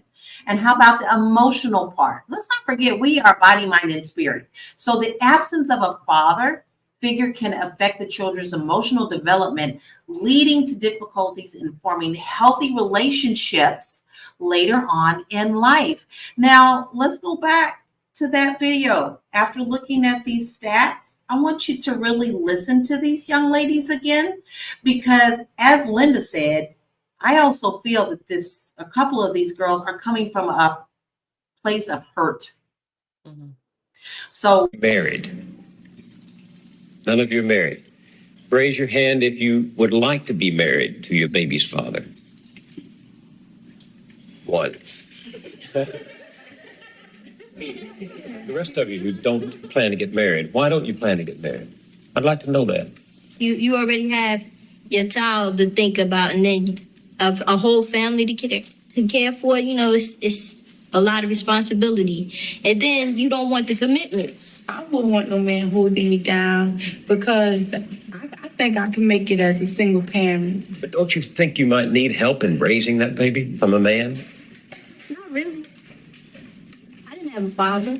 My father wasn't in the home, so you know it really male figures are not substantially important in the family.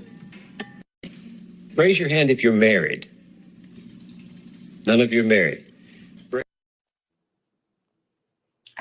I'm going to cry every time I see that. I have this gut-wrenching thing. And Tiara, you touched on some of the historical aspects of this, but I think we even need to take it back a little further than what we discussed on that. Let's take it all the way back to slavery, where our men were considered bucks.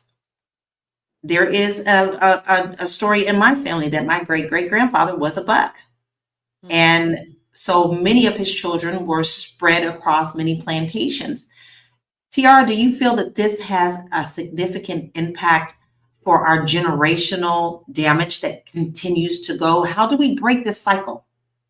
Yeah, I think that as a community, Black people are so traumatized just in general. I mean, I hear a lot of people complaining about us very often, like, why can't Black people get it together? And I get really sensitive about that. Or why do our Black men play into this and this?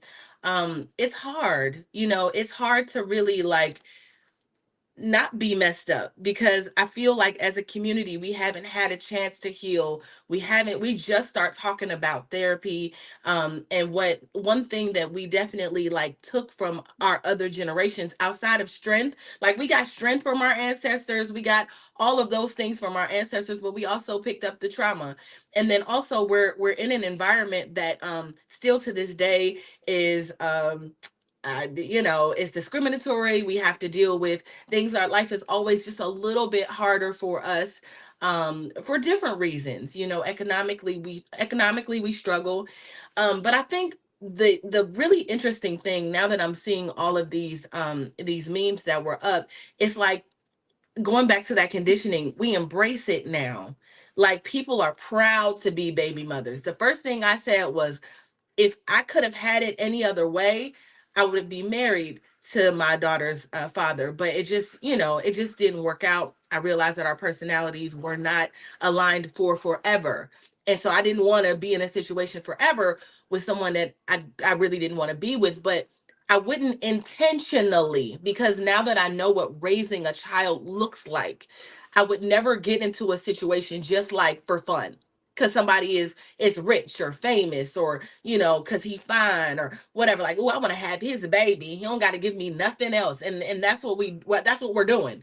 So I couldn't see myself doing it, but I see that women are embracing it more and more, and being okay with just whatever men are willing to give. It's like almost like there's no standards, there's no shame, nobody. It's just like that's what we want to do, be baby mamas.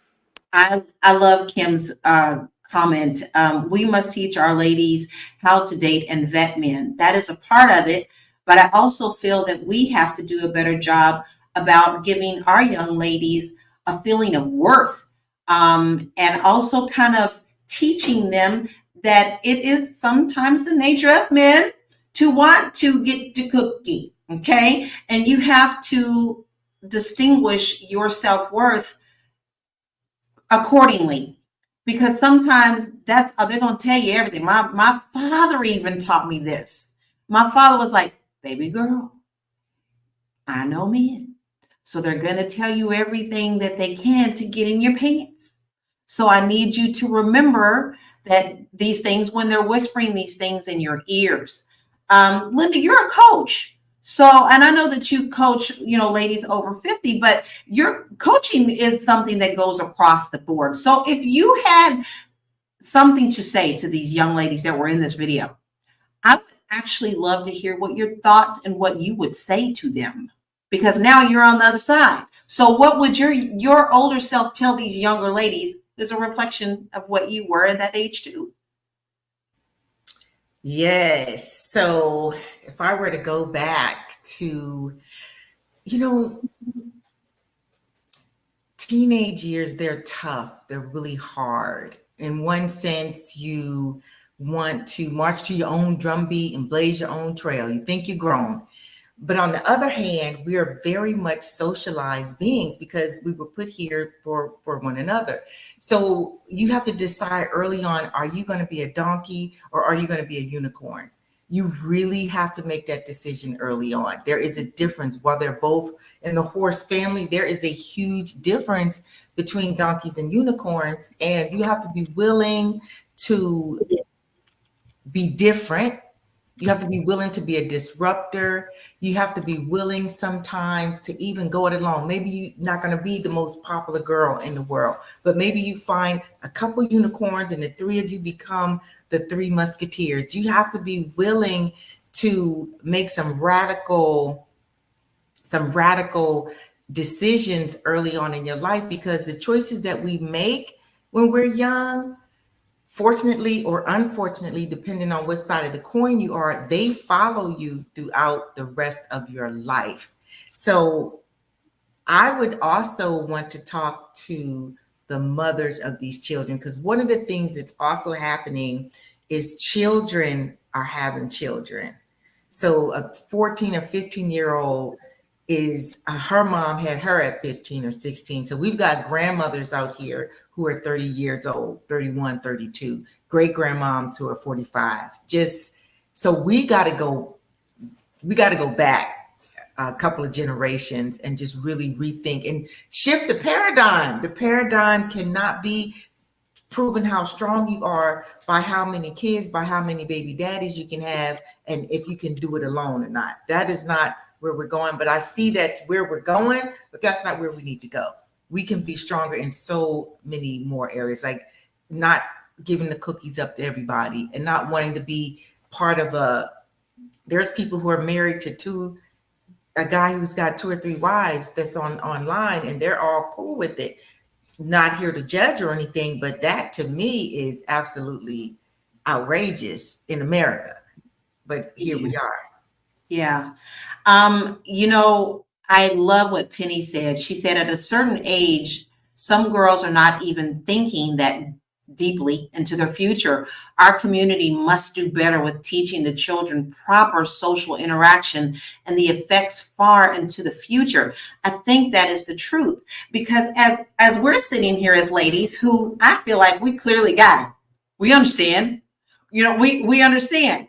But who's not understanding is these young ladies that we are seeing on our graphics and in the videos and today's culture. And we're not just talking, and now it's now even cooler that the ultra elite, such as the Kardashians, are doing the same thing. Now, here is something that is really interesting. We have a graphic up right now, and this woman shows how her absent dad didn't even notice her and asked her if she was single. Look at her comment with him. You bad. Are you single? And she says, you know, I'm Talesia, your daughter, right? This is some scary stuff. So you can't tell me that not having your father in your home is not important. They even got to know who you are. Even if they know your name, somebody needs to know that's somebody's daughter. That to me is atrocious. It makes me sick to my stomach. And I just think that we have to change what people are thinking now. But how do we combat? How do we combat this okayness where it's okay for these ladies to say that they want to get the bag? Where is their self-worth in this? Tiara, you got something to say on that, don't you? Yeah, I just in general, right? You were talking about, I often have conversations with my 13-year-old daughter. And so I'm itching because she's just like, well, I want to have kids. I said, yeah, when you're like 30. Like, wait till your mom, your mom had you, late. Like, go and experience life. Go to school, go abroad, go see what's out in the world. Don't get caught up with what the internet tells you is the right thing to do, because the internet at this point is such a bad influence on our girls. We have these rappers who are hypersexual. We have they're being preached sex at every turn. Be a baddie, get lashes and a lace front, and I mean that's the starter kit for being a baby mama. At this point, you get to target a rich man or target someone who makes over $100,000 and have a baby by him. It's not about like getting new skills and and growing as a person, self-development, all of those things. We're not teaching our girls that. It's just about like, it's really just about this really fake culture that I'm seeing. And so even when I get so annoyed when I see women just chasing, and I live in Hollywood and I work in Hollywood, it's like you come here and you're chasing celebrity men, hoping to secure some type of bag, or you're looking for clout to get next to someone who is famous. It's just a really weird thing when really you can secure your own bag. I think Linda said this: secure your own bag. Create. I mean, really like work on yourself. That's what I tell my daughter that all the time. I said, you just want to take the time and get to know you. You want to experience life beyond the hood that you grew up in. There's so many resources. There's so many things that with the right mindset, because mindset is everything, that you can do. And you can, once you know that you have freedom in the mind to go and do it. Nobody ever told me to come to Hollywood. The statistics said that I should have been with 10 children because I didn't have a mom or a dad, right? The statistics say that I should have ended up on drugs. I should have ended up wherever. And people would have been like, yeah, I get it. Because Tierra grew up that way. I mean, can't be mad. She tried. But instead, I went on to have this other life with just a little bit of discipline. And I was just curious about everything. I was like, can I be a model? Can I be an actress? Can I be a producer? Can I write songs? I can sing songs. I just wanted to know more than I had seen. And so thanks for listening to my tangent because I can go. But I'm gonna be quiet. But I guess it's not a tangent. People need to hear this. Is we have to.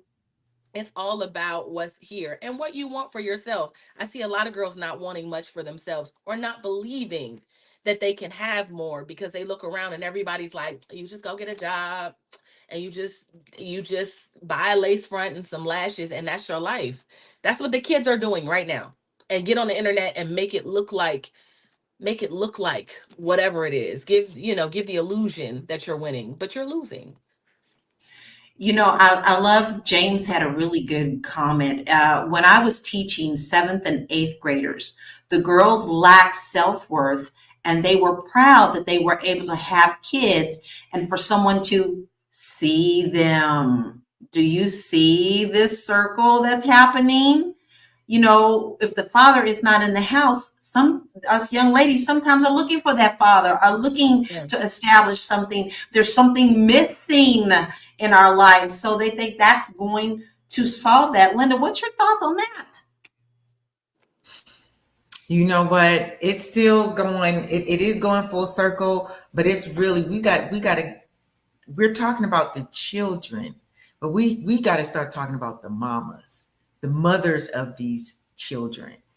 Is where I'm really seeing this really starting, this really developing. And someone had commented about it starts with the mentors and having positive role models. Absolutely, because even with you, Tiara, you were in the foster system, but clearly there was someone or someone's plural, because I don't know, the ins and outs of your situation, who had a positive impact on you. And it goes far because, like you said, you should have been a statistic, but you weren't.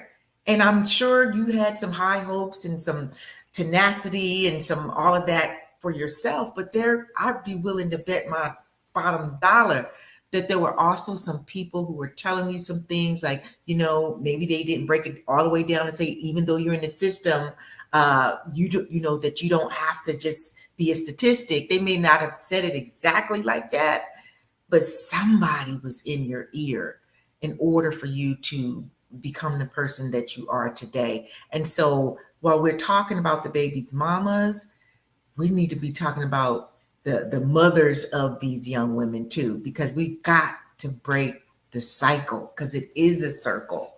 And we really need to have that conversation. Who are the mothers of these baby mamas? And sometimes the mothers' mothers. That goes back so far. If you're just joining us, you are watching Fly Nubian Money. We are here Monday through Friday at 1 p.m. Eastern Standard Time. We tackle some really good stuff, and we talk about some hot topics of the day and generational curses. How do we change them? What do we do? You don't want to miss an episode, because we talk about everything that is relevant to our communities. So in order for you not to miss an episode, all you have to do is to text the word Queens, QUEENS, to 87948. Now, all right, shucks, you missed us. All right, well, you don't have to miss us. All you got to do is go on over to Spotify. And type in Fly Nubian Money and take us on the road with you. Have a glass of wine, have a glass of coffee, and talk back to us. We love it. But one thing that I don't always ask you to do, and I'm going to ask you to do this today for us, is to please make sure that you share this out. This information is so important to our community. Get the conversation started in your households, in your communities as well. And let's start putting our heads together on how we can change this thing. Now, if you need some help in the financial department, you always can go to our website, flynubianmoney.com, where we have plenty of resources for you there and courses to help you get your financial house in order. Now, in my research on this, I pulled up a couple of things on YouTube that I thought was very valid. And I wanted to see if anybody else was talking the way we feel about this. And I found several people who feel the same way, who are trying to teach the generation this is not good. But I really love this young lady that we're getting ready to bring up, where she actually talks about, and she's the younger generation, on why she feels being baby mama is not wise. So I would love to pull that up so that you can hear what she has to say. And then let's get into what her thoughts are about. At the end of the day, how is this man going to show up for your kid? A lot of the times, the reason why baby mamas are called baby mamas is because you don't really hear anything about the baby daddy. It's the baby mama doing all the work. Like I said, you chose to have unprotected sex, therefore this is your responsibility. So of course, with me now being a transfer student, but also, majoring, almost graduating from the U in African American and African studies and history, a lot of things literally stem and root in racism. When looking back at the archives that I went to during my history seminar, a lot of the history archives that I chose to look at because of the topics that we were able to choose from was abortion. And I specifically chose that because I wanted to see what it was like for women back then who had to deal with having their bodies controlled. And the one thing that stuck out to me the most was the way in which Black women were treated when it came to abortions. Abortions, especially pre-Roe v. Wade, were very, very taboo. Only the rich white woman could afford them. And they would also also be very hush hush, very secretive on who was performing them, but they were only accessible to rich white women. And so within reading the archives, a lot of the times I was saying these women were having these children because not only were birth control and other sexual education not given to the Black community, but also they would be forced to have these children and then forced to go on welfare because they wouldn't be able to afford having a child. So then it was also like, with them not being able to have access to abortion, obviously unsafe abortions became a thing. And there was even this woman who mainly performed abortions, and she was kind of known. Ouch. That goes root deep. And it goes right back to what Tiara talked about. We have to look at the history of this and how poverty, they love to keep certain communities in poverty so that they can continue their agenda. And we can go into a whole nother show about that. But my question is, how as the community, how as our being the auntie, the sister, the godmother, how, Tiara, can our communities change this up and start instilling the difference into our young ladies? I think somebody already mentioned it. I think somebody already mentioned like self-worth. Okay. I think somebody already mentioned self-worth, and let me pause that. Somebody already mentioned self-worth, and I think something that's really important in our house, and I still consider myself and my daughter's father a unit, because we are a unit. We made a unit. We have a child. Like, we have to kind of move in that way. But the way that what I noticed is, even going through her teenage years, I saw somebody mentions like 7th and 8th grade, like girls lacked esteem. We've dealt with that right now. Like, we've dealt, even having 2 parents that love on her consistently, she still is just going through puberty. She's trying to find her own way, and trying to figure out who she is. And in that, she's made a lot of mistakes. And then there's pressure of the internet. Although I don't let her get on the internet, she still does it in school. So there's that. There's just all of these other things that we have to kind of like block and shield her from, and figure out what we want to allow her to be exposed to. And so I thank God that her father is there, because there's a lot of things that I just don't get to. There's something that she needs to hear from a man. So even though I say like I'm a single woman, not a single mother, I'm still very dependent on that dynamic. Like, I'd be like, well, let her daddy do it. I thank God I can say that and just be like, are you gonna, because today she did this, and he's like, man, how are we gonna deal? It's still a very like unified approach to the way we deal with her. But you ask me, I guess that's what I would recommend for mothers. If you don't have a father figure, or the child doesn't have father figures, one of the things that I had that you mentioned, Lala, was cousins. I had cousins, I had aunts, I had uncles, my grandmother had 12 children. So all of her boys were at the house, and all the girls were like in the world, and I got to just kind of like have that, where my uncles taught me how to fight. My uncles taught me how to, if it was like, don't be scared of that girl, go outside and fight her, I'd be like, I don't want to fight, or whatever it was, whatever the thing was. It was whatever season I was growing in, there was always someone there to kind of step in and say, this is the way to do this. This is the way. So I think that people should lean. If you don't have a male figure, you got an uncle, you got a daddy, you gotta, and and I don't want to put it in, I wouldn't say his name, but I have a really good friend who he is like he just loves children. And so he'll just be like, I'm gonna mentor this baby. They could be my daughter, they could be my son, and he just takes them on, and he really takes care of them and invests in them. And I respect him so much for that. I respect that he looks at them literally like they're his children. They are his children. Those are his kids since he was young, but he just makes it a point to just like see a child and like just take them under the wing. So there are still people in the community that are like that. And there's still, I think, people around that would do it.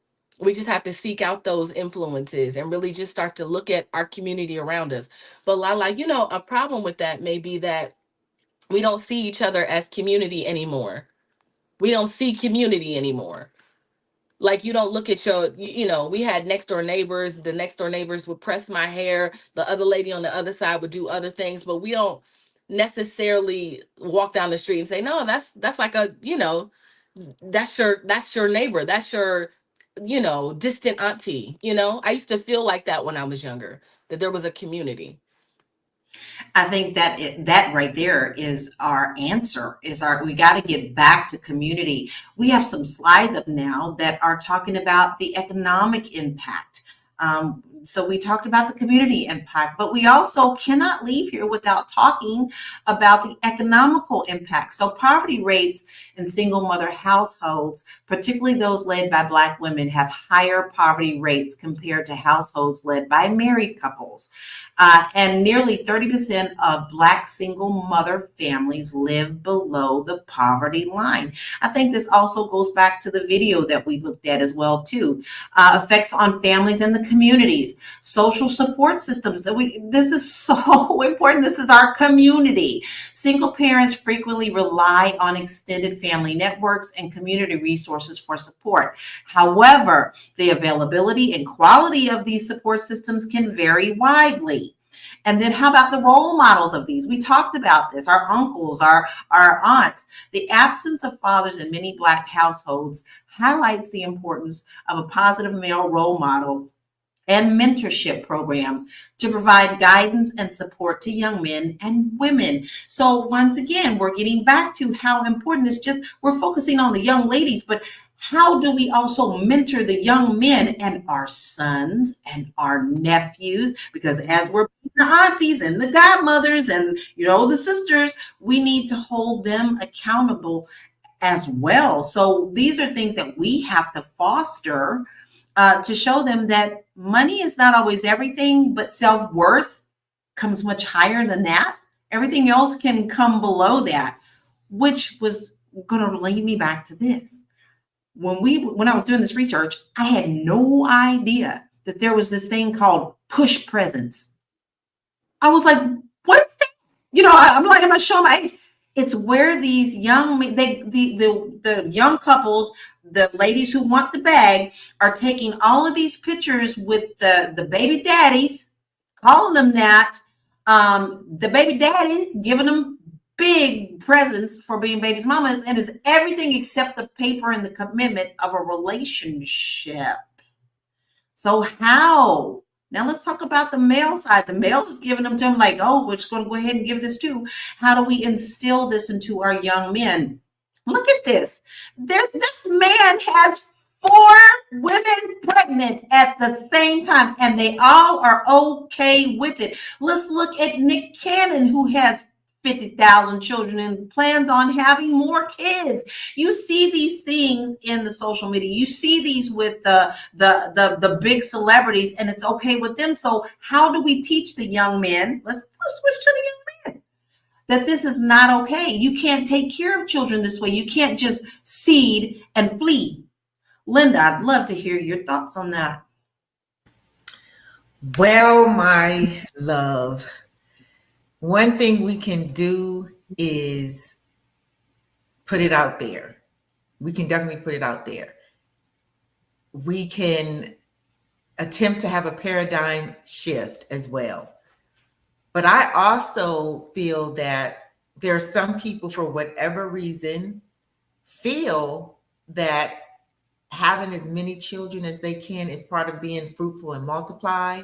You're going to always have somebody who's going to find a way to justify what they do. If we were to speak on Nick Cannon, that's his whole process is, well, I can afford to take care of them. But children need more than money. They need time, right? So there is no way that he's given equal. How many children is it now? 19, 15, 14? There's no way that he's given all those children equal time. However, I still, and y'all can beat me up, it's all good, bring it. Chat, I still put most of the onus on the mothers because you carry the child. Because you can choose to abort the baby. You don't have to have the child. So at the end of the day, I believe the mother still has more skin in the game than the man, because the man cannot carry a baby as of yet. We haven't gotten that technology together yet. And so that's just my take on it. I'm still going to put it back on the mother, because we do carry the children if that's what we choose to do. And of course, me being me, I just wanted to throw a monkey wrench in the conversation and get some juicy dialogue going on. Well, I think you're right in that. But we also have women ourselves. We're caretakers. We're built to be that way. We have the extra emotional thing that goes with it. And connection with men physically is also a way that we express love. So I think we're getting into a different dynamic on how we as women express love. And sometimes, in some cases, these ladies are having these babies because they feel like the man is going to stay around. Tiara, I heard you say, Lala, I don't want to skip over you. Yeah. I understand what Linda is saying, but in that same vein, like I said earlier, I think like you condition people to be like we talked about conditioning in a negative way, I think you can condition and train people in the opposite direction, right? We can have these maybe if our culture wasn't so hypersexual, everything wasn't about having sex with women and the pursuit of women and leaving them, and just kind of the messages that we're sending to men, the messages that we're sending to our young men, saying like it's okay to live this lifestyle, it's okay to, I mean, look at what the rappers tell us, like, right, a lot of times men are looking to these public figures like Lil Wayne and Nick Cannon and whoever else to tell them how to be a man, right? Because they have money, they have swag, they have all the girls, and that's what it looks like to be successful in their eyes. They don't know, they're kids, right? And so and so you go out and you're like, I'm gonna get 50 baby mamas, and then the difference is that little boy don't have wait until all those mamas need something for the kids. Wait until this baby is sick and that baby is sick, and you going back and forth. If he really puts the time in, it's like that's gonna drive him crazy, having all of those different households. You already have like 4 or 5 different broken households that you can't live in, like you said, 100% of the time. What I've learned is that children need time. Children need time. They need to be told things over and over again. That conditioning doesn't come in one day, once a week, one weekend. It doesn't come that way. You have to spend time with a child to really rear them. And so I would just say, on the flip side, instead of blaming women and just saying like, oh, if you don't want to have the baby, abort them, I think that everybody needs just conditioning. If you're looking and seeing like baby mama culture is cool and not being commitment is one of the best things that you can do for your life. It gives you direction, it puts you on a path. You can build if you can commit. There's all these amazing things that can come from commitment, and we never talk about that. Commitment is also hard, right? It's also a very hard thing that you got to stay, regardless if you happy, you sad, you got to be committed to a thing, and whatever that thing is. And for whatever reason, that's not what we hear in this culture. We're not taught to really commit. We watch videos for 2 minutes, but if it's 10 minutes, you might not commit to it. You can't commit to a 20-minute video. A lot of people left because their attention spans are low. How you gonna raise kids with a short attention span? So I think that I think it's just important that instead of blaming, we just kind of change the messages and the things that we are feeding one another online. If you are tempted to say something outlandish or give somebody bad advice, because everybody has an opinion on the internet, just don't give it. If it comes to like you sharing all your 25 kids and saying, yeah, this is how I live my life, don't share it. Just go live your life. Shh. So that is that's just don't say it. Don't share it. We don't care. I love it. I love it. But you're right, Tiara. This world they teach us in social media, hey, don't keep that video over a minute because you're not going to be able to keep everybody's attention. That's true. But we also, what you said, you have to nurture. So check this out. Nick Cannon, Father's Day, said his Father's Day gift was that his children could all come and talk to him on Father's Day and get advice. I'm sorry, that's not nurturing. Mariah Carey has actually even come out and said he don't see them that much. And matter of fact, I don't need him. See, here we go. We're There's the back cycle. to the cycle. At least they were married. And yes, and then he went crazy. I don't know what was going on with all them babies. I just can't. I can't. First of all, I can't even believe that this hour has gone by so fast. Mhm. We have really tapped into something that has deep, deep, deep roots. There's so many aspects to this that we can continue to get into. But before we close this out, I just want to remind you that you are definitely watching one of the best shows around, Fly Nubian Money. We are here Monday through Friday at 1 p.m. Eastern Standard Time. And we tackle some tough topics. And if you don't want to miss an episode, you want to text the word Queens, Queens, to 87948. As simple as that. And then if you want to get your financial house in order and you want to get some courses and you just don't even know where to start, you can make sure that you head on over to our website at flynubianmoney.com. Now, if you have missed an episode, you can always go back and check us out on Spotify, and you can just look up our name there, Fly Nubian Money, and you'll be able to take us with you on the road. I agree with Kim. Kim's comment is we need to further discuss this. This is like a mini series that we need to dig into, because I think what we do need to get back to is community, and how do we do that to get these young ladies mindset a little different. So I'm going to throw it to you, Linda, first. I would love to hear your final comments on this, because I know we have so much more to talk about this, but what are your comments about this today, and how can people reach you? Well, my comments on this today is that you don't have to be a baby mama because you are single. You can still co-parent with the father of your child. You can still have a dignified relationship with the father of your child. You could still have a radical love for your child and still be single and include the man in your life. I am Linda S. Husser, also known as the Bodacious Lifestyle Coach for Black women over 50, and I can be reached on all social media platforms under Linda S. Husser, and speak2linda.com for a free 30-minute Ignite Your Life session. Love it. So make sure you guys go over and check out Linda. She has some really good stuff, and you can be bodacious too. Tiara, I would love to hear your final comments, and where can we find you?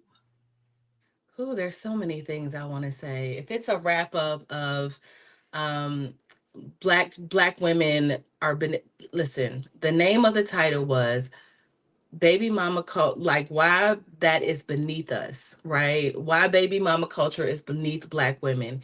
It is, right? I feel like we are worth more. We are queens. We are deserving of men who are stable and there for us and there with us and going through the process and taking care of us. And I think we're deserving of all of that. Right. And so I would encourage women before they lay down and have babies with a young man that you don't know or that you've only known for a little bit, take that opportunity to vet him.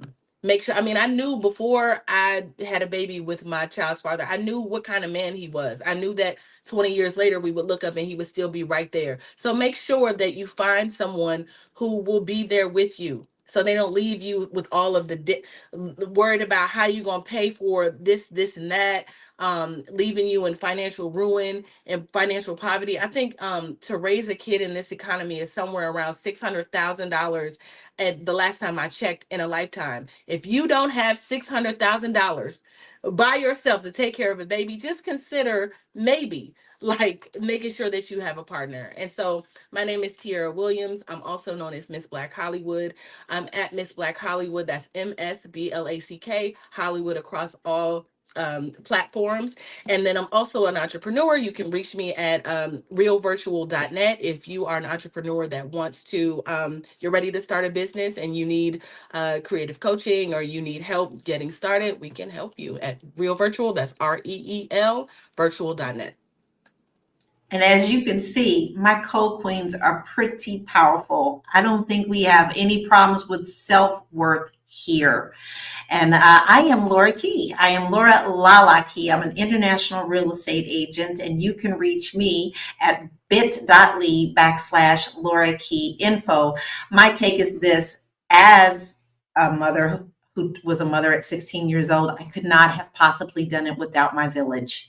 And because my village supported me, they also let me know that this was not something that should be repeated. And so from that experience, they helped me to get to the next level and see that it wasn't the end of the world, but they also made it a point where I still could have a father figure in my life as well as my sons. I'm grateful for my husband. He's been around since I was 14 years ago. He's one of my friends. We weren't dated at the time. He was one of my friends who actually came to see me at the hospital. So he's been in my son's life from day one, and that's who my son considers as a father. I am so glad that you all joined us here today. This is a very important topic, and I think we have been told that this needs to be a part 2. So you want to make sure that you definitely tune into us. You have been watching Fly Nubian Money. Money, ching, ching. And we help you to escalate and uplift yourself when it comes to money matters, and we talk about tough topics.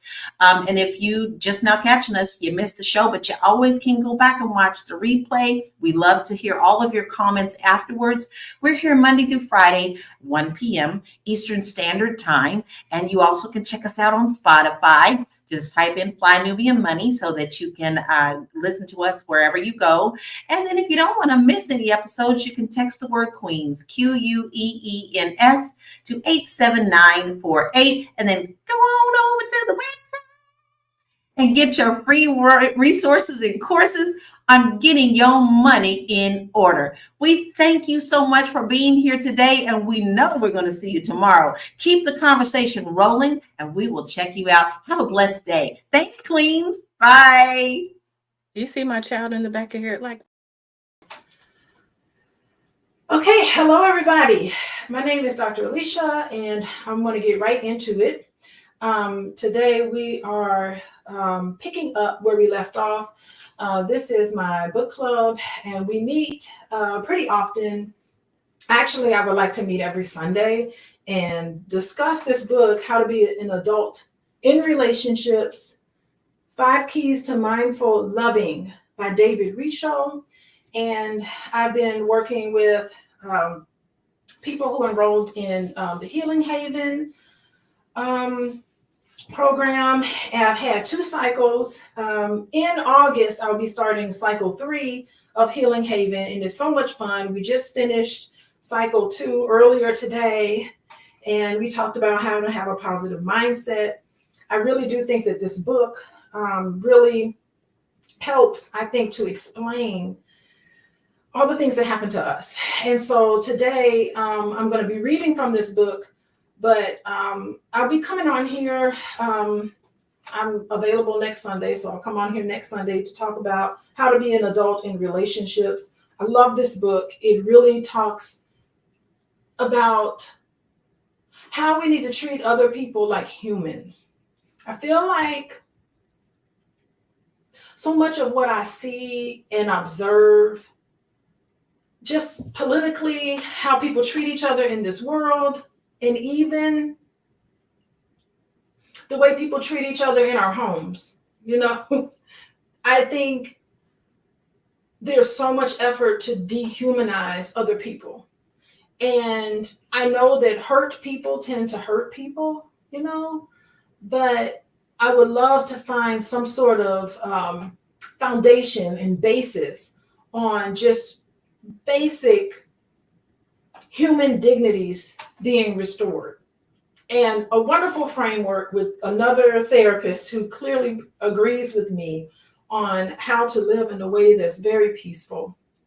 And I think that being an adult in relationships is something that our world needs to embrace. There's a lot of adult children walking around this world harming other people. So I would love to have this to be a foundation on how we need to see our pain, see each other, and how we need to treat each other with some dignity and basic human rights. I mean, this is where this is coming from, just basic human rights. We have been covering this book for quite some time, and this is my first time actually recording these conversations. So anyway, today we're going to talk about, on page 18, we're going to talk about, and we still haven't even gotten into the chapters of this book. This is really just kind of the epilogue. It's chapter 1, how it all began. We haven't even gotten to the meat of it. And the last time we met, we did talk about how to live the life of a Buddha. How to live a life of being mindful, of experiencing things in the way where instead of reacting to things from the gut, saying things from the gut out your mouth. Have y'all ever done that? I have. When I'm not in my mindful space, anything that comes to my gut, I have no filter. I'm just like, I'll just blurt it out. And when things like that happen, you regret because you haven't been mindful with how you're talking to somebody and presenting yourself to people. And we all are victim to this sometimes. So, I think that this book, and the last time we met, was a wonderful way to start to become mindful in how we speak to people, how we interact with people, all of that. So I just want to welcome everybody. I see JG in the chat. Welcome, welcome, welcome. And if you're here today and you're just joining us, one more time, I just want to say we are covering how to be an adult in relationships.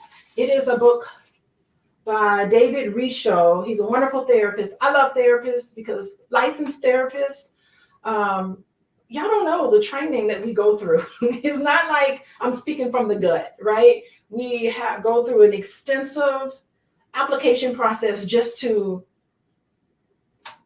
enter a school that's going to train you on how to help others. And then you have lots of courses you go through. And then even when you graduate, after taking a whole curriculum of courses, you still have, that's where the practice really starts, right? And so years and years of study and practice, so I sort of understand and I love drawing upon what other therapists have figured out. So anyway, he does a wonderful job. I love the title of this book. I think we're going to get right into it. I'm on page 18, and it talks about a positive spin on how it was and is. So the very first thing he mentions is that it may seem like a sign of weakness to have needs. Actually, needs direct us to grow in ways we were meant to. Childhood yearnings for attention, acceptance, appreciation, affection, and the experience of being allowed to be ourselves are not pathological, but developmental. And I would say this does not only mean these are experiences you've had as a child. I think as adults, we still have these needs as adults. But a lot of what we have and a lot of the things that we see in media is that having needs and needing something and not having it, for a lot of us, we feel ashamed by it. Like there's something wrong with us because I have a need, an emotional need. It could be a physical need. It could be a materialistic need. Whatever needs that we have as children and as adults as well, there's always some shame just by having this need. It's like, what's wrong with me that I really do need a hug from my mom today? Or I really would love for my partner. I really need my partner to come and compliment me, or I really need for somebody to call me. I would really love to have somebody in my life that I can share my life with. Sometimes we look at that as a weakness. And I think that we need to start looking at all of our needs as is not a sign of weakness to have these needs, right? So it says, in trying to get a parent to pay attention to us. So all of us have these needs, but when we're growing up, to try to get a parent to pay attention to us, we were seeking what we needed for our healthy evolution. We were not being selfish. We were not, but self-nurturing. There is no need to feel ashamed about it now. And I think that as children, when we grow up and we have some of the fundamental needs that were never met, a lot of times we get the message that needing love and attention and acceptance for yourself, needing to have our parents pay attention to us, sometimes we feel like we get the message from our parents that having these needs means that you're selfish. Well, I can't do that for you now. I'm tired. Well, I can't do that for you now. I've had a long day of work and I'm too tired to give my children what they need. Or I can't give that to you right now. And I think it's legitimate because so many of us are working every day, long hours, and we come home and we got more things to do. We have to be able to give to our children.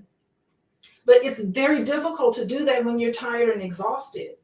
But the thing is, the dynamic of that's the reality. But the dynamic of that is often being told, can you please pay attention to me? We get the message that means we're selfish. And that's not the case, because when you feel like you're selfish because you have some need that you would really like to get met, you start to feel ashamed by that. You guys in the book club, does that resonate with you at all? Feeling like selfish because you want someone to pay attention to you. You want someone to stop what they're doing and to pay attention to you. Have you ever felt shame? How about you all in the chat? Have you ever felt ashamed because when you were growing up, because you want your parent, your mom or your dad, or to someone to see how good of a grade you got in school, or come home and wanted someone to just listen to your day? You know, you struggled. Maybe you got into a fight on the playground and you really needed somebody to sit and pay attention to how your day went. And a lot of us would have loved for that to have happened, but sometimes we can see that our parents are busy and they're not able to give us that, or you feel kind of ashamed for having this need to want somebody to pay attention to you. So a lot of times we are given messages that wanting individual attention from a parent or from a spouse or from a friend, that somehow you are being selfish for wanting that. So that's what he's talking about. You know, these are, it's seen as a sign of weakness and selfishness that we even need somebody to pay attention to us. Yeah, so JG is saying, I never want to feel like I'm using them or being a pest. Yeah, and particularly women, we're always given that we need to self-sacrifice, you know, that we need to sacrifice ourselves, that we need to like forfeit a nap or sleep just so that we can just give to other people.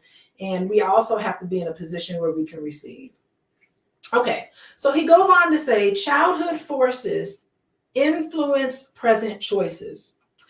For the past is on a continuum with the present. Early business that is still unfinished does not have to be a sign of immaturity. So it's okay for all of us to have baggage from our childhood. All of us do. Every single one of us, myself included. We all have baggage. And it's not a sign of maturity when your baggage comes up, right?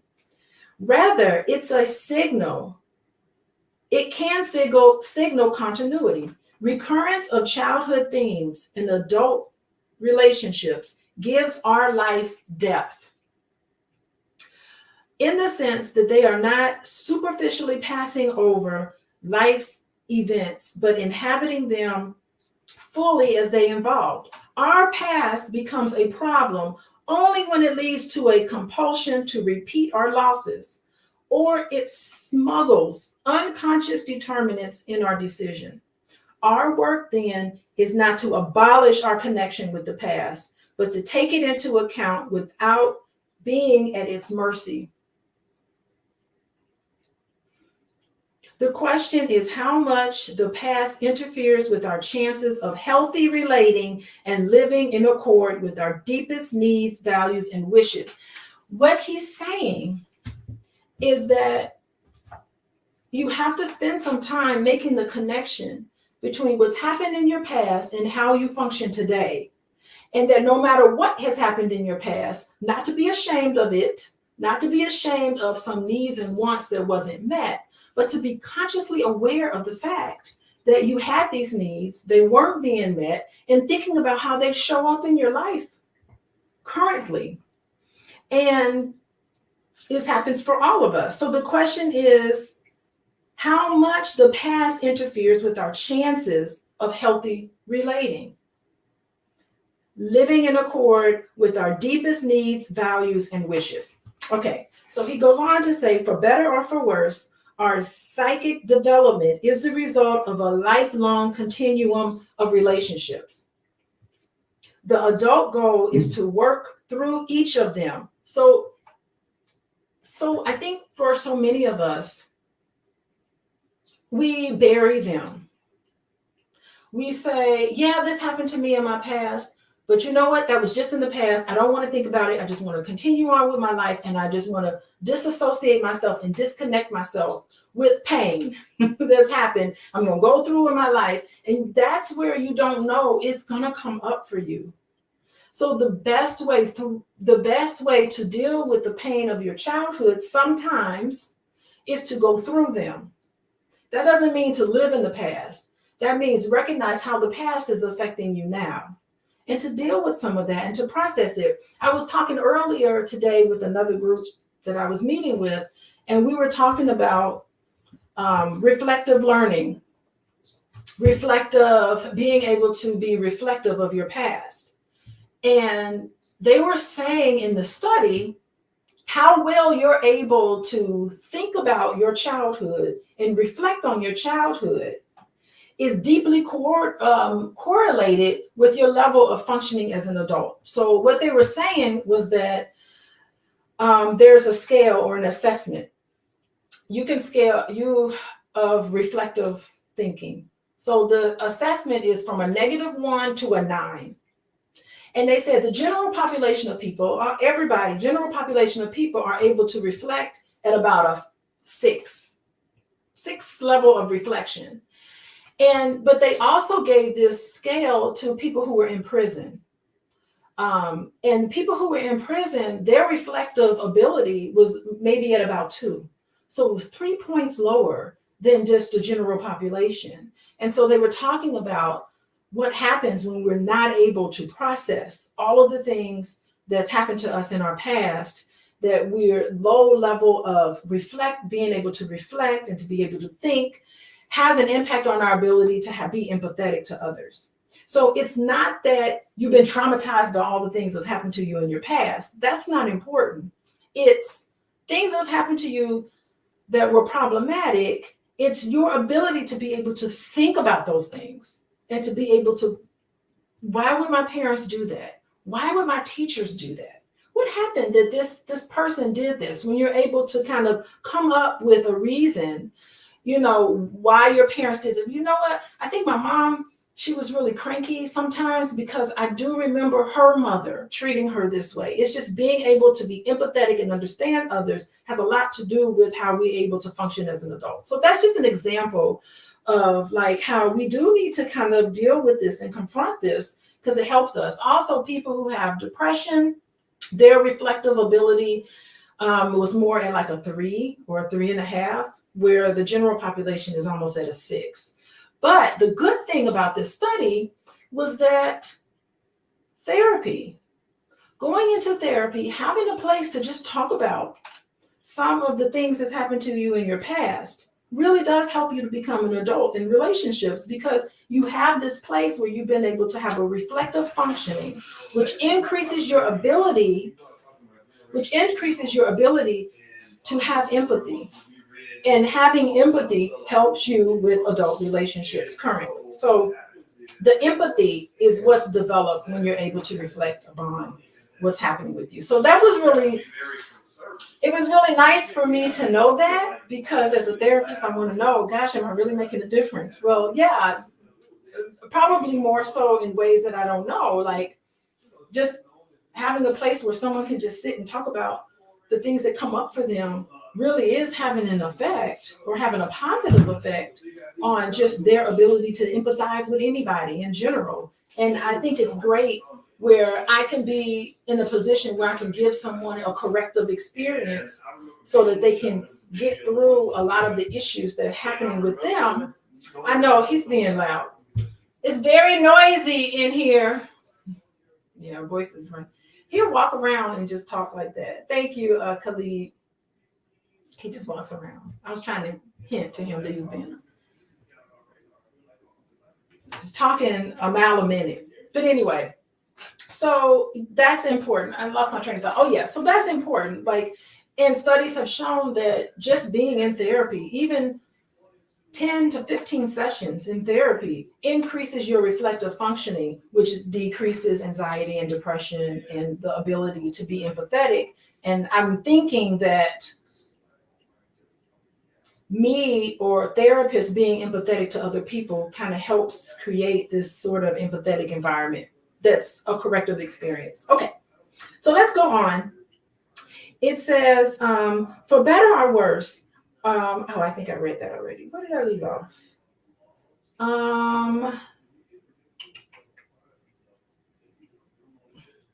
Okay, we wrestle with past relationships respectfully, like Jacob with the angel, until they yield their blessing. The blessing is the revelation of what we missed or lost. So the blessing is just in the realization of, wow, I needed this when I was growing up and I never got it. That's the blessing, that revelation. Can you believe that?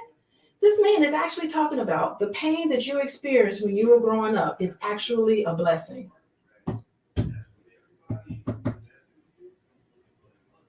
Yeah, I think that makes sense, because pain is inevitable.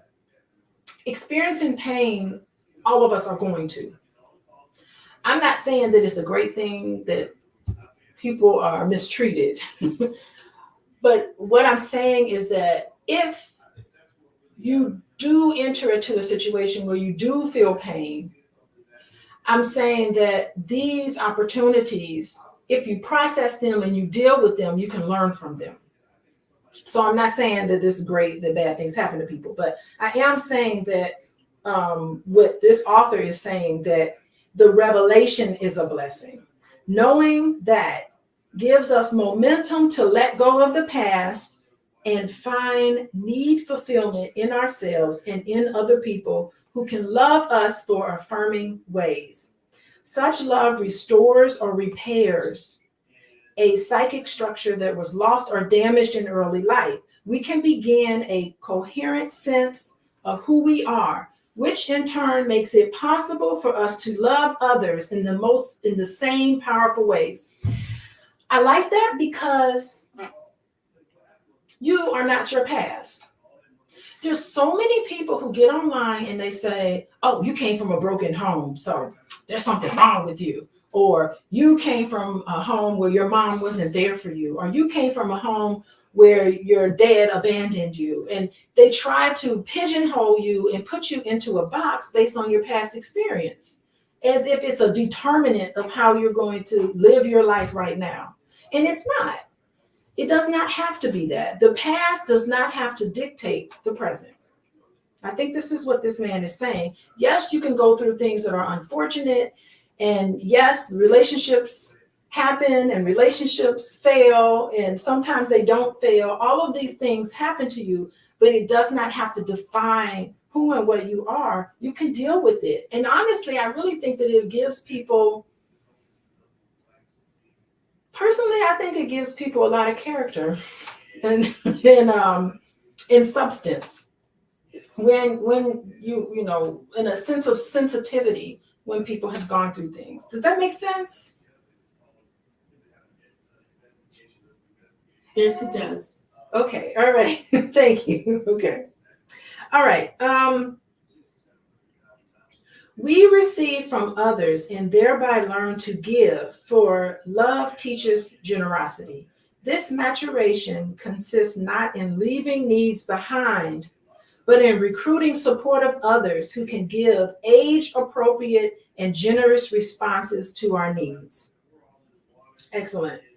Among childhood habits, defenses, in particular, have been looked upon as signs of inadequacy and pathology. However, we need many of our defenses for psychological survival. We are defending ourselves from things for which we do not feel ready. For example, closeness or full commitment. We learn to stand guard over our unique wishes and needs in early life if showing them was unsafe. We learn to defend the delicate and vulnerable core of ourselves from humiliation, depletion, or distrust. These are skills, survival skills, not deficits. I really love that because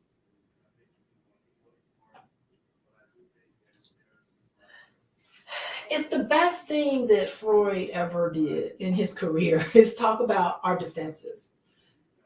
I think that when we were growing up, sometimes it's so painful to deal with disappointment, with anger towards somebody doing something that they shouldn't have done, or they didn't do something that they needed to have done. All of the disappointments that all of us have had growing up. I remember being 5 years old, waiting for somebody to pick me up somewhere, and my mom being late, and I'd be like, why were you late picking me up? And she was like, I was on the phone and lost track of time. And I remember thinking, dang, this lady can't get it together. Like all of these things that happen when you have disappointment. So that's just an example of a disappointment.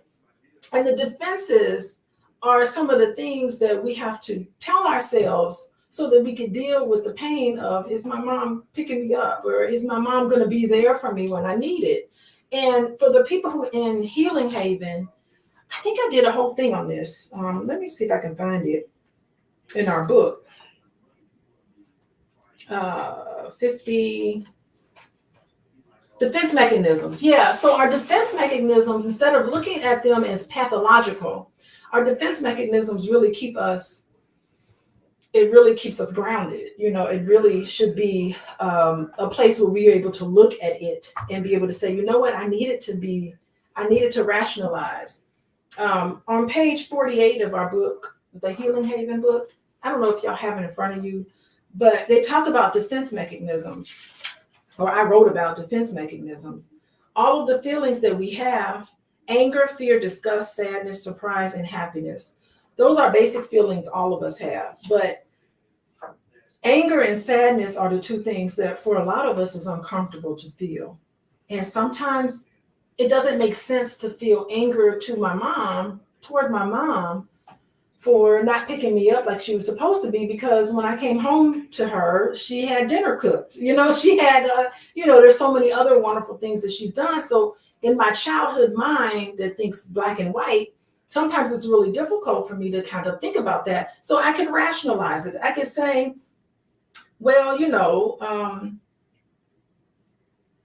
it wasn't really that big of a deal. I wasn't really that sad that she didn't pick me up like she said she was going to do. It's really not that big of a deal. That's a great way to kind of like minimize, because if I had to deal with, this is just an example, if you deal with the pain of being abandoned, which is very painful for some of us, sometimes we'll just deny it, or we'll minimize it, or we'll just say, I've had some experiences where I'd be like, I forgot about that whole thing. That was really terrible. Well, I just kind of suppressed it, right? We suppress some of the things.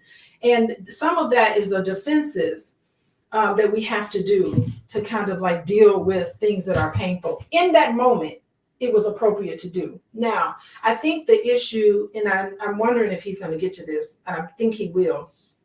These were survival skills, not deficits in the moment, in your past that you needed to do. Now, I think where it can become problematic is if you continue to adhere to these defenses when you're an adult, and you're reacting to somebody as if they were your parent, but they're not. You're holding on to these defenses, right? Okay, so let's read on. I think we're going to get to that. If we feel unsafe as children, we may still feel that way and still be using our old defenses. Yeah, so he does get to it. We may run from or defend ourselves against intimacy now for fear of a replay of childhood betrayals that left us crouching behind the wall of fear, which is defenses, right? On this wall are graffiti that besiege our self-esteem. And part of that graffiti is don't let anyone get too close. Don't commit all the way. No relationship will ever work. No one can love you as you truly need to be loved. Men and women can't be trusted. Our work as adults is to replace these governing principles of behavior with healthy and more optimistic ones. Governing principles that limit our full potential for lively energy. The manifestation of our own unique life force are like the governor on a truck accelerator that prevents the truck from ever getting up to full speed. That fear, the abandonment issues. Thank you, Khalid. People in the chat are writing things. Thank you. That fear is what stops us from really having intimacy later in our life. And for many of us, I mean, I think it's appropriate to be cautious when you're dating or when you're loving someone. It is appropriate to be cautious, right? You don't want to just put all your love and energy into somebody right off the bat and you haven't really worked on things. I mean, it takes time to build up trust. But for some people, they just never quite feel like they can trust, you know, because of this abandonment issue. Or they instantly come in and they want to be instant friends or instantly start dating or cling to somebody because they're afraid that that person will abandon them. So it still comes up in your life. Any comment on that, you guys? I see you all in here. You're shy to talk. People in the chat are talking. How about you all in the chat? Khalid talked about abandonment issues. Yeah, abandonment issues are tough. You know, are you going to be there for me? There's a lady, oh my God, may she rest in peace, Sue Johnson. She's a fantastic lady. I've taken a lot of her trainings. Sue Johnson, you're nodding, right? Sue Johnson recently died. She passed away, and that lady was phenomenal. What a great teacher. And she talked about couples therapy. She said every single argument between a man and a woman or a man and a man, every single argument between any couple is boiled down to one question. Are you going to be there for me when I need you? And it's funny because when you first hear it, you're like, nah, it ain't about that. It's not about that. But she goes through in her training and she videotapes herself meeting with couples. And I've seen all of her videos and she'll boil it down. She'll have a grown man in there in tears talking about, yes, I really deep down feel like I don't want my wife to leave me. Or I don't want this. Like she has really been able to use attachment theory the way this gentleman does, David Richo, How to Be Adult in Relationships. She's able to use it in married couples or dating couples. And she's been able to pinpoint exactly what it is, how to be an adult in relationships. And that she boiled it down to that simple question that comes up for people, attachment. Are you going to be there when I need you? If I am sitting at the dinner table at your parents' house and your mom says something to me that is insulting, are you going to stick up for me? You know, are you going to protect me? If I call you and I'm sad about something and I need to talk to somebody about it, are you going to stop everything and address my needs and help me with this, or are you not? And she has been able to remarkably talk about every single argument between a couple boils down to that one question, and she's amazing. Sue Johnson, May that lady rest in peace. Ashe to Sue Johnson, because she had helped out a lot of people. And she's Britain. She has this accent, and I think sometimes the accent kind of throws people off in listening to her, but I love her work. So she talks about attachment. Anyway, the wall of fear, right? Most of us have unrelenting longing for whatever is missing from our childhood. Every intimate bond will resurrect these archaic yearnings, along with the terrors and frustrations that accompany chronically unmet needs. This is the reason why I feel that every intimate relationship you've ever been in on some level is the exact relationship that you needed to have in that moment. Because on some unconscious level, you picked that particular person to be with because you needed to work through some issues from your childhood. Why are you so attracted to that person? There was some issue that you needed to work through.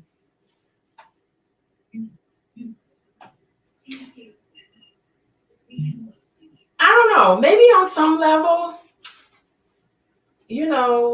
maybe I married Boyce because he's a college professor and my dad was a college professor. And we started dating when my father passed away. So that's kind of like, and that's something, right? And my dad, he knew Boyce. He probably was the #1 fan of Boyce, by the way. We used to talk. My dad and I used to have long conversations about Boyce way before we started dating, because I've been friends with Boyce for 30 years. But he would call me, he'd be like, what's going on with Boyce this time? I'm like, well, he was on CNN. This is back in the CNN day. Boy, he got shut down on CNN. They really handed it to him. He's like, man, he needs to do, and I would relay messages between them in our conversations or whatever. So I don't know. I'm sure Freud would have a fun time with that analogy. But anyway, okay. But this puts us in ideal position to revisit these thwarted needs, to revive our energy, and to reconstruct our inner world in accordance with life-affirming principles. A solid bond in a relationship, as in religious faith, endures despite the impact of events. Wow. Endures despite the impact of our events. So our resistance is the only obstacle to the growth that can emerge from pain. I've been talking about this for such a long time. I don't know if I need to talk about it some more, but there's growth from pain. I think when I started in my book, my workbook, we talked about mindfulness earlier today. And my quote was that I came up with, you may be forced to feel pain, but you are never forced to suffer from it. So it isn't an inevitable thing. So the issue with pain is a place of growth. Or it could be suffering. It's up to you to decide. But the pain that you experience in your life, a lot of times you can't decide that. But what you can decide is whether you're going to take that pain and grow from it, or if you're going to take that pain and suffer from it.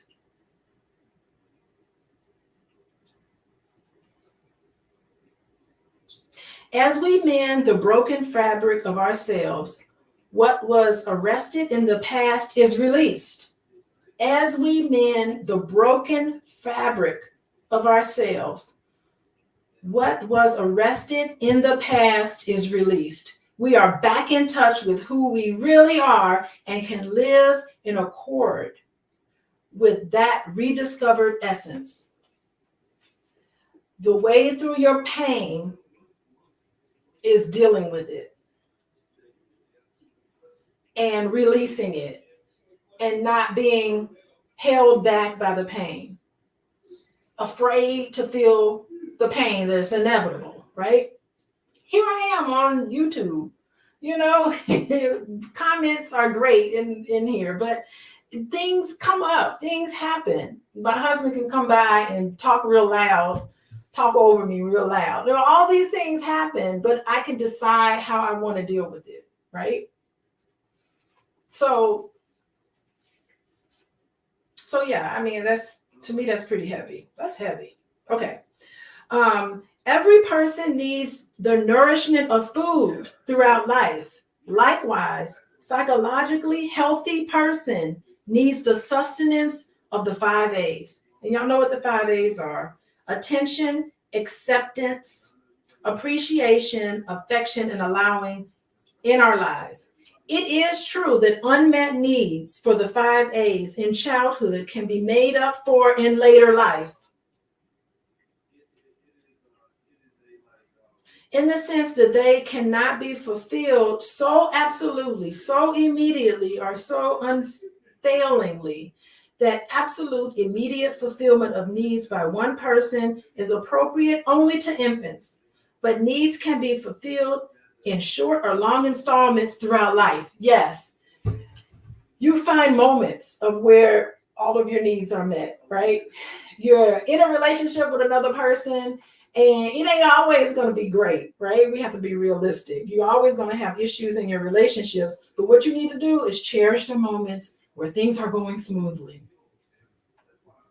Because circles, one of my favorite songs is by, y'all download this song by Robbie Fitzsimmons. It's a white boy.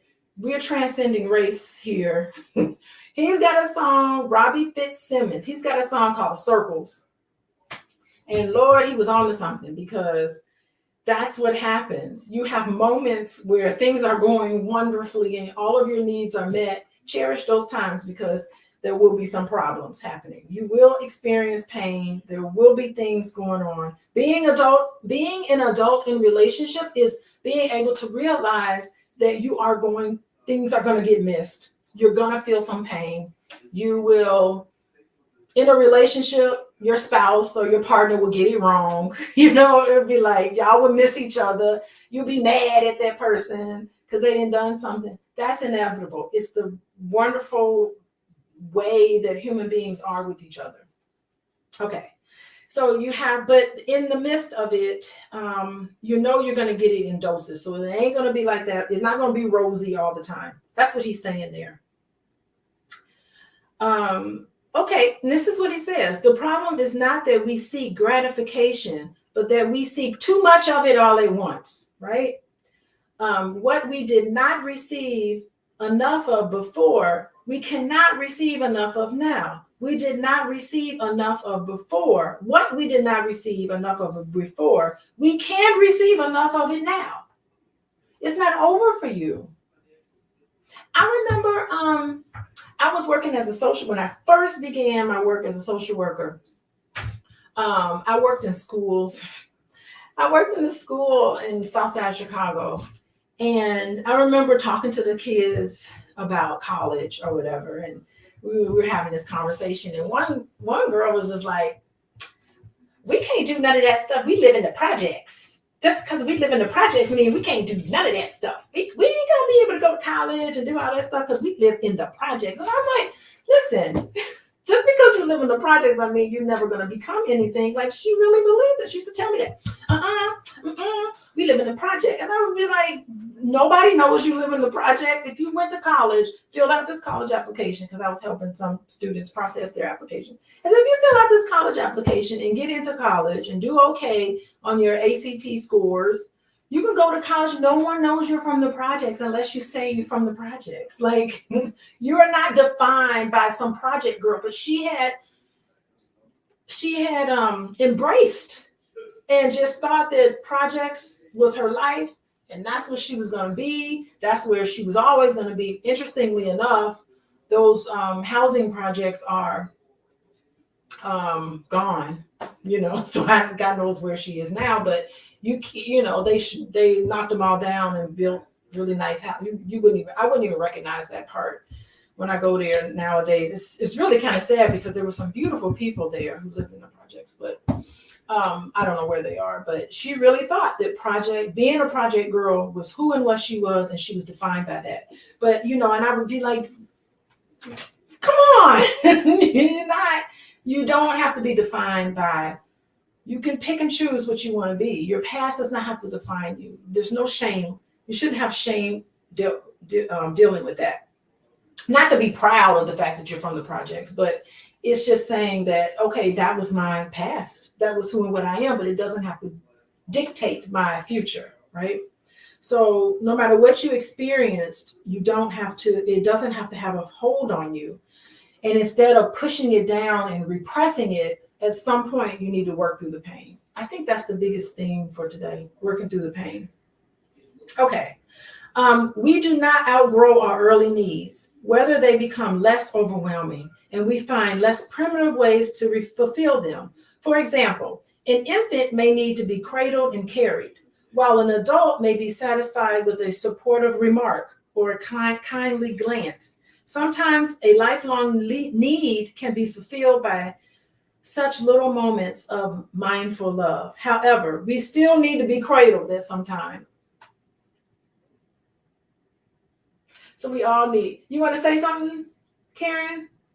Yeah, I wanted to say, Dr. Alicia, that I like how the author says that the processing of the pain is the good part. The pain itself is painful, obviously, but the blessing in it is that we get to process the pain, and in processing the pain, we also get to change our mindset, which is what we worked on earlier today, is retraining our mindset to not stay stuck on the problem. Yes. To not stay fixated and stuck in the problem forever, but to find the silver lining or reframe what the problem is. And so that's what we talked about, and we worked on looking at the positivity, the positive aspects of the problem, and finding out what can we do about it. So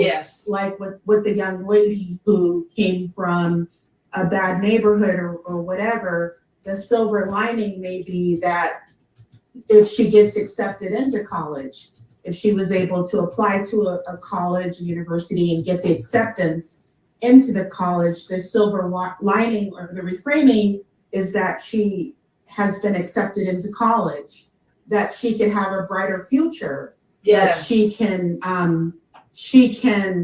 develop a better life for herself. So, you know, again, it's what my takeaway is to not stay in the problem, to refocus our attention to the solution, the silver lining, and reframing it so that we can, again, that ties into our gratitude, our mindset, what are we grateful for, how can we find, you know, the solution to the problem. Yeah, I mean that's it. And again, that's a beautiful way of saying what I've been talking about, suffering from our pain versus growing, you know, like that is beautiful. Yeah. Thank you, Karen, for sharing. Welcome. If our emotional needs were fulfilled, he goes on to say, even if our emotional needs were fulfilled by our parents and caregivers, we emerge from childhood with trust that others can give us what we need. So if we have these emotional needs that were met, we emerge from childhood thinking that, you know, others can give us what we need. So you could be, sometimes people can be too trusting, right? We can then receive love from others without distress or compulsion. Our needs are moderate. We can trust someone to help fulfill our needs while we help fulfill theirs. This provides a foundation for a lifetime of intimacy and equanimity. Yes, it does, you know. So just knowing that people who feel fulfilled growing up, you see the world as trusting. People who have not gotten their needs met growing up, you see the world as suspicious. You ever met people where they say, I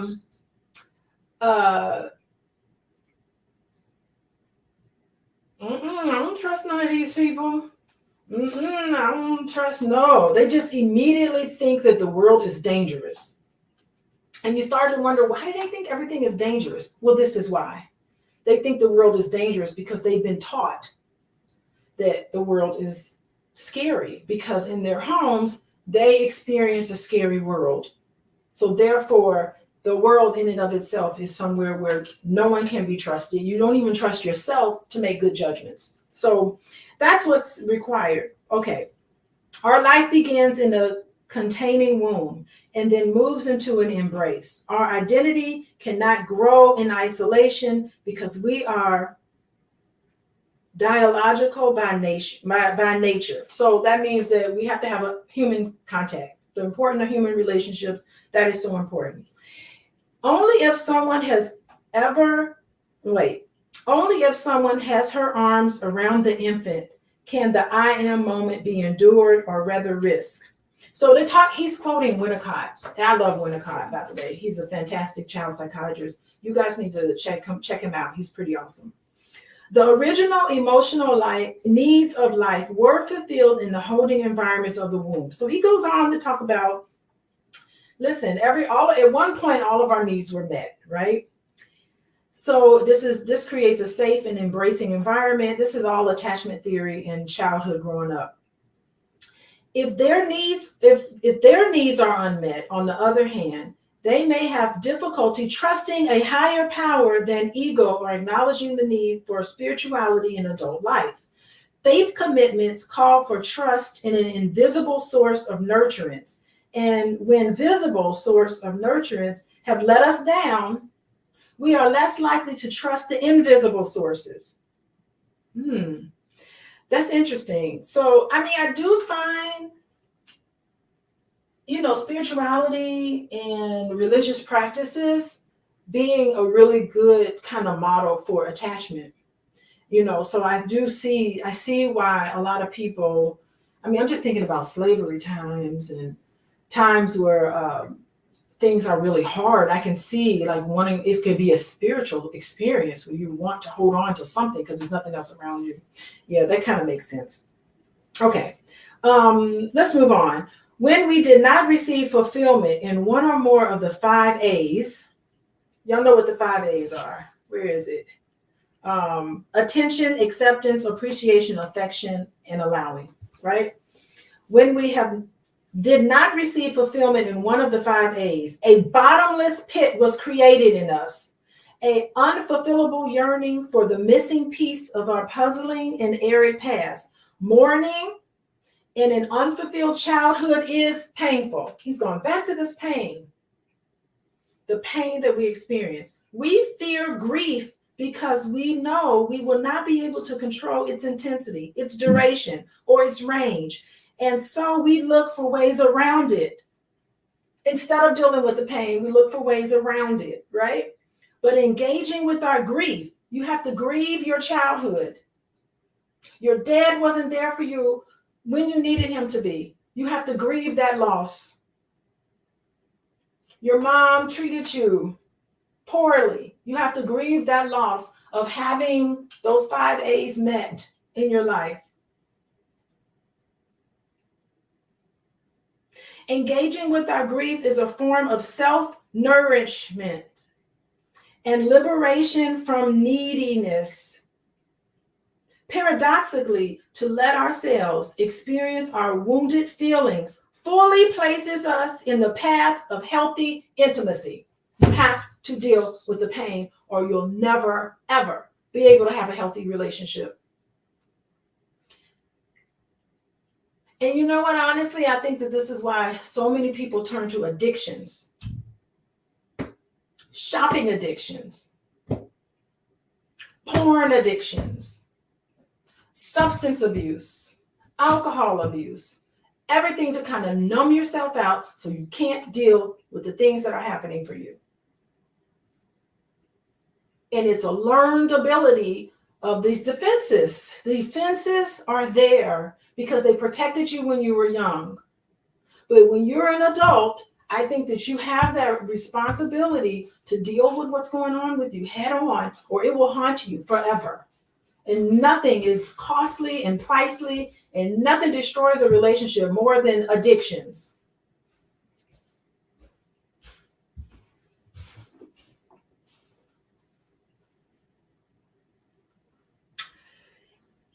Is this my problem? Have I been afraid to grieve what I did not get from mom and dad, and so have demanded it from partners, strangers, and innocent bystanders? I am unable to find it in myself because I have been investing all of my energy in looking for it in some place else. You're not going to get it in a Gucci belt. You're not going to get it from driving a fancy car and from all of the external things that you think can make you worthy. You're definitely not going to get it from how much money is in your bank.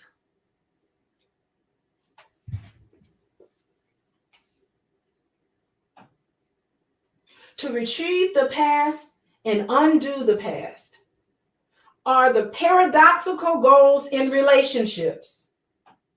No wonder our relationships are so complex. But their complexity is not about the transactions between two adults, but the fact that such transactions ever begin. Instead, two children are tugging at each other's sleeves, shouting in unison. This is what two married couples look like to me. Two children trying to get each other's love and attention. It's so great. It's like being married means, will you be my friend? Yeah, I'll be your friend for life. Will you be everything for me? That's what two married people. And it's funny because when you bicker with each other, it's like you really do regress. You go back to like children bickering. It is really amazing how adults be regressing, bickering. This is quite fascinating. Look what happened to me when I was a kid. Make it stop. Make it better for me. In effect, we are asking an innocent bystander to repair a problem he or she has no knowledge of and little skill to repair. That's deep down inside what you're asking for in your partner. And all the time and energy that goes into that transaction distracts us from the first part of our work, repairing our own lives, which may require some work in therapy. He's telling you right now in this book that sometimes you have blind spots.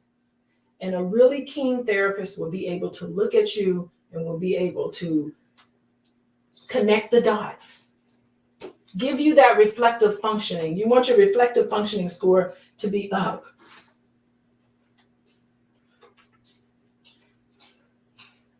Okay.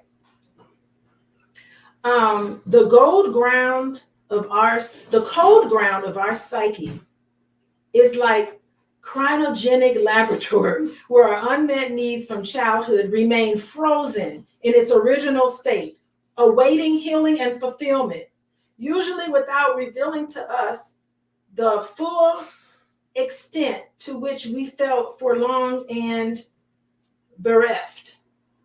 The path to love begins in our own past and its healing, then moves outward to relationship with others. It is frozen inside of you. He's talking about trauma and dealing with a lot of that and seeing a lot of that. I think if it's frozen, it helps to melt it away. Okay. Even if our childhood needs were met, we may need to work on ourselves as an adult. So there's no escaping it. Everybody got some stuff to work on. Even people who grow up and become adults and have healthy attachments, there's still some things that come up for you. And I can attest to that, right? Nurturant parents make sure our childhood environments are safe and soothing. And as an adult, we may keep looking for people or things that we can create that miracle. It's a miracle thing. It is a miracle. If you grew up, and I will have to say personally, like, I'm a second generation therapist. So both my parents have advanced degrees in, not to say that I'm not better than anyone else, but they had advanced degrees in child development. And my parents were in their 30s when they had me. So it's not like they were just seasoned people My dad had a PhD. My mom had a master's. She's got 2 master's degrees in childhood development. She's a therapist too, and all of that. And my dad taught, you know, like I do right now. So I had 2 parents that really sent me into adulthood with a secure attachment. I'm just self-disclosing that, but that doesn't mean that I don't have my issues. You know, I still got my issues. Maybe I'm a little spoiled sometimes. I don't know. I like to get my way. I don't know. You have to ask Dr. Boyce. What are my issues? What are your? I said I grew up with a secure attachment, but even if you had a secure attachment, there's still some stuff that can come up for you. You asked me a question. But you're making a lot of noise, so people know that you're here. Oh, I thought you had a question for me. No, I was just saying, what you say? Look at this. Look at everybody. Look. Is that Aisha? I see Aisha and James. That's her face. And James. Oh, and I know that's down the bottom. What's your name, ma'am? Wow, are you looking? You are so hilarious. What? No. But anyway, hi everybody. How you doing? Boys.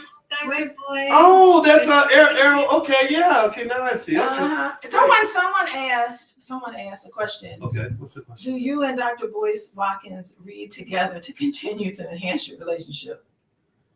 No. We do not read together. We don't. That would be appropriate, but he's not. Well, we listen to reading this book. We listen to audiobooks together. Like Yeah. sometimes I listen to your therapy stuff. Yeah. So No, we don't. I'm gonna walk out of here. Hello, Okay. everybody. But even I have some issues. Would you not say? Yes. That's my whole statement. All right, just keep moving along. Only after he was forced. Let the I gave him permission to say I have issues, but right. Okay. So the recurrent fantasy or search for the perfect partner is a strong signal from our psyche that we have work to do on ourselves. No perfect partner, but I think you find the perfect partner for yourself, even in their flaws. So that's my caveat I add to Mr. David Richo. Okay. Okay, the perfect partner is the mirage we see after crossing the desert of insufficient love. So mirages is false. It don't ever happen. Like a mirage is, you know, like on a desert, you think, uh-oh, I'm thirsty, and that's water right there. And you get up to it and it's not water. That's the mirage that we have in relationships. We think this person is going to complete me. Y'all remember what movie was that? You Complete Me. What movie was that where he says you complete me? Jerry Maguire. Yes, Jerry Maguire has You Complete Me. That's false. Like that is, you are not going to find a partner that's going to complete you ever. Like they need to stop making movies like that because no person is going to actually complete you. I think we need to stop with that. That's a mirage, right? Mirages happen because we lack water. That is, we lack something we have needed for a long time. They are normal, nothing to be ashamed of. We should notice them, take them as information about where our work lies, and then let them go. Because ain't nobody going to be perfect, right? If we do this, we will come across the real oasis. Nature's gift to those who keep going, who are not stopped by the mirage. Oh my goodness. I love that part. That is so beautiful because it is so normal when you're falling in love with somebody, you think the world of that person and you start noticing all the similarities. We got this in common. We got this in common. And oh my God, you're staying up all night, talking on the phone, planning to be together, all excited about seeing each other. We know the first 12 to 18 months of a relationship when you just fall in love. You are not falling in love with the person. It is infatuation, and that's what it is, right? And I don't want to say love bombing, but it's normal to do a little bit of love bombing. Love bombing is normal. You don't want to go overboard with it because then that's a deep sense of insecurity. But it's important that beginning stages of relationship, you want to put your best foot forward. That makes sense. And you just love everything it is about each other. But after that 12 to 18 months, the real oasis is getting over the disappointment and the letdowns that will happen in your relationships. It is normal. And so many people break up with someone. There's a lot of people I work with in my client and my caseload where they're just unrealistic about relationships. Like, it is normal. We should expect to just fall in love and, you know, think the world of this person. And it's also normal to get past the differences, because eventually you're going to start noticing the differences. God, I never noticed that he scrapes his teeth when he eats. Good grief, I never really noticed he snores so loud. But golly, does he have to be talking so loud? You start noticing things. And it's just normal. It's just normal, right? But what we don't understand is that the true gift is the other side of that. That's where true love and true intimacy happens, when you are able to love someone through their faults. As long as it's not toxic or some of the awful things. I mean, there's some caveats to that. I'm not saying people should stay together. Sometimes there's some things you can't deal with. But for the most part, being realistic about relationships, the true gift is those who keep going, who are not stopped by the mirage. Yet it is a given of life that nothing is permanently and finally satisfying. Despite this fact, many of us believe that somewhere there is a person or a thing that will be permanently satisfying. Such a chimerical belief and the restless, desperate seeking that follows from it can become deeply disheartening and self-defeating. In mindfulness, though, we can surrender to reality with all its impermanence and frustration.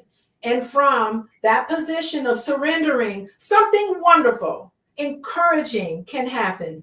We find that we want a partner who walks beside us in the world, not one who will change its given or provide an escape hatch from them. That's the commitment. Someone who's going to be your companion, even through ups and downs. And to have that in another person is a blessing, even in their faults. We will find a pleasing balance between surrendering to the given of the fundamental unsatisfactoriness of life while maximizing our opportunity for contentment. It is our discovery of the fallacious past. He's really working his vocabulary right now. He's using SAT words here. Where was I? For unsatisfactoriness. Okay, fallacious past between the snowy peaks of disillusion and despair. From this point of view, moderate need fulfillment experienced in days or even moments becomes satisfactory. Moderate is the key word for giving and for receiving the 5 A's: attention, acceptance, affection, appreciation, and allowing. A nonstop flow of them would be quite annoying. So if you got it all the time, if I would stop everything and just give my partner, give Boyce the 5 A's, he'd be like, lady, get out of my face. You've been up under me too long. Like, we don't need it all the time. You just need it. And if he was all in my space all the time, I'd be like, okay, I need a break. I think we need a break from each other. I love you, but I need a break. So it's okay to say that. You're not supposed to be all wrapped up in each other all the time. It's normal. You need a break from them. Our fantasy mindset makes us long for just what we would soon flee. Hence, what seems like an unsatisfactory compromise is actually the adult's best deal. The hospitable sanctuary and the generous waters of an oasis can be enjoyed for one day or many. So it's not like you're going to get your fantasy relationship 100% of the time, but sometimes you'll get it. Sometimes there'll be moments where we we actually had a really good time today. I'm going to appreciate this. Okay, you kind of got on my nerves today, but we'll try again tomorrow. You know, this is just realistic, right? Sooner or later, they will cloy, and our hearts will long for what comes next, the desert and what lies behind it. Whatever their mystery or hardship beckon, and they cannot be evaded or renounced. Journeying is built into us, no matter how beautiful our home. The idea, it's a journey. You're always on this journey of ups and downs, right? The idea of something more or different excites us no matter how pleasing our present circumstances. Okay, so he's going on about, he's using lofty words at this point. I can skip the lofty SAT words. So lastly, here's what we're saying. As long as you hold on to wanting something from the outside, you will be dissatisfied, because there is a part of you that you are not totally owning. I promise you, I don't understand. Like, I know it's great for women to pay attention to their, you know, what they look like and all of that. But I really do wonder, with all the plastic surgery, with all the BBLs, thinking I got to do and be a certain way to look a certain way. Like, sometimes there's just never ending. Like, you always are scrutinizing yourself. Like, I'm going to feel good only when I look a certain way, not when you look like yourself. Because I promise some of these women, they don't even look like themselves anymore. Now, I do have on blush and a little bit of lipstick. And I mean, you know, so there's with reason, right? Not that I want to change the way I look, just look like a totally different person, because you're holding on to something on the outside. This is the materialism that I'm talking about. And that's the bottomless pit. Be content with love who and what you are right now, is what he's trying to say. How can you be complete and fulfilled if you believe that you cannot own this part of yourself until somebody else does something?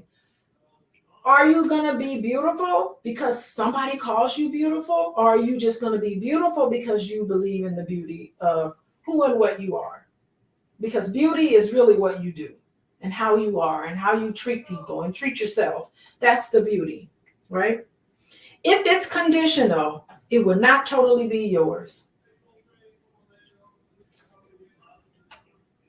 If you believe that you cannot own this part of yourself until somebody else does something, waiting on somebody else to fulfill you, and moments where you're not fulfilled by that person is conditional. If it's conditional, it's not totally yours. So we'll leave it here, page 24. Let me mark my page. I do want to come back next Sunday. I ain't doing nothing Sunday evening. But I do want to come back and probably the same time, 7:00, to talk about this book, How to Be an Adult in Relationships. Get the book, read up until page 24, so you'll be able to see what we've covered in the past. Thank you for talking. Thank you for contributing. Thank you, everybody in the chat. We got some people here. Zara. Who else is here? Khalid. Dr. Vive. Thank you, Dr. Vive, for joining us. And everybody. So I'm thinking we'll come back next week. An hour and a half. We'll probably shrink it down. Maybe not so long next time. But anyway, let me say goodbye to StreamYard, and then I'll come to Zoom later. Okay. Bye, everybody. Thank you, Dr. Alicia. Okay.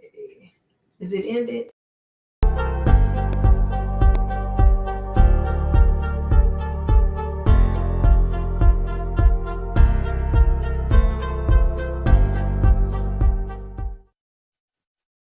Welcome, welcome, welcome. Welcome to Fly Nubian Money. We're here to help you master your mindset and maximize money. I'm your host for today. I'm Jade. Hey, y'all. Hey. Today, we're discussing the trend of celebrities, including Black women, of course, turning to platforms like OnlyFans due to financial pressure and societal expectations, right? I don't know if there's an expectation where a lot of women in Hollywood in particular feel that they have to show their body or going to these sorts of platforms in order to generate income. But we're going to have that conversation. And specifically, we're talking about the decision of Camille Winbush. I know folks, as y'all are coming in, may remember Camille Winbush. She was a cute little girl on the Bernie Mac show, and I used to really love that show. And she joined OnlyFans. She made that decision to join OnlyFans, and it has sparked a lot of discussion on social media about the choices celebrities make to ensure their financial stability sometimes. And so we know that Hollywood is known for its instability and fluctuating nature and all of these things creating financial anxiety for many people. So we're going to have this conversation today with our queens, Miss Athena Gardner. She's a CPA and women's wealth coach. Hey, girl. Hey. Hey. We also have Miss Tiara Williams. She's an actress, singer, and producer. Call her Miss Black Hollywood. How are you doing, ma'am? I'm well, thank you. Thank you for having me.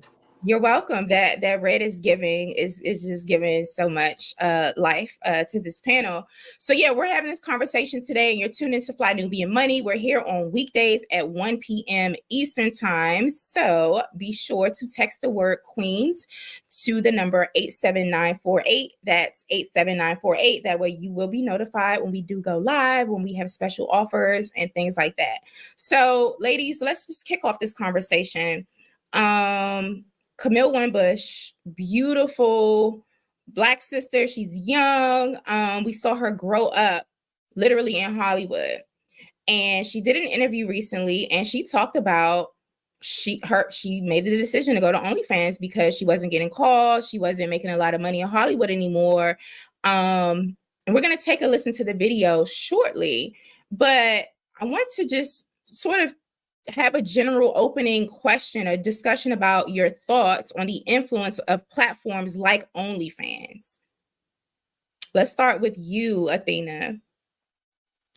Well, OnlyFans was originally created as almost like a Patreon. So when other creators could just come on, monetize their gifts and talents. Now, especially during the pandemic, OnlyFans took off because the sex industry kind of made headways with OnlyFans. So now people automatically assume if you're on OnlyFans that it's some kind of sexy, racy, nudity related thing, when really it's just for everyone. It's just that industry has really made a mark there.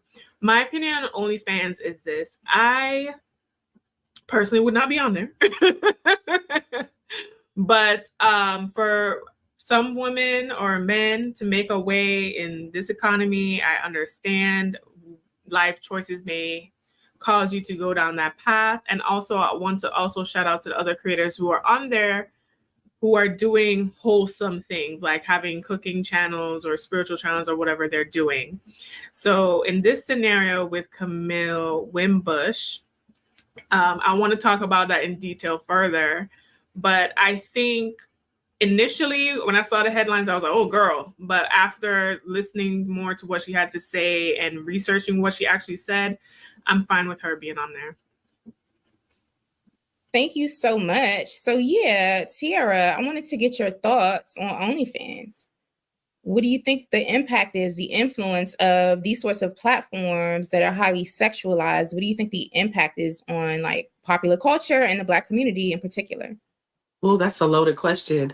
You know, I didn't hear about OnlyFans. I knew nothing about OnlyFans until I heard Beyonce mention it in a song, right? Like she said something like, in demon time, I might start an OnlyFans. And I remember I was like, oh, well, what's that? Because it became so popular. People flooded to it. And I don't know if it was just because Beyonce said it, but I do remember that being how I found out about the platform. I've only associated that with sex workers. So, you know, somebody asked me not too long ago if I would ever have an OnlyFans. Probably not. And I would just say, just because what it kind of has come to represent, it wouldn't be a good look for me. You know, having a teenage daughter, I would never want her, even if it was for, I could host acting classes on there and I still wouldn't do it because what it has come to be associated with. You know, somebody's like, oh, your mom was on OnlyFans? You know, it's immediately somebody's going to think, you know, I'm tooting and booting. And I don't want I don't want that. That's not what I'm looking for. So, you know, like Athena said, I think, you know, you got to do what you got to do, but I don't know if you got to do that. Like, just, you know, me working in Hollywood and me understanding the lay of the land. I've been here for almost 20 years of my life, and I've worked in this industry consistently, and I've never had to do anything provocative or sell my soul. I'm not saying that there wasn't opportunities to do so, but you know, you just be like, okay, I can't do this. You just gotta be. Well, we'll get to that, but for the most part, I just think that OnlyFans is not the only option. Thank you so much for that insight, and especially for as coming from someone who's lived in Hollywood and worked in Hollywood, you know, for 20 years. I'm sure there's a lot of temptation and things out there and offers. If you're just tuning in, we are having this conversation. The Bernie Mac show star Camille Winbush went viral over the last few days with an interview that she did, and she was talking about her decision to go onto OnlyFans, and it sparked a lot of controversy. We're going to go to that video and take a look at it. In the meantime, make sure you hit the like button and subscribe to our channel. We're here at Fly Nubian Queen TV's YouTube channel, weekdays live at 1 p.m. Eastern Time.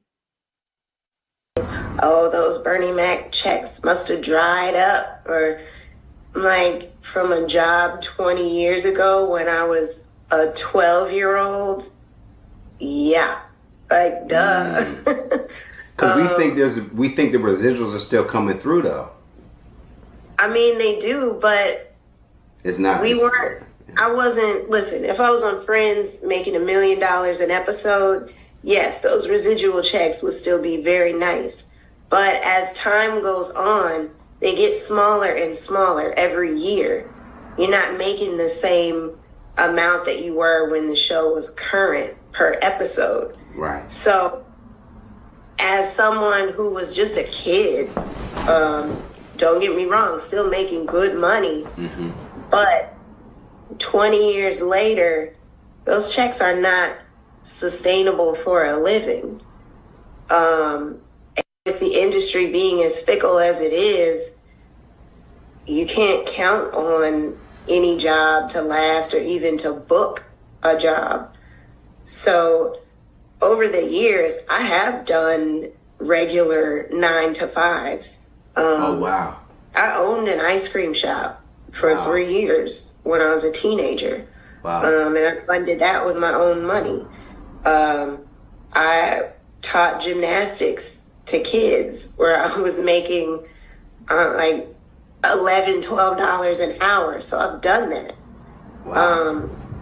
But if I can find a way to make enough to buy a home from the comfort and safety of my own living room, why wouldn't I do that? Shout out to her. Shout out to everyone in the chat who's just joined us. We just heard directly from Miss Camille Winbush, and she was talking about her decision to join OnlyFans. As you all are coming into the chat, make sure you just let us know what city and state you're coming from. Okay, now, Athena.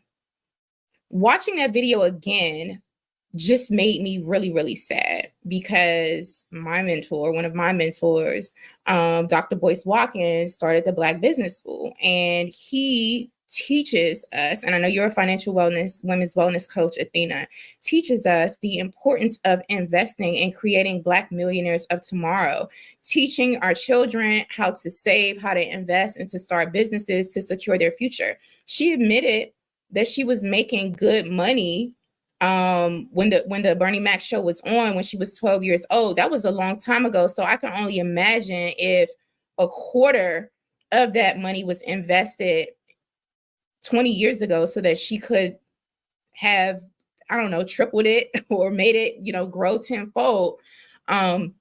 What the impact of her life would be now, like she wouldn't be forced to go onto OnlyFans and stuff. So I wanted to get your take on this from a financial and generational wealth perspective. When I just listened to her speak, it made me sad in particular because I was wondering if she had anyone around her that would really help her grow her money and coach her financially. What are your thoughts, Athena? Well, my thoughts are this, and it's important that all of us have financial literacy. And even the other day, I was seeing how Yo Gotti didn't know he had to pay property taxes on his home, right? So celebrities are not immune to understanding finance and money.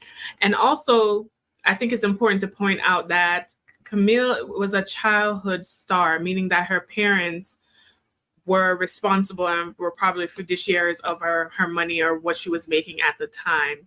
So oftentimes, especially when we come into the limelight, your family history and what you were taught is what you do. Now, I commend her for actually taking some of that money and starting her own businesses. She said she funded an ice cream shop with her own money. She said she tried to teach gymnastics. Sometimes it takes a lot. There's a lot that comes with business acumen and actually making a successful business that create cash flow. I know Dr. Boyce teaches that a lot on the Black Business School. I know I teach that for women on my platform as well. So even though you may have the money, trying to take the money and turn it into something else is a whole separate skill. So she may have had issues with that. And a lot of us have issues with that. What I will say is this: you are correct, Jade, in that if she probably would have been take a quarter of that money, put it in, even in an index fund, and just let it sit and do what it was supposed to do, she probably could have been earning residuals. But according to what I've read online about her situation, if she has made $1 million off of OnlyFans, or she's making $50,000 a month off of OnlyFans, even then it might not have returned as much as she's making right now. So the OnlyFans thing is it's so enticing because of the earning potential that I can see how it can seduce someone into taking that option. Thank you for that analysis, Athena. Tierra, for me, this raises a larger question, and I would love for you to speak to this as a parent and as someone who's in the industry in Hollywood. This raises a lot of questions for me and anxiety as an educator about the adultification of children in Hollywood. Was she put in a position to be an adult, and was she expected to know how to do these things and to take on that role as a provider for her family? I wanted to get your perspective on that angle of this conversation. You know, I'm not sure if she had to, if she had to provide for her family. But I know, just as having a daughter who is also in the industry, my daughter is 13 years old, and she's worked on shows like Abbott Elementary and just all of these different things. And I know that her dad had to take and invested it's an effort to, take them to auditions, take her to auditions, take her and coach her. And, we're doing that together, but it's a process. And so if he's taking her to set and staying on set with her for 8 to 12 hours, that doesn't allow him to work, right? So if he's working as her manager, it kind of puts him in a situation where he has to take a piece of that to just a piece of it to pay for whatever, so I think families like that find themselves having to, as much energy that they're investing into their children, they kind of have to. It's a family business. The kid is a family business. Now, my daughter is not 100% working as an actress, right? So we're not forcing her to be a child star. That's not, because a lot of that is them losing a lot of their days. I remember she booked a show, and for the whole summer she worked on this show, and she was just like, I want to go outside. Kids there all day, they ran around, they had fun, but there was a part of her like, I just want to enjoy the summer. I was like, yeah, she should be able to enjoy the summer. I understand that she has checks coming in. So when she was done with that, we nested that. There was a time when my daughter had like $15,000 in her account, and we just nested it, and we started a savings for her, and we got her a vending machine, and just little things that we've started to do for her, but not taking any of her money, right? Like, not us taking money, but sometimes using that to reinvest into acting classes and stuff like that. So I'm not sure.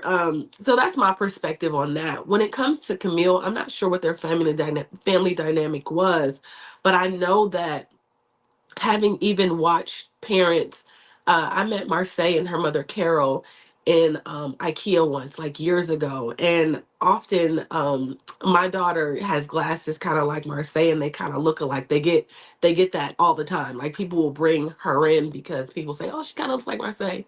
And so after that, I was able to kind of like not befriend them. They're not my friends, but like I see them on Facebook, and I'm watching how they've made that into a family business. Her mother is with her 24/7. They are flying from here to there to fittings to this to that to that, and they started a production company. So like Marseille is working, but like you really see a lot of her mother's life being poured into, and I'm sure that was the plan, right? When they moved from Texas, but a lot of her life is poured into Marseille's life. So they have to benefit, they have to make money, from being their manager. So, those are my initial thoughts. It's a lot of work. I mean, when I watch them, it's just like, wow, I'm tired and I'm just watching.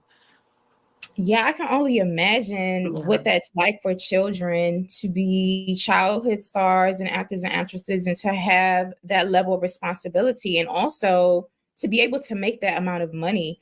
Yeah. So what I thought about was definitely the adultification piece.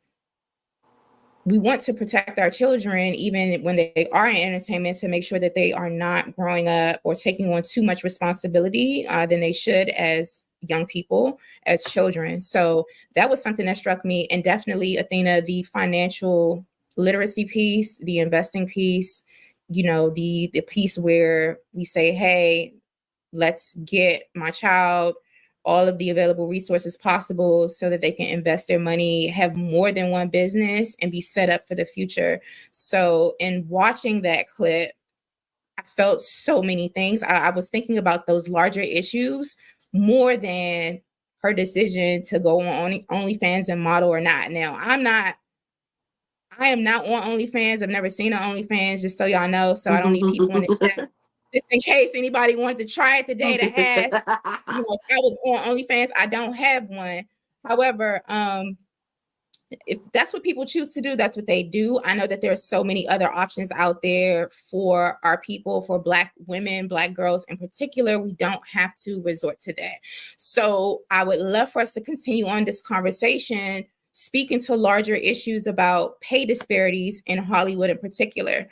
So we know that, Blac Chyna has reportedly made nearly $250,000 on OnlyFans, but there are other people that have made how much? $250 million, almost nearly a quarter $250 million. Yes, billion with a B. With a B. With a B. Yeah. Oh, that's the M. There's a B. $250 million. Wow. Okay. Okay, so that should be $360 billion on OnlyFans. No. She's $250 million. $250 million. Right Okay. over. Wait. It's right. $250 billion? Okay, got you. No. So yeah, but still, That's right. that's a lot of money. That's a lot And of money. Blac Chyna is now acting. I know she's doing some things. I think I've seen her in a show on BET Plus that my mom watched. My mom watches all of those shows. But so many other actresses have sounded the alarm about pay disparities in the entertainment industry. Tierra, we've heard from Monique. We've heard from Taraji P. Henson. Taraji was very, very vulnerable and very, very authentic about her experience. And she got ran down, essentially. People were literally trying to drag her, Athena, on social media for saying hey, there are pay disparities within Hollywood for Black actors and Black actresses. I have been snubbed. Yeah. And I know that Gabrielle Union, we have a clip we can show of Gabrielle Union talking about the financial anxiety she feels even when she does well. She'll do a film that does well, but then the waiting period, not knowing if she's going to be booked again, that's a thing, Tierra. So can you tell us a little bit more about that? And then Athena, I would love for you to weigh in after Tierra. Yes, I wish I had the SAG-AFTRA a stat. I don't have it in front of me, and I'm sorry, but I remember seeing that it was actors worked maybe an average of 3 jobs in a span of 5 to 8 years or something like that, right? And that's just like, everybody is not in that top 1%, right? It's like that 1% and then 99% of other people are just trying to figure out how to pay their bills. I know Billy Porter, a couple months after our strike last year, went into foreclosure on his home. And he was like, we're very much living, and I mean, he's on TV, he's on red carpets, he's all over the place. But I think he said something in his interview like, if you don't have FU money, you're very much living from check to check. So like you're only 1 to 2 months away from financial ruin, and then in terms of like not knowing, you can have a show on television and running on television and not have no money, right? And like Camille was saying, her show probably still runs, but she doesn't get those residuals don't look the same. And so, I mean, I don't know what her residual checks, I don't know what her deal looks like. I have no idea, but it might be a little pocket change. It might pay the rent, maybe. I mean, it's inflation, it's all the things. So she might not be able to, but it's very hard to live in California. If you think about like, I mean, you can get a house for $1 million if you got $1 million laying around, and that's just like it's just a very expensive place on top of all of the other things that you have to worry about. And so, like I was saying, it's very fickle here. You can audition and hear no all day long, right? And when you do book, it might be a $10,000 check. It might be a $20,000 check. When I sold a screenplay, I got a huge check from Universal, and then I didn't work for 2 years after that. Like, so it was like me having to nest that and get really creative about, thank God I have an acumen for business, because I understand that, and I learned this a long time ago, that you have to be really creative about it really can't be just one source of income and rely on just being an actor. Only 1% of Hollywood can do that. Otherwise, you got to have other hustles. Like she said, she had an ice cream parlor and a shop and all of these things. And that's kind of what you have to do here. Like there's people juggling all balls. And I'm gonna share a story, but it kind of gives you a perspective. When I first moved to LA, I got on a shuttle and there was a guy, and I always think about this because I was like, I never want to be that. So I got on the shuttle. He was like, what you do? I said, oh, I'm an actress. He was like, oh, me too. Right? As he's driving our bus, he pulls out this business card and hands it to me. And on there, he's like, posed like this, kind of like with his chest out. He kind of, what I'm saying? And it said actor, model, writer, producer, driver, like exotic dancer. I do kids' birthdays. Like it was like 12 things. And I thought that was the funniest thing. I was like, oh my God, I'm gonna keep this forever. But he was giving me the game when I first there's a part of that is really real. There was like 10 hyphens on there. But that's a real thing here. And I didn't learn that. Thank God I didn't have to do all of the things. But I did come here as an actress and a singer.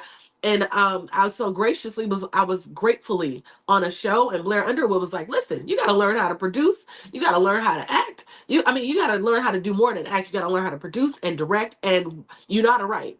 All right. I was like, okay. So I went and worked as a producer, and then I got really hunkered down into directing and writing. It's a real thing, right?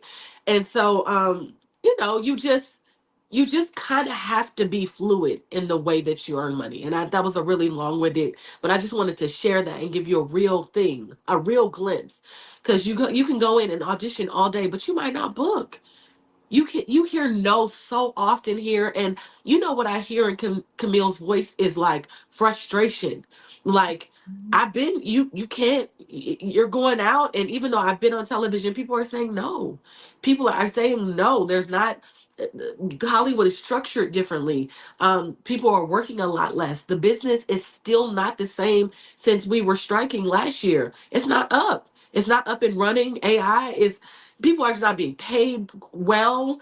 It's all of the things, y'all. You have to, at this point, want to be an artist you have to really want to work in Hollywood. You know what I mean? You have to really like go through a lot of things that kind of are soul crushing, if that makes sense.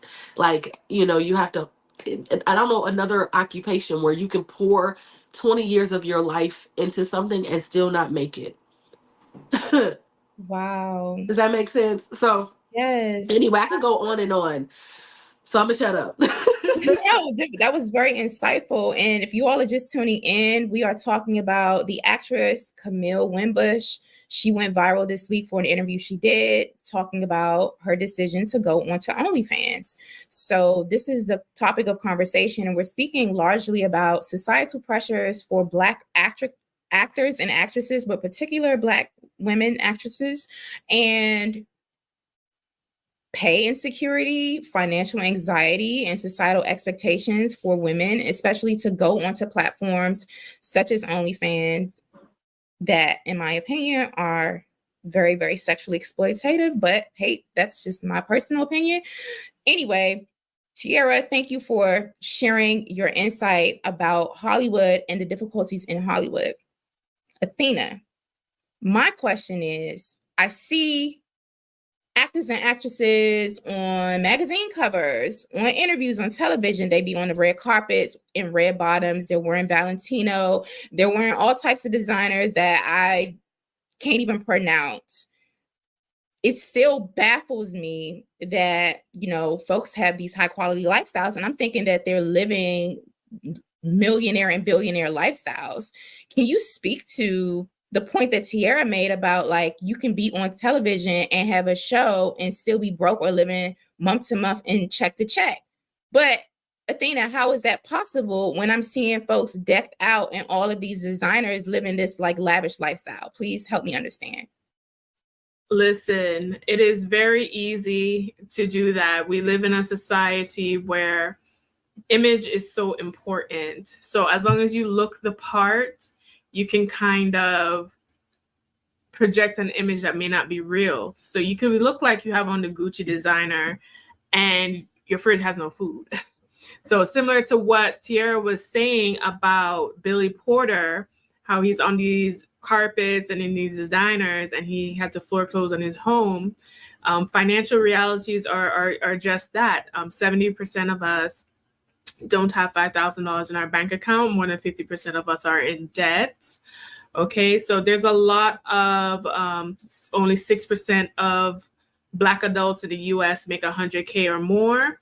The stats paint a different picture. And that's why I love numbers so much, because numbers tell the truth.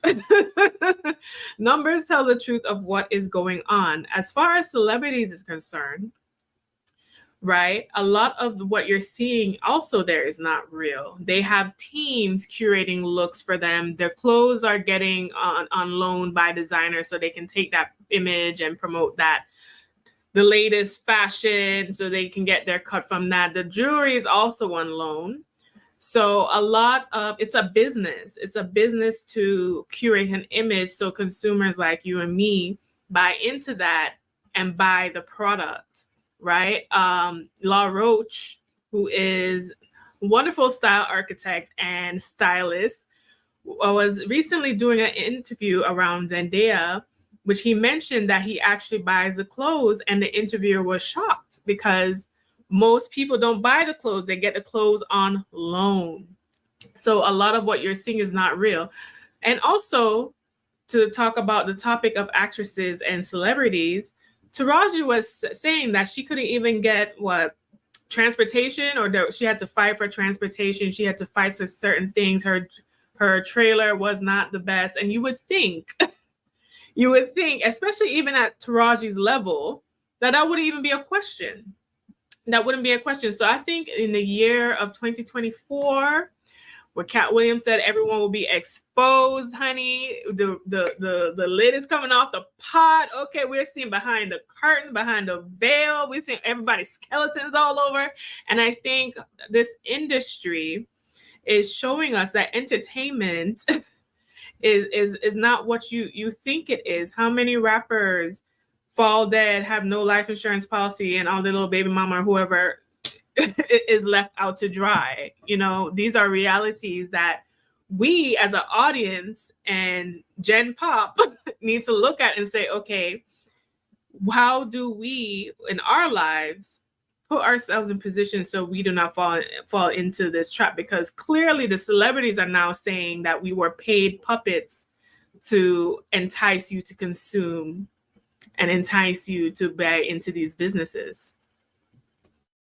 Thank you for that point, Athena. So basically, they just rent the runway. Okay, got you. Okay, or they're like brand ambassadors to a degree. Tiara, did you want to, from your experience? Okay, you want to add anything? Okay, so also to your point, Athena, I saw. Did y'all see Krishan Rock? I think I'm pronouncing her name properly. She went to her baby father's. I forget his name. Who's the baby father's name? What's his name? Blueface. Blueface went to his hearing and got arrested. Went to his hearing, got arrested because she had a warrant from another state or something like that. So now she's arrested. Her sister allegedly is on social media asking the public to raise funds for her to get an attorney. And it said that she doesn't have toothpaste. She's being horribly mistreated and she needs representation. That's not something that I would expect from a social media star, celebrity. I don't know if she's a rapper or a singer, but I know she's pretty popular. And you made a comment just now, Athena, that I wanted to circle back to. You said that, you know, a lot of guys in Hollywood are having children and leaving their baby mothers out to dry. So that came to mind when you said that. Also makes me very, very sad. If y'all are tuning in, we are having an intelligible conversation about OnlyFans. Shout out to some of y'all in the chat that might have some OnlyFans. I don't know if y'all be on there twerking or showing your feet or whatever, but hey, it happens. Shout out to everyone in the chat who also put their city and state in there. We see you. We appreciate y'all tuning in. This is Fly Nubian Money, where we have intelligible conversations about all things money. Make sure you visit our website, flynubianmoney.com, and come over to listen to these panels live right here, weekdays at 1 p.m. Eastern Time at flynubianqueentv.com's YouTube channel. And also, yes, make sure you text the word Queens, QUEENS, to the number 87948. That's 87948 when we go live and we have spicy conversations such as this one about OnlyFans and stuff. So anywho, we're also talking about pay disparities within Hollywood, within the Black sector of Hollywood. We have a video that we're going to show and we're going to discuss. It's of Gabrielle Union talking about her financial anxiety as an accomplished Black actress in the industry. Take a listen. And with a generation-defining hit under her belt, Gabrielle embarked on a career that would see her embracing a variety of roles and solidifying her place as the people's champ. She would also meet her future husband and fellow Renaissance human, Dwayne Wade, and begin crafting a personal brand. But the persistent racism and sexism in Hollywood would present ongoing challenges, even as her professional and personal lives continued to thrive. I struggle with that still, just because I think I just have more responsibilities, you know, for my money. So I get nervous, like, oh God, that movie didn't open, you know, well, what does that mean? Am I gonna have enough to hold everybody up? And everyone's like, it's coming, like, calm down. And I'm trying to find peace in the journey, not using my anxiety and scarcity mindset to be my engine, which is hard. It's weird to say I'm head of household because in this household, we split everything 50-50. But in the other households that each of us have to support, it puts this, there's always this like gorilla on your back that it is like, you better work, you better work. You know, you gonna sleep in? You know, somebody might not eat. Come on, you gotta work. And it's hard. It's hard to let that go. So I'm working on that. Even now, from then to now, from 95, late 95 to 2023, I've never been anybody's first choice. Not Black folks, not white folks. But by hook or by crook, I get a job, right? And then that movie does really well. And what they tell you is if you're a part of a movie and your character pops, then that leads to the next thing. But I really realized after Bad Boys 2 and Bring It On that how I am received by real life people is not reflected how I'm treated in Hollywood. They're completely different. But before social media, I had no way of really knowing that or quantifying that. So, because they tell you, if you succeed, then these are the roles that open up. So I'm succeeding and the door is bolted shut. And the people who are jumping the line seem to be folks that make white people in charge very comfortable. But what it did, like the social media era, me, Taraji, Nia, Sanaa, Tracy, it allowed our real world popularity to be quantified to where it was undeniable.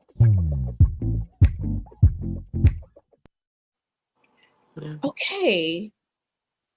I heard what she said, Tiara, but it's, as someone who just watches entertainment, it's really difficult for me personally to connect to what she's saying, because my perception of Gabrielle Union is so different than her actual experience that she's articulating. Mm-hmm. And I understand, I respect her experience. I appreciate her sharing that. But when I'm seeing Gabrielle Union, like, oh my gosh, it's Gabrielle Union. She's all over the place. Like, what is she talking about? Can you give some insight or like maybe a bit more of an explanation from your experience in terms of the culture in Hollywood, in terms of what actors and actresses go through and how they're treated versus how they're perceived by people like me who are just clueless? Yeah, I think, and I mean, you're not the only one. I think you can look at someone and just assume that because they have a name and a status, that they can walk through any door that they want to, that they can get into rooms. There's still rooms that Gabrielle wants to get into in terms of films she wants to audition for. There's still roles. Sometimes I hear people say, oh, Gabrielle does the same kind of movies, right? She's kind of like, but she is, I'm sure that in her fantasy, maybe there's things that she wants to do that allow her to stretch, that allow you to see her beyond Bring It On, and the beautiful lead actress that is in a romantic comedy. Maybe she wants to play a homeless crackhead. I don't know what the level of where she wanted to go or where she wants to go.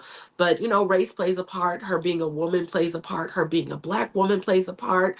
It just is. It's a tough business that has a lot of politics involved. And, there's, if I'm being honest, like, people that don't look like us run this industry. And so with that being said, there's, you have to kind of bow and fold and, move to that if you want to see those heights that you want to see. And sometimes you can move and like do all that and sell yourself, or you can mold yourself and still end up in the middle. We used to always say, like, you date a man and you're like, oh, I'm gonna have a relationship with this director and he's gonna do things for my career. I definitely have heard that when I was like actively like pursuing in my 20s. It was like that was the thing. Like, people used to be like, I mean, yeah, I cast you. I go in, I audition. I'm talking about work on all of the things, work on the script. You go in, you audition, and you kill it, right? And then maybe like 20, 30 minutes after you do all of that, the director calls you and says, now that we got that out the way, what's up? What's up? Like, what's up? Oh, are you gonna send the screenplay? Like, is that what you're saying? Like, what's the what? Like, what do you, I already gave you what's up, So it's just like, just having to deal with all of that, all of the things, all of the doors. And then, there's also this thing where you go into Hollywood is the only other place that I know where you can be too young, you can be too old, you can, by 30, they're like, if you haven't made it, that means that you're never gonna make it. If you you know, you're too fat, you're too skinny, you're too dark, you're too light, you're not this, you're that, you know, you're constantly being told what you are not. And so I think social media does add an interesting element where you're able to monetize.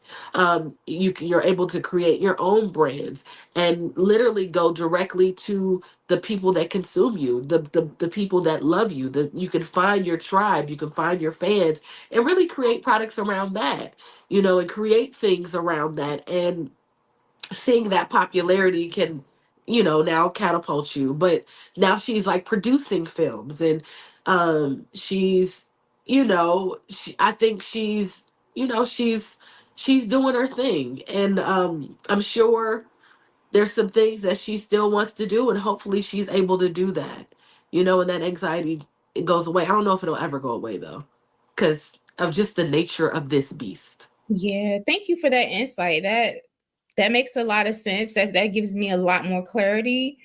Thank you. And you just described a really, really unstable environment in Hollywood, Tiara. So my question to you, Athena, is given the unstable nature of Hollywood, how can celebrities, in your opinion, diversify their income stream so they can reduce the financial anxiety and then also have options and not have to be on OnlyFans? Well, Athena, not just celebrities, let us all know, baby. Yes. Because there's another 99% of us that want to know. Well, I think you touched on it earlier, Tiara, that, you know, you realized that you had to add more hyphens, you had to add more skills, you had to add more income and revenue streams. So that is what I recommend that everyone, whether or not these celebrities do anything, everyone to do, to monetize your gifts, monetize your talents, and really to create stability in multiple forms. And that will also provide you more financial protection. In the stock market, they always say diversify your portfolio, diversify this. Diversity is going to be the key here, because even as times are changing, I do a lot with AI. AI is changing the game. So if you are relying on one source of income, especially as a single person, because that's a whole other thing. Like, I do a workshop that talks about women at different stages and the financial vulnerability single women face, because if they're out the game and they're sick, that's it. Like, there's no other income coming in. So diversify your income and support your wealth streams in that way. I would also say this, what made me cringe a little bit when I was watching Gabrielle Union was the fact that she does have a husband of high net worth that makes more money than her, that she doesn't feel comfortable in an arrangement for him to fully provide in that way, even if within their own household. So say even if she supports other family members with her own funds, but girl, to do 50-50 when you have a man that can pay that bill, to calm down this financial stress that for these acting jobs, like I question why that isn't in her. Let me just drink my cold coffee while you continue to extrapolate. Yeah, because as Tiara continues to make faces, just go ahead and continue. Yes, because I know a lot of she went under fire. A lot of people scrutinized because he had said a comment that, you know, this is my house, and she was like, you'll never be able to say that to me again. So that's why she split the 50-50. Listen, take the stress. If he want to have the ego boost to say it's his house, all right. As long as you still have your own money, you stashing away, that would be my advice on that. I think what this also highlights. Okay. I have a question for you. After you finish, but go ahead. Okay. What this also highlights to me, and I think we discussed this, I definitely discussed this, but I know Dr. Boyce and the Black Business School discussed this as well. Ownership is a conversation, like Rick Ross said. Ownership is really important. Why is it important in this situation? Like you said, Tiara, Hollywood is owned by people that do not look like us. Let's keep it 100%. Let's keep it a buck. Since we do not have our own platforms, our own avenues, we have to succumb to the judgments and prejudices of people who do not look like us, whether that's in Hollywood or whether that's just everybody on the corporate plantation, honey, right? Because what is a stat? Black women make on average 60 cents to a white man's dollar. So until we go through the journey of building and establishing our own business and entrepreneurship, which is hard, by the way. This is a hard task to do, right? But unfortunately, since we don't have different infrastructure that we own in these different industries, we have to succumb to the pressures of those industries. Okay, I think it was Viola Davis who said they were calling her the Black Meryl Streep, and she said, "How come I ain't making Meryl Streep money?" That's right. Okay, but what Viola did, which is diversify her income stream, she's like, you know what? I'm gonna do my own production company. That's right. With my husband. I'm gonna come up with the Woman King, and I'm gonna shop it to Netflix and shop it to these other platforms and make my money that way. That's right. So I think that is super, super important that we all do. Because guess what? Just like Fat Joe said, yesterday's price is not today's price. Yesterday's money is not today's money. The inflation is inflationing. And I think the celebrities are also taking note of that, because Taraji came out with her own mental podcast and her own hair care line, product, skin line. Yeah. Tracy Ellis Ross came out with Pattern Beauty. Like, I think all these, Gabrielle Union does all these different deals. I know she was doing fitness and all this other stuff. I think, especially in Hollywood, but for all of us included, they know that they need to monopolize on that celebrity. Yes. And to come up with a product line in order to smooth out and decrease the financial stress that Gabrielle was discussing. Yes. Can I also just add that I think there's this really weird thing with family and friends that look at someone. It's, if you see one of your family and friends and they work at, I don't know, they work a 9 to 5, you don't go to them and say, I need you to take care of me. But you see someone working on television, and because the checks are a little bigger and they don't understand that those checks are supposed to last you, right? And they're still expecting you to take care of them. And Gabrielle has, she has like, and this is not a negative thing, but she has a masculine energy about her, that masculine energy where it's like, I'm an independent woman. I've had to take care of myself. This industry will bring that out of you, right? Where you're like, I got to figure it out. Like she said, I got to figure it out. I got to work. What, you going to sleep today? Like, I think we all wake up like that. Like, I could rest in, but I got to get it. I got to figure it out. So I just think it's unfair. And maybe you could speak to this, Athena. It's like why people feel like they should be able to just like live off someone else. Like, I see if she like bought her mama a house. Okay, cool. But like everybody else would have to, they'd have to figure it out. Because we all got to figure it out. Like, why do I have to take care of people outside of my home? I don't understand. Listen, family members will keep you broke. I'm Caribbean, right? I'm Caribbean, and my immediate family does not do this, but I've had extended family ask me to send things and send me money, and they just think that because you're in a better financial position that you should be doing that out of obligation as family, but also that you have the resources to do it. But they don't understand sometimes with more money comes more expenses, meaning that if you see this nice house have a bill attached to it, and but Jay-Z said that you cannot help the poor and be one of them. That's right. So I think that is a huge issue within our community. I think they call it the black tax. The black tax, when the person who ascends, who goes to college or wherever, have a business and becomes successful, now all the other family members look to this one person to financially lift them up. And I remember my dad telling me something like this. He was saying that, Athena, these are grown adult people. These are not children. Yes. So you putting money over there is like taking money and throwing out the window. They're not going to change. They're not going to elevate. It's just going to be a one direction. And I think that is something within the Black community we have to deal with. I think Trevor Noah also talked about how his mother never did that and gave him the grace of that. To avoid the black tax is what they call that. There's a pink tax for women too now. That's a whole separate other tax, right? Because the pink tax is for similar products that men have. We are charged more. So like razors and certain things, like the same kind of product, it's more pricey because women are most of the spenders, have most of the purchasing power in the household, and we consume mostly. So that's the other tax we have to pay. So Black women have the black and the pink tax. Which means anxiety. Yes, a lot of financial anxiety, right?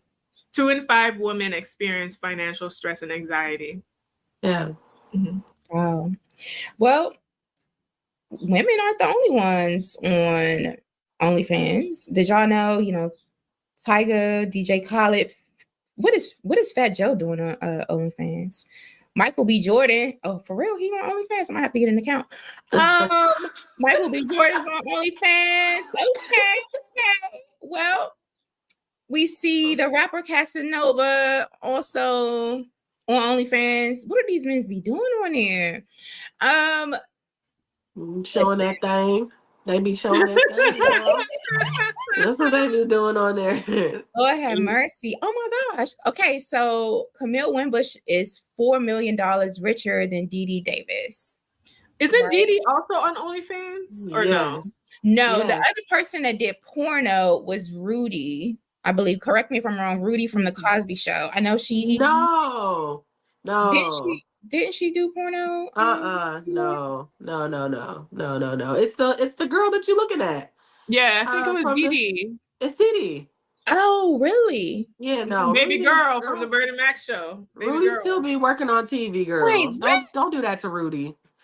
Oh, okay, my bad. I thought Rudy, somebody did some porno. I'm gonna look it up. Because it was she didn't do porno. She didn't? Okay, my bad. No. Oops. Okay. Correction, delete, cancel. However, there's a lot of people showing a lot of stuff on the internet, basically, is a thing. But when they show these things on the internet, they're making a bunch of money. Bad Baby. Wow. Is that it? Right, girl? 59 million. Am I reading this right? Yes, you are reading it right. Black China, she's from DC.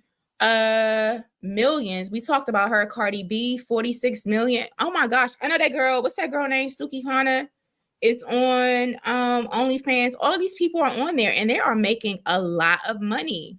They be showing too much. Can I get on OnlyFans and show my toes? So let me say, are they doing like, is it like pornographic stuff, or is it just like peep show stuff? They showing that thing. You cannot get on OnlyFans and just be like teasing, like, I'm gonna show you a strap of my bra and make $59 million. You can't do it. It's not a real thing. It's crazy. It's like, you want to see my arm? Like, that's what Camille Wimbush is saying. She says she's just wearing lingerie. She's wearing stuff that she would wear on like a women's magazine, like a what kind of women's magazine? Who said that? Camille Wimbush. That's what she was saying. She's like, she's covered up. She's like slightly like lingerie, stuff like that. Her parts are covered, because her criticism was, why is it such an issue? She does it on OnlyFans when actors and actresses insinuate and stimulate sexual and nude scenes in movies. She was like, what's the difference? That's true. I thought she was popping that thing. Listen, I've never been to her page. I don't think I'm going to get on OnlyFans to see what she's doing. I mean, I just, like you said, there's an assumption that, like, if you're making that much money, then you must be doing something risque to do it. Oh my goodness, y'all. What do y'all think in the chat? If you're just tuning in, we are having this risque. I guess I should just use that word again. You just heard it. We're having a risque conversation about OnlyFans. We're having this conversation because Bernie Mac star Camille Wimbush, who was absolutely gorgeous and extremely on the Bernie Mac show, went viral this week saying that she was explaining, like, hey, like, those Hollywood checks from my childhood and dried up. So I'm gonna go over ahead to this platform and I'm making money. And then she explained her reasons, her business, her financial reasons behind it. So we've covered this conversation here today on our Fly Nubian Money panel, and we've discussed the financial aspects of it, the educational or financial literacy aspects. We've talked about the generational wealth aspect. We talked about the female empowerment aspect of this conversation as well. And then we also had Tierra who has lived in Hollywood for over 20 years and definitely does work in the industry, has a daughter in the industry, in the acting industry, discuss what it's really like with these closed doors and kind of coming up against brick walls. So this has been really, really informative. I know I've learned a lot because I just really didn't know that people were making this amount of money on OnlyFans. But as we close out, I want to have a conversation about, ladies, the glamorization of sex work. Is this something constructive that is needed in our community or in society in general? And what are your thoughts on that? I know that while I was living in New York, there was a whole movement, and the movement has caught on nationally to have rights and work, like unions for men and women who are sex workers. And so it's a whole industry. I know when I was growing up and when our parents were growing up, it was basically seen as prostitution. It wasn't acceptable. But do we feel like platforms such as OnlyFans glamorizes sex work? And what do you think the impact is on the Black community, specifically our children? Because kids be looking at this stuff. For sure. Do you want to answer that first, Athena? Sure, I'll answer. So, yeah, so I think that OnlyFans could be glamorizing sex work. I think sex work has a lot of dangers. I have watched a lot of documentaries and I've actually talked to women who engage in such activities, and it's very dangerous. You are risking your life. You're risking your body to disease. You're risking this person wanting to kill you after. You're risking this person threatening your life and because you ask them to pay what their agreed upon price or whatever it is, right? So I have a lot of compassion for women in that situation. I never used to, but I found that they usually get into those things because they have no financial support, no family support, really, really broken homes, really, really bad situations, and they're just in a state of survival and risk their lives with strangers. Like, I couldn't even imagine. I don't even want to do anything with anybody when I'm tired, much less having to be forced to do anything to eat or like with someone I would even consider attractive. OnlyFans, I think, this touches on something Camille said, because she said if she can do it from the comfort and safety of her home, why not? So I think it has opened the door to provide and commercialize sex work in a way where they don't have to take on that much risk. But I think in general, within the state of this society, especially here in America, we need to figure out what we're going to do as far as the sex industry is concerned. It doesn't seem, I mean, that industry has been the oldest industry in time. It doesn't seem like it's going to go away. And it's a product that sells itself. And it wouldn't be around if people weren't interested in engaging in it. So we need to have some kind of legislation around safety around it, but also the legality of it, because it's a thin line. Because one person can do porn, but another person can't do, you know, we need to look at ourselves as a society as we're judging people, because we basically support and financially back those activities. Not saying me, but I'm just saying, like, as a general public.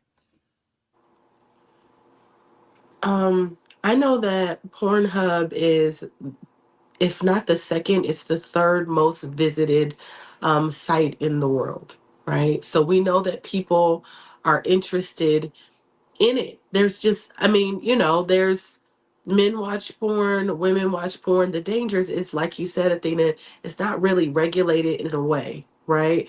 If you're on Pornhub, you know, most people like then connect their OnlyFans to that. And then, like, you know, there's like, if you want to subscribe, it's a thing. You know, I'm big on documentary. I love documentaries. I make documentaries. And I've just been looking at, like, lately, I've been watching a lot of like BBL stuff and, you know, Black women or women talking about why they're getting their bodies done, particularly in our community, because there's been I want to say there was like a 30% spike in the last like 5 years, right? Where, you know, now yesterday I just watched something and a girl was just talking about like all of her friends had BBLs. Like I was in Pittsburgh last week talking to my cousin. She was like, all of my friends had BBLs, right? Obviously I'm walking, I'm in the place where it all, I feel like it all started, where, you know, at first you would be like, dang, I wonder how Cher stays so young. You know, you didn't think that people would go and get like an afternoon like tip tuck and then go back to work. Like you didn't think, it wasn't so accessible to us. But I guess my point is, in all of them saying is like there are repercussions of like women want to get BBLs and do those things so they can make the fast money, right? It's not like Camille wasn't making money. She was making money like teaching dance and you know, doing ice cream or whatever. It just wasn't giving her Hollywood money. It wasn't giving her the fast money that comes along with like an OnlyFans. $360 million from Black China on OnlyFans over a course of a couple years is fast money. Like you can't argue with that. A 9 to 5 can't give that to you. And so there's a part of me, and I know you were saying that there are women that are, I mean, now I'm seeing professionals. I'm watching documentaries with professional women who are lawyers that do, you know, OnlyFans at night. They're like, man, I'm making more during the, you know, at night than like, why am I going to the firm during the day? So professional women are now even seeing like, I'm making more money in a couple months than I would make in a year at my firm, you know. So it's not just women who are broken and have gone through trauma. Professional women are now looking towards platforms like these. And so I just think it's interesting. I think when I think about stuff like this, it's like, would I want my daughter to know I had an OnlyFans? Would I want my family, would that make me feel like um I sold myself out, like Suki says, like I was selling coochie. Like to me, in my mind, that's like selling coochie. I don't know. So I just can't be in the same place as a Suki Hana or like a Sexy Red. Like I can't. I'm not that. I went to school. I'm a respectable woman. I can't do that. You know. So that's the way I feel about it. You know. Agreed. Listen, what I will say is adults can do whatever they do in America as long as it's not hurting anybody.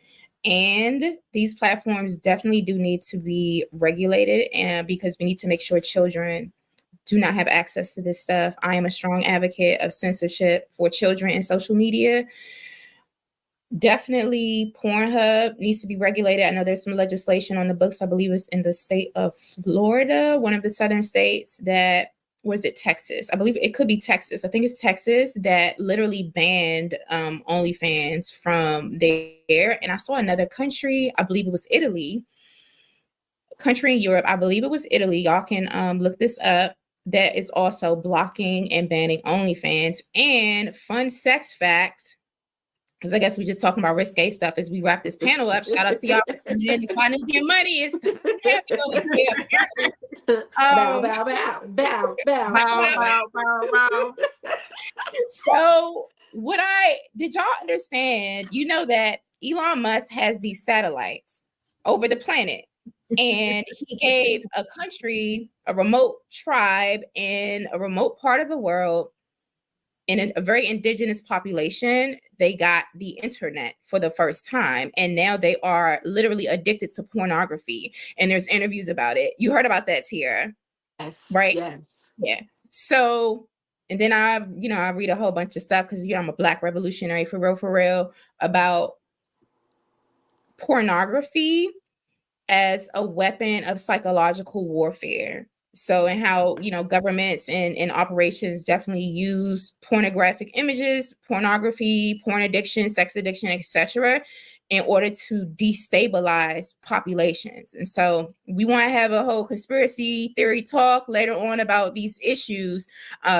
We can definitely do that. That's why y'all need to text the word Queens to the number 87948 so you can be notified when we do talk about stuff that you're interested in right here at Fly Nubian Money, weekdays at 1 p.m. Eastern Time at Fly Nubian Queen TV's network's YouTube channel. So we're going to go around and just give some final words, big takeaways. I want to shout out the chat. Shout out you ladies for joining today. Would love to hear your final thoughts as well as where we can follow you. Let's start with Miss Tiara. Yeah, I was looking at the chat and Primo Supreme says I need a sinus surgery. I am sick. I came on. I am sick. I am being nursed back to health. And I we're am glad being that nursed you're back to here. health. That's I was patient. actually at the hospital yesterday, so I just wanted to come on and have this conversation. I'm definitely recovering. So, but thank you for your concern. I appreciate that. I don't usually sound like this, but I think this has been a great discussion about I don't know if sex work or OnlyFans will ever stop existing, right? I don't know if that, if it's not OnlyFans, it'll be something else. And I guess that's America, right? Or I guess that's the place where everybody can have the freedom to do what we have our own free will. We can do what we got to do, and there's options there for women to do what they got to do.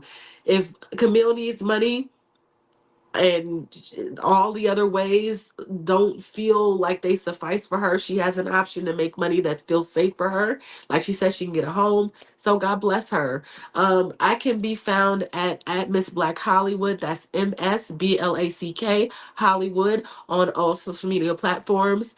Yeah, I'll let your girl. Absolutely. Thank you, Athena. We talked about a lot today. I want to also throw out this fun fact that the owner of Pornhub is a rabbi, a religious man, Solomon Friedman. Yep, I heard about that. Yep. Oh. So it's very interesting who's in charge of the things we do in a society. Anyway, I know we discussed a lot of things and a lot of financial things. I think this segment should just remind us the importance of investing, taking care of ourselves, our own income, creating diversified income streams, creating a life, monetizing our talents. And that is what I offer to my clients and the women who sign up for my programs and coach with me. My name is Athena Gardner. I'm a CPA and a women's wealth coach. You can find me at WeWealthWomen.com, at WeWealthWomen on all social media platforms, and on my podcast called We Wealth Women. Excellent. Thank you so much. I am Jade Harrell. I'm an educator, and you can find me at highblackesteem.com. I do coaching for activists and organizers, Black folks who have businesses that are interested in becoming philanthropists and who are interested in service and giving back to our community. So if you're interested in learning more about that, definitely go over there. My big takeaways, first of all, I want to apologize to Rudy again. I do apologize. I wanted to retract that statement. I got her mixed up. And it doesn't really matter really what people do in their life, honestly, because people grow. Like, I'm not the same person I was 5 years ago or 10 years ago or whatever. And people make decisions based off of the information and the knowledge and wisdom that they have in the moment, and they choose to do what they do. I'm not here to pass judgment on this topic. My main concern about platforms such as OnlyFans, Pornhub, etc., is the examples that it sets for our children, because they have access to the World Wide Web. And as an educator, I know what that looks like on a day-to-day basis when children are overly exposed to inappropriate content that is not age appropriate and that is not developmentally appropriate. And so I would urge society to make sure that we protect the sensibilities of children. So that is my main takeaway. But in terms of Camille, she's gorgeous. She's extremely talented. She's doing OnlyFans. That's her choice. If she feels comfortable and safe with it, hey, who am I to judge it? I just know that all of that content gets to be censored so that our children are not impacted by it. And that's not directed towards her, but just the industry in general. So I want to thank everybody for showing up today and coming to this panel. If you like this content, if you like the subject matter today, definitely share it. Post comments under the thread. And definitely text the word Queens to the number 87948. That way you'll be notified when we do go live on the platform. And join us here weekdays again at 1 p.m. Eastern Time at Fly Nubian Queen TV's YouTube channel. Until next time, y'all, take care, peace and Black power, all the things. Thanks, ladies, for a risque conversation. Thank you. All right. And you have to project images so people don't try you or disrespect you out here. But what I also would like to offer is that if you do not show, and I'm speaking to both the men and the women, because I think the men have their own vulnerability issues as well. If you do not show vulnerability in instances, especially when you are not feeling the best, then you lose the opportunity for others to show you compassion and to give you the emotional nutrition that you're seeking. So I actually want to pivot you back to you, Erica, about that. Do we have a vulnerability problem with Black women, but also Black men, if you want to touch on that as well? Is that an issue that we have within the community? And is that really the crux of the problems that we're facing? I think vulnerability is some of the issue. I mean, when you have Black women, you know, when I know that there've been instances rather where I've been vulnerable. It's like, oh, what's wrong with her? She crying? Oh, I thought you was the strong Black woman. And that title, that reference, I don't even know where that came from. And I'm more than sure it wasn't a Black woman that started it, saying the strong Black woman. I'm sure it was not a Black woman who came up with that title. Because at some point you get tired of being strong. You get tired of having to be the backbone. You get tired of having to be the one to think. You get tired of having to be the one to solve the problem. And you just, sometimes Black women, we just don't have the time to be vulnerable. We don't have the time to be vulnerable with ourselves. Being vulnerable is actually being honest and saying, you know what, I don't feel like it today. And no, it's not that I'm sick. No, I don't have a fever. No, I'm not coughing. I just don't want to. And we don't know how to do that with ourselves. We don't know how to be honest with ourselves. We can't even be vulnerable with ourselves. So until we can be vulnerable with ourselves, then we can be vulnerable with other people. And with vulnerability, you step into your power. And once you step into that power through being vulnerable, you now are able to set healthy boundaries. And that's where the give and the take, but you have to start that with yourself. I am a huge advocate for being self-aware and self-knowledge, because you cannot, sometimes we're projecting the issues onto ourselves. We are our own problem. So I'm always an advocate for no, start with you. When you start with you, you heal you, you fix you, then you can start attracting the right people that are supposed to be near you or good for you. So yeah, vulnerability, stepping to your power, creating boundaries. That is my tribe trio. Vulnerable, power, boundaries, my tribe trio. Yes, I love that. That's probably going to be in the next book, girl. If you are joining us, we are Fly Nubian Money, and we are here Monday through Friday, 1 p.m. Eastern Standard Time. Be sure to subscribe to us by hitting that like and subscribe button, but also to texting the word Queens, that is QUEENS, to 87948. I'm Athena, and I'm joined with your co-queens today, Linda Husser and Erica Lewis, and we are discussing Black women and femininity. Now, I want to pivot the conversation to the money, okay? to the bag, okay? So I want to discuss this with you ladies. So do the sprinkle girls have a point with dating a provider man? Are women saying that they want to rest in traditional roles so they don't have to take on all that masculine energy?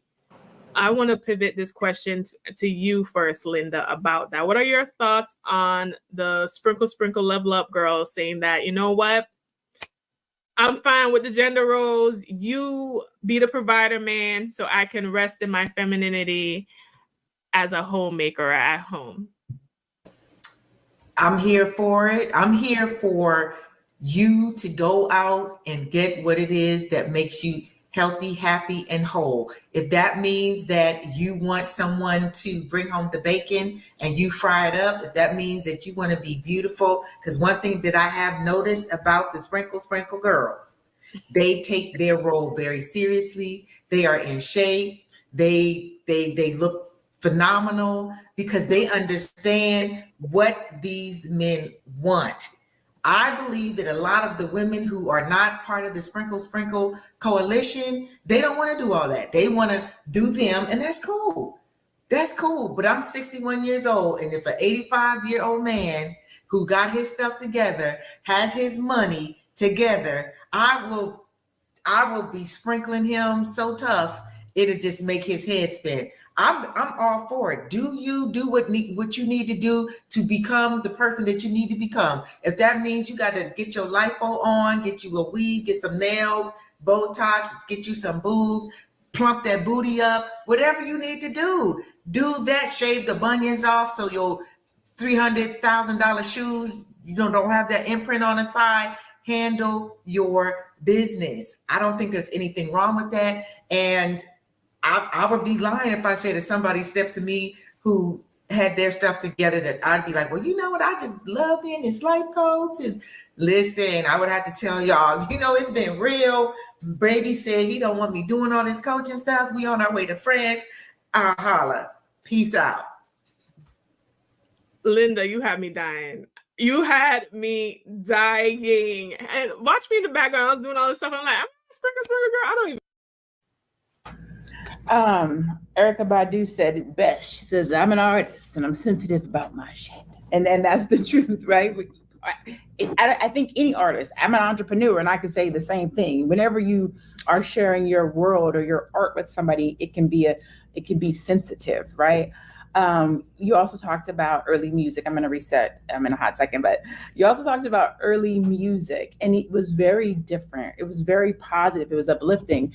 Danette Mitchell says, when I was growing up, we had ratchet music. However, in the Black community, we kept it underground and elevated positive music. This is when we owned our own radio stations and music stores. I can remember listening to a Tupac who's going to give you a little bit of ratchet, but give you something to think about. Dear Mama or Brenda Had a Baby, KRS-One. So you have a nice mix. Today's music, it's all pop that P, look at my P, suck this, bitch that. Like, there's no love music. There's no community. Like I think it affects our relationships. I think it affects how men and women relate to each other, talk to each other. I think it affects our relationships, our ability to communicate, our ability to love.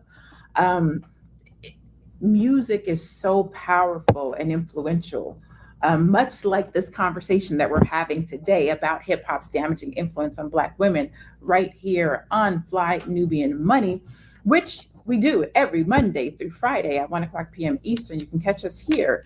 And you can also get notified when we're live if you text the word Queens, QUEENS, to 87948. Again, that's 87948. You can also catch us on Spotify by searching Fly Nubian Money to take us on the go with you.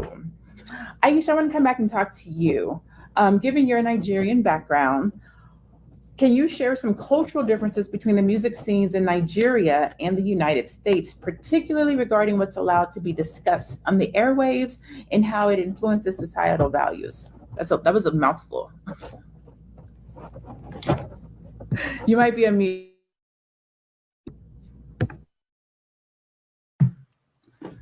Sorry about that. That's such a great question. And just listening to Dr. Alicia talking about the mental, how it affects us mentally.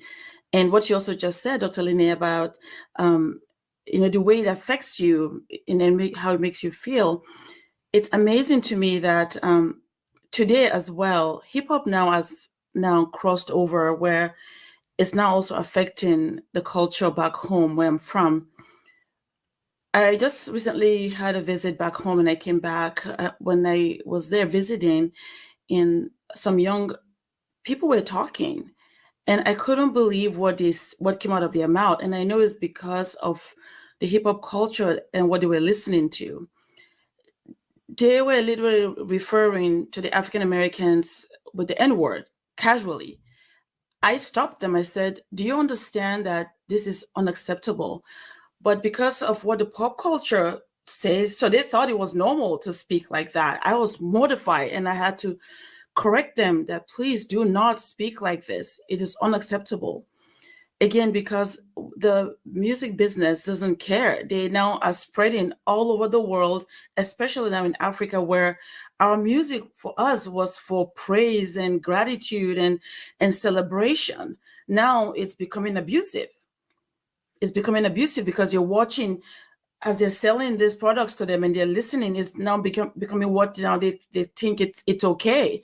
So when I went and I was visiting and I heard that, I literally stopped them and corrected. I said, no, we're not going to do that here. This is not what we're about, because you think it's funny or you think that is what you watch, and as you're watching these videos, it is not who we are. So ladies, it is crossing over. And unfortunately, it's about money. At the end of the day, it's not about caring about who we are, that we are fearfully and wonderfully made by God and to be respected and loved and cherished. No, they just want to make money.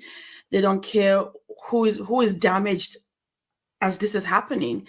And but for me, I make sure that even when I go back and I tell my brothers back home and my nephews and nieces that they're not allowed to watch videos like that. Because this is not who we are. This is not how we were raised. This is not what our parents taught us. And that we have to stay true to who we are and not listen to those music, because we know it's not edifying. It doesn't add no value to your life. It only denigrates you. And now here you are calling your brothers and sisters that are from America the N-word and thinking it's normal. So it saddened me that was happening, but that is what's happening today. Again, we have to like you said, that we should make sure that it comes from us, Athena, that we should be the one making that move. We should be the one making that difference in our own homes and making sure that we talk to our children and tell them that no, this is not part of our culture. This is something else. Somebody else is selling this to us and we're buying it. And we were not going to buy it here. I'm hoping that is what we can do, as brothers and sisters in this space, that will make sure that we tell our children that no, this is not our culture. This is not how we're supposed to talk to each other or refer to each other, especially our women. An African woman, oh my goodness, she gave birth to the world. I said, you know how powerful you are. You gave birth to the world. And now they're denigrating you with music by your own people, by your own boys and your own men, and think it's okay. It is not okay. It is not okay, because then you're allowing other people to look at you that way. And what a lot of times what the youth, and we can say people, but mostly youth, don't realize is the verbiage, the language, the lifestyle, the drugs, the oversexualization. A lot of this stuff, the people who are rapping about it, they don't even do that. Some of these people come from 2-parent homes, good homes. They were like the life that they're rapping about, the image that they're portraying, they don't actually do in their real life. We're going to go to this video from Future talking about lean and the fact that he actually doesn't even use it. So let's cue that video. Future regrets his influence on Juice WRLD, and the reason why will truly shock you. One of the first things that Juice WRLD told Future when they met up to make their 2018 record World on was that Future had influenced him to try lean. Juice WRLD told Vulture.com, "That's the first thing I told him." He was just like, wow. He kind of apologized. Future later reacted to this situation in an interview with Rolling Stone magazine, saying, quote, "When he told me that, I was like, oh what have I done? It really bothered me. It bothered me a lot. More than I thought it would bother me when he told me that. How many other 6th graders did I influence to drink lean? This really messed me up for a minute. It's all I could think about. Like, damn, what have I done? What have I done to other people?" Regardless of his habits, Juice WRLD was one of the best to ever do it and will be remembered as such.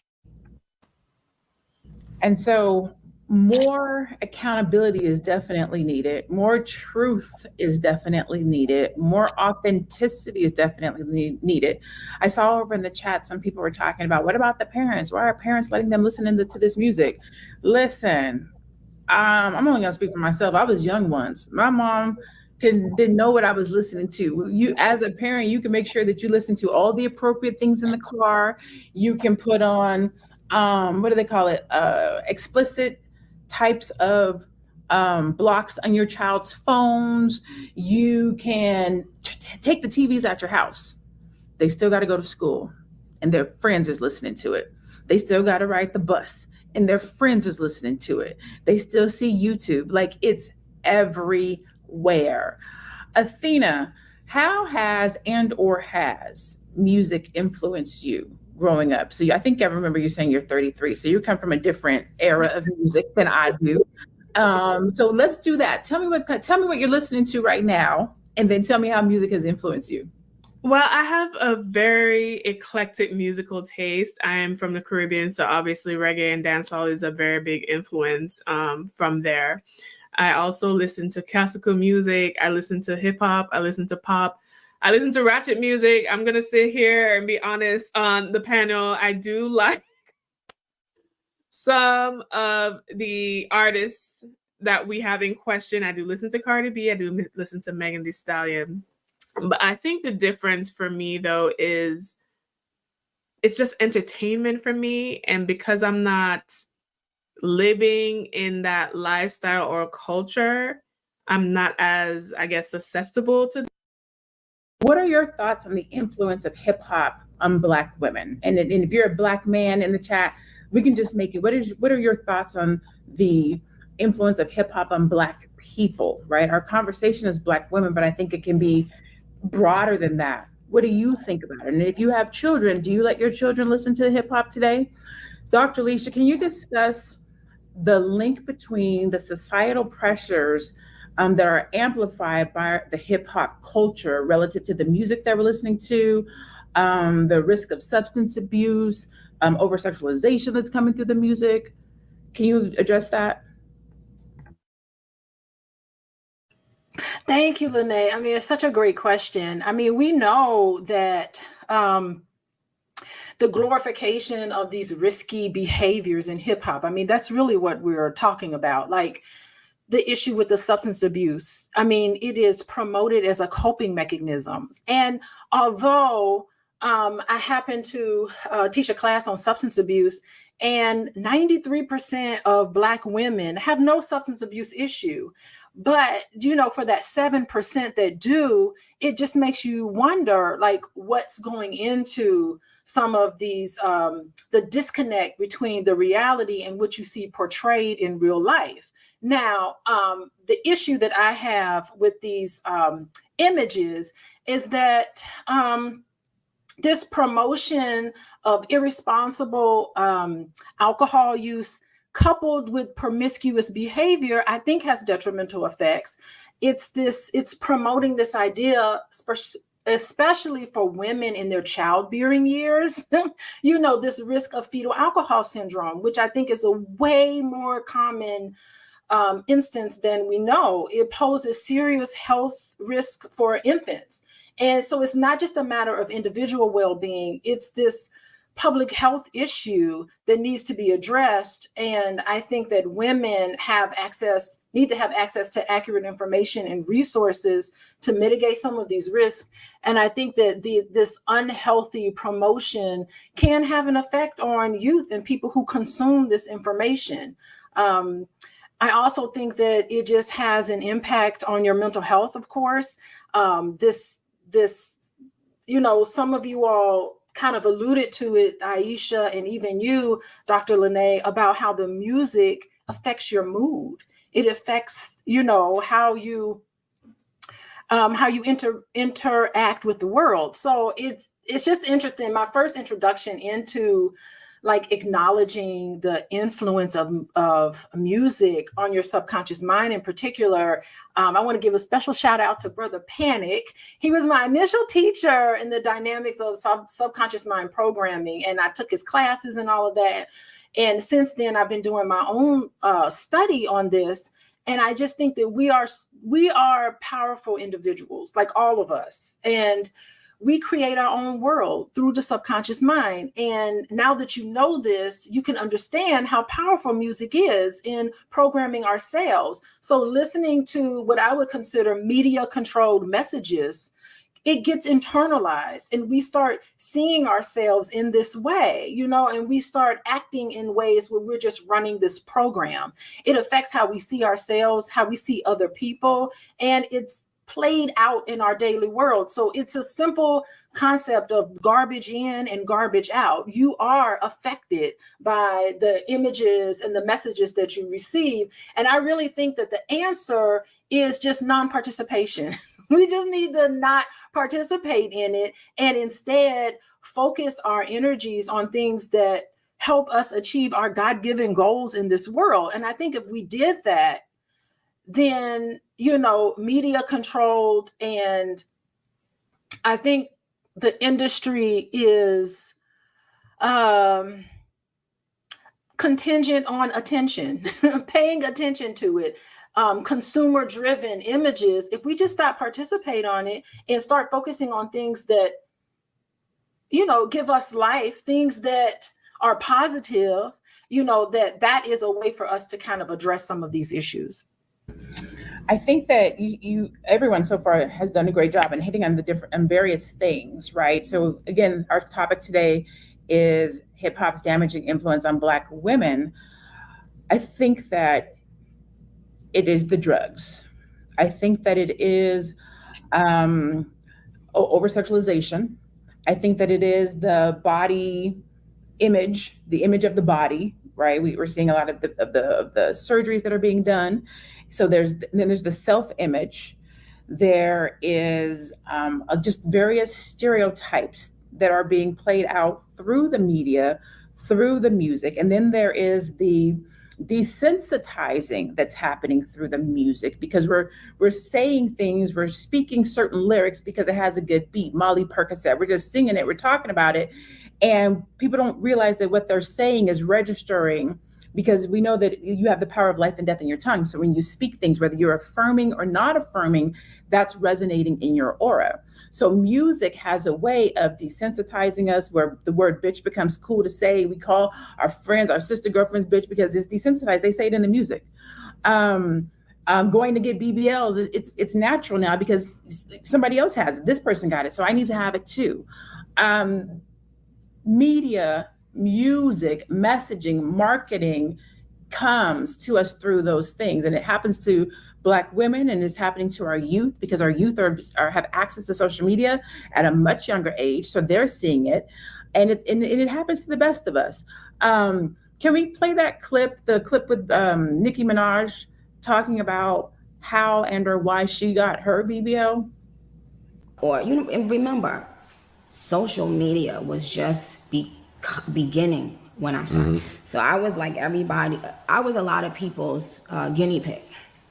I was one of the first people to be shitted on the internet, on social media, like non-fucking stop. Every day I would go on and it was some new story, made up story, or bad picture, or it wasn't acceptable to have surgery at all or anything, even though, and at that time I had never had surgery.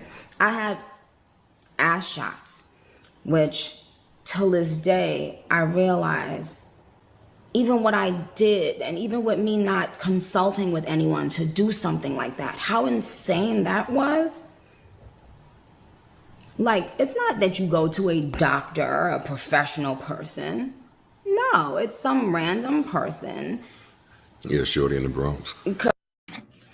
Hi, everybody. Good morning. Mary Dean Esquire here at thewallstreetlawyer.com, coming to you live on blackwallstreet.com, Fly Nubian Queen, and the Wall Street. I am streaming everywhere today. So get in here, drop the B1 in the chat. Shout out to Dr. Boyce Watkins for letting me go live on his platform. Let me make sure I'm streaming on the other platforms.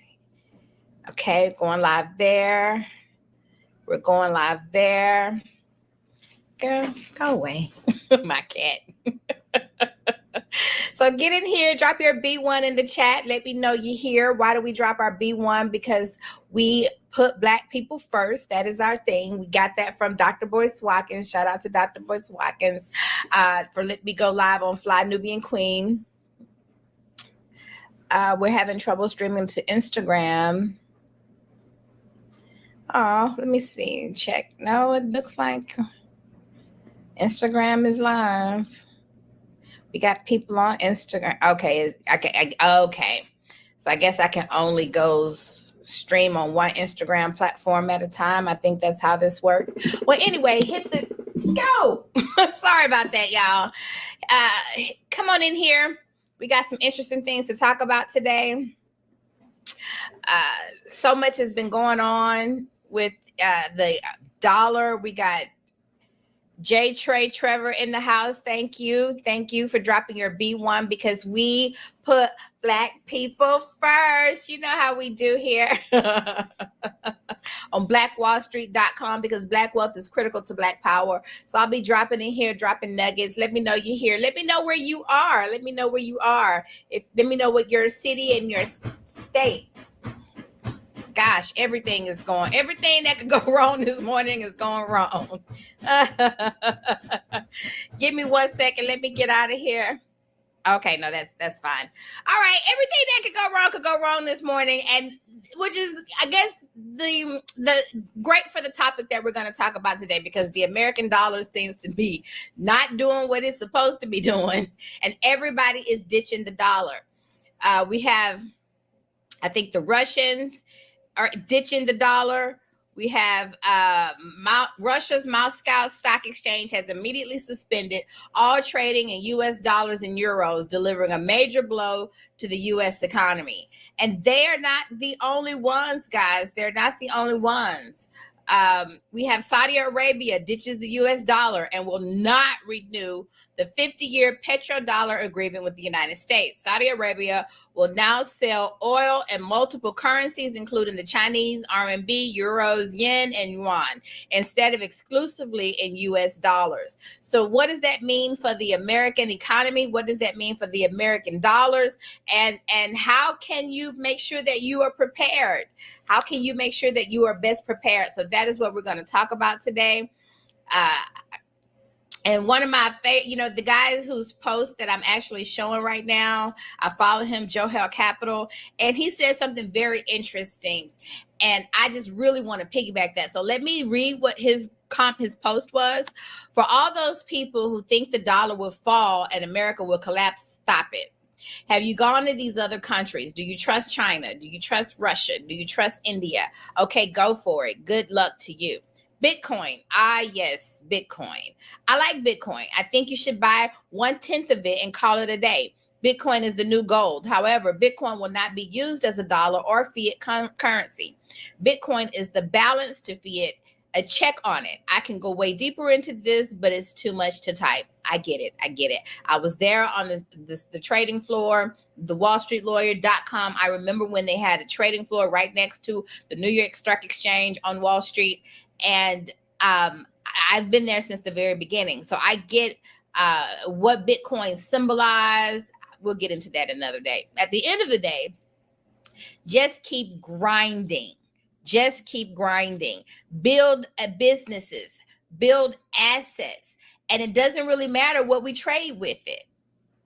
It can be bananas. I find the people that pump Bitcoin are praying it blows up and they can be millionaire versus just putting in the work. Does this destroy or even hurt the American dollar? No. Nations will still need the dollar to function. The dollar isn't going anywhere in our lifetime, minimum maybe the next 30 years. But to me, that is our lifetime. Okay? The next 30 years, that is our lifetime. America isn't going anywhere. Get back to work. Build your empire. Don't listen to this BS noise. That's his take on it. I'm not so confident in the American system and the American dollar and whether or not it will sustain itself. I have, in my lifetime, I have witnessed highs and lows, depressions, recessions. I literally became the Wall Street lawyer, occupying Wall Street at the height of the Occupy Wall Street movement. So I have pretty much seen it all. And one thing I have seen and one thing I have noticed, and I want you to take this with you, is that there are many people who thrive in the depression, in the recession, in the worst of times. And there are many people who do well,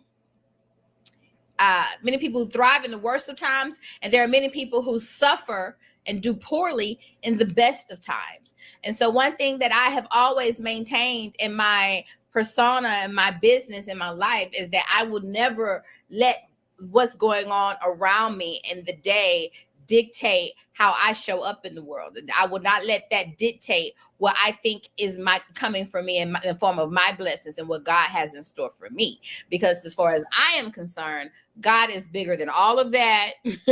All of this background noise is simply just that, background noise. So I believe, I'm a firm believer in staying tuned in and tapped in to who you are, who the God in you, and you'll always succeed. And so one of the things that I do talk about in my book, How to Build a Thriving Black Business Using the Laws of the Universe, blackwallstreet.com. You see my book here in the corner. And I've also dropped a link to the chat in the chat. If you're interested in purchasing a copy of the book on Amazon, How to Build a Thriving Black Business Using the Laws of the Universe.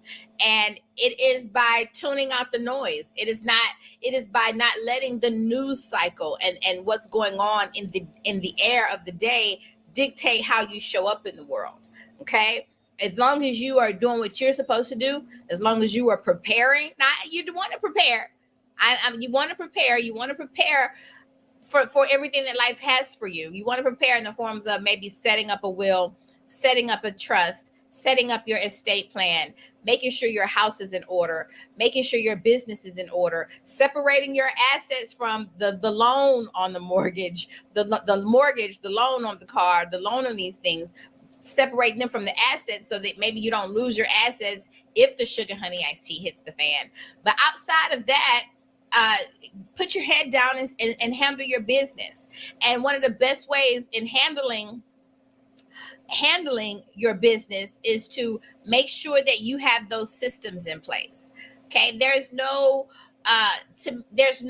magic pill, or the only magic pill that I am aware of is the pill of showing up, consistency.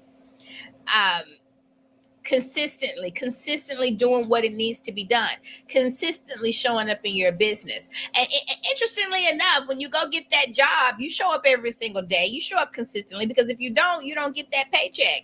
And so same is true if you're gonna have your own business and create the job for yourself. One thing that you have to do is you have to show up in that business every single day. You have to show up day in and day out. And I talk about those systems that you want to implement in your business. If you don't have those systems already, your legal systems, your insurance systems, your financial systems, your tax systems that are really in support of your sales systems. These are things that you should be doing every single day, every single week, every single month, every single year, every single quarter, to make sure that you are hitting your bottom line. And it's a numbers game. How many phone calls have you making? And that's the whole Wall Street of the age. They sit on and they bang out the phones back when trading used to be through the phones, banging out the phones all day, so that they could hit their numbers. And so my question to you is, what are you doing day in and day out to make sure that your business is going to thrive, not just survive the pending doom, not just survive the dollar failing, not just survive these instances, but what are you doing to make sure that your business shows up and thrives, that you kill it? Because that's what you deserve. That's what you deserve. And what systems do you have in place? And if you don't know what systems you should have in place, then make sure you contact me, schedule that consultation. I dropped a link in the chat so that you can do it. We have Miss Make It Better. Thank you for your comment. I'm lucky to be the only person in the room. Lord knows I need help navigating life right now. Well, that's what I'm here for. I do consider myself to be more than just an attorney. I'm an attorney and counselor at law. And part of being that attorney and counselor at law, because there's so much overlap. I tell people all the time, entrepreneurship is the ultimate faith walk, okay? You want to talk about I got God and God got me and all this hooping and hollering that you do in the church, but can you actually pray up some bread? Can you actually feed your family for the rest of the year with 2 loaves and 5 fishes and so forth and so forth? So if you can do that, you can pray up some bread, pray up some miracle, pray up some bills being paid, if you can bring those blessings down from the heavens, now you have truly mastered your relationship with God. And that is what I am here for. That is what I talk about, because entrepreneurship is what? It is the ultimate faith walk. It is the ultimate putting your money where your mouth is, putting your faith where your mouth is, throwing your life, your faith, and all of you into creating something from nothing. And it is truly the ultimate faith walk. So I tell people, you want to figure out how strong your faith is in God, how strong your ability to ask God for something and to actually receive what you're asking for. Start a business and quit that job. Start a business and quit that job and see how well you really know how to pray. It ain't about sounding good and flowery and getting people to shout and jump down the aisle. That's not what it's about. It's about getting what you're actually asking God for. And can you do that? And if you cannot do that, if you need some help doing that, then that is why I am here. Thank you guys for dropping that B1. Make sure you drop your B1 and hit the share and subscribe button, because we're getting into it today. We're talking about it. We're talking about the dollar not being, let's see, here it is, another one. We're talking about things are changing, but the one thing that you're guaranteed is that life will always change. Things will change. You will have days where you're up. You will have days where you're down. But it is in those down days that you truly find out who you and what you're made of. As a matter of fact, it is in those down days that you were given the nuggets, the tools to get to the top of the mountain. So I can tell you some stories. I'll tell you a story about my darkest hour. I'm going to dedicate this story to Miss Make It Better. How I actually became the WallStreetLawyer.com. On the darkest day of my life, it was the week before my 33rd birthday. And for those of you out there who are into biblical things, I call 33 your Jesus year, because it is that's the year, that's how old he was in the Bible when they took his life. And so I call it your Jesus year. I call it the year that you have your own death and rebirth. And I did. I died as Mary Dean Esquire and was born again as the WallStreetLawyer.com on my darkest hour. And what was it that caused me to die? Well, it was my sibling, my younger brother, my ace boon coon, my business partner. We were like this, y'all, like this. Two peas in a pod. We were twins. We weren't technically twins, but by the time we became of age, he's my younger brother, but he's a man. So people considered we appeared to be the same age. And so that's just what it was. And so I got a phone call from him. It was the first time that he called me, and it began after that. The calls began and the journey began. But this was the week before my 33rd birthday. I got a phone call from him where he was under the influence of crystal meth. Yes, guys, my brother was smoking crystal meth, smoking Tina, smoking Christina, smoking crystal meth.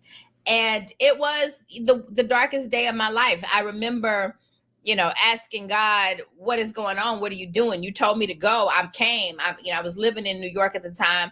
At that time, I was living in Bed-Stuy, Brooklyn. It was the height of the Occupy Wall Street movement. So I was working in the financial district, but living in Brooklyn. I just moved to New York City.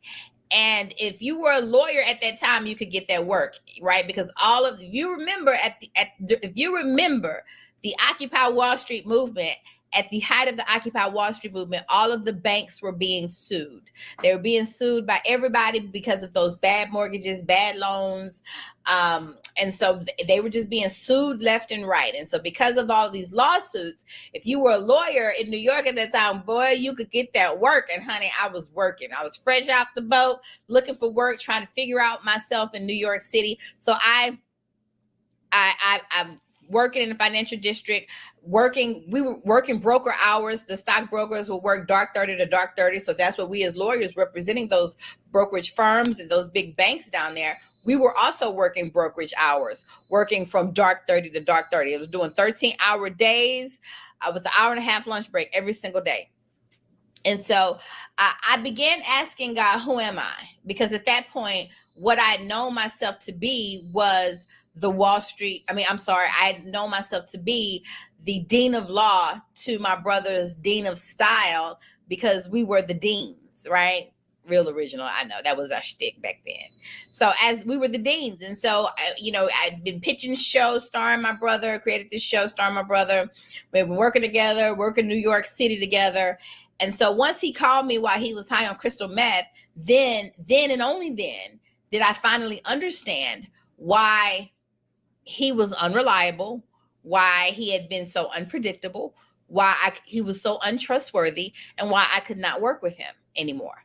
And so that's when the prayer changed for me. The prayer became, well, God, well, who am I? What am I doing? You told me to come and I came. You told me to go and I went. I'm following your lead. I'm doing what you told me to do. Who am I? Who am I?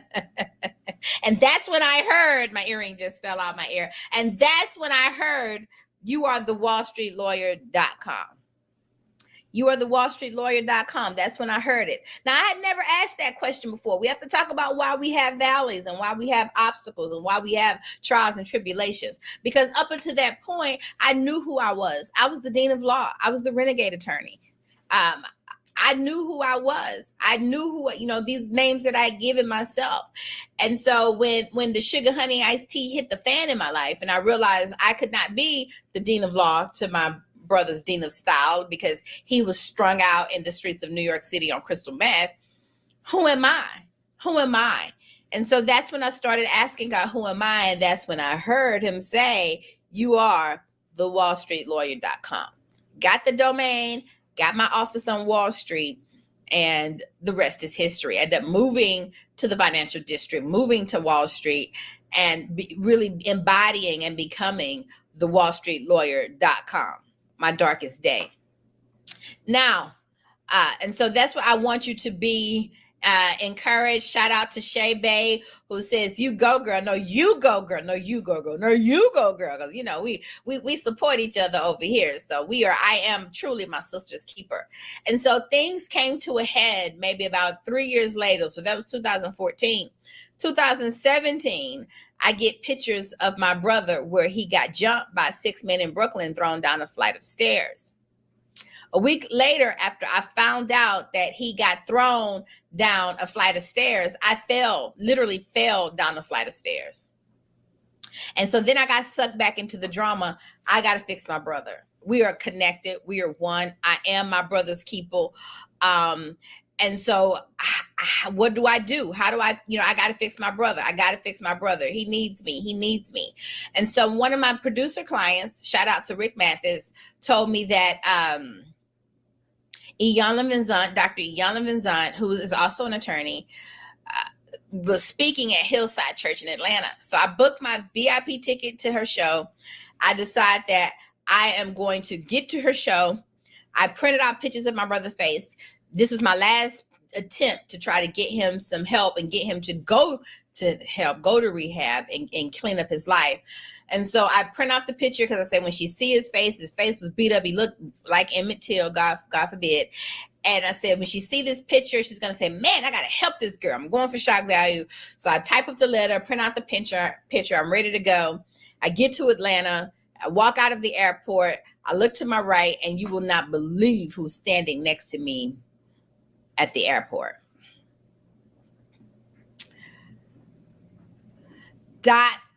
It was Dr. Iyanla Vanzant. I ran into her at the airport. Didn't even have to make it to her event. Walk up to her after I picked my mouth off the floor. Walked up to her and asked her, give her my spiel. My name is Mary. I'm the Wall Street lawyer. I came all the way to Atlanta so you can help me fix my brother's life. And when I said that, her son, Damon, said to me, the Wall Street lawyer, hey, I done heard of you before. And so I looked at him and I said, you heard of me for real, or you pulling my chain? So when I said that, Dr. Iyanla Vanzant bust out laughing. Once she bust out laughing, she said, I give him my spiel again, because, once you get them laughing, you can get them to buy. Once you get them laughing, you got them hooked. So I got her laughing. So I give him my spiel again. My name is Mary. I'm the Wall Street lawyer. I came all the way to Atlanta so you can fix my brother's life. And so you would not believe the first thing that she said to me. The first question she asked me was, why do you care so much? Shock my draws. Shock my draws. I was not expecting that. Why do you care so much? And then the next thing she said to me, and she yelled it at the top of her lungs, she yelled, let him go. Let him go. Clutch my pearls. I was not expecting that. Let him go. And she saved my life that day. I went to her to save my brother's life, and she ended up saving both of us, really, because at the end of the day, you cannot do it for him. He is a grown man. And all you women out there know, from you women raising sons and to you women that's dealing with husbands, fathers, baby fathers out there, you understand that you can't make no grown man do nothing. Nothing. Yes, I had raised him. Yes, he was my little brother, but I can't make him do nothing. And so all I was really doing was killing myself. The only thing that had happened was that not one life was being lost to drug addiction, not one, but two. 2 lives are now being lost to drug addiction, mine included, because I was getting sucked back into the drama, trying to save somebody who don't want to be saved. They don't want to be saved. Don't save them. They don't want to be saved. Yes, that was him. He did not want to be saved. And he was fighting me to save him. And so it was a very vicious cycle that I found myself in. And so she told me to let him go. And it still took me about 2 years to fully let him go. But I finally let him go. And when I tell you, my brother confirmed for me this past winter that it was in my letting him go that really caused him to hit rock bottom. Just like Dr. Iyanla Vanzant said, you're propping him up. You can't do it for him. And so until he hits rock bottom, he is not going to want to change. And you need to let him hit rock bottom. You need to let nature run its course. You need to let his life run his course. You can't save him from his own destiny. And so you so busy trying to save him, you're really just enabling his drug addiction. You are the reason why he can't clean up, because you're propping him up. You're giving him money when he needs it. He ain't buying food. He ain't paying bills. He ain't doing nothing productive. He's going to get high. And so all you can really do is walk away and let him figure himself out. And when I did that, guys, Iyanla Vanzant was right. He did clean up his act. He cleaned up his act.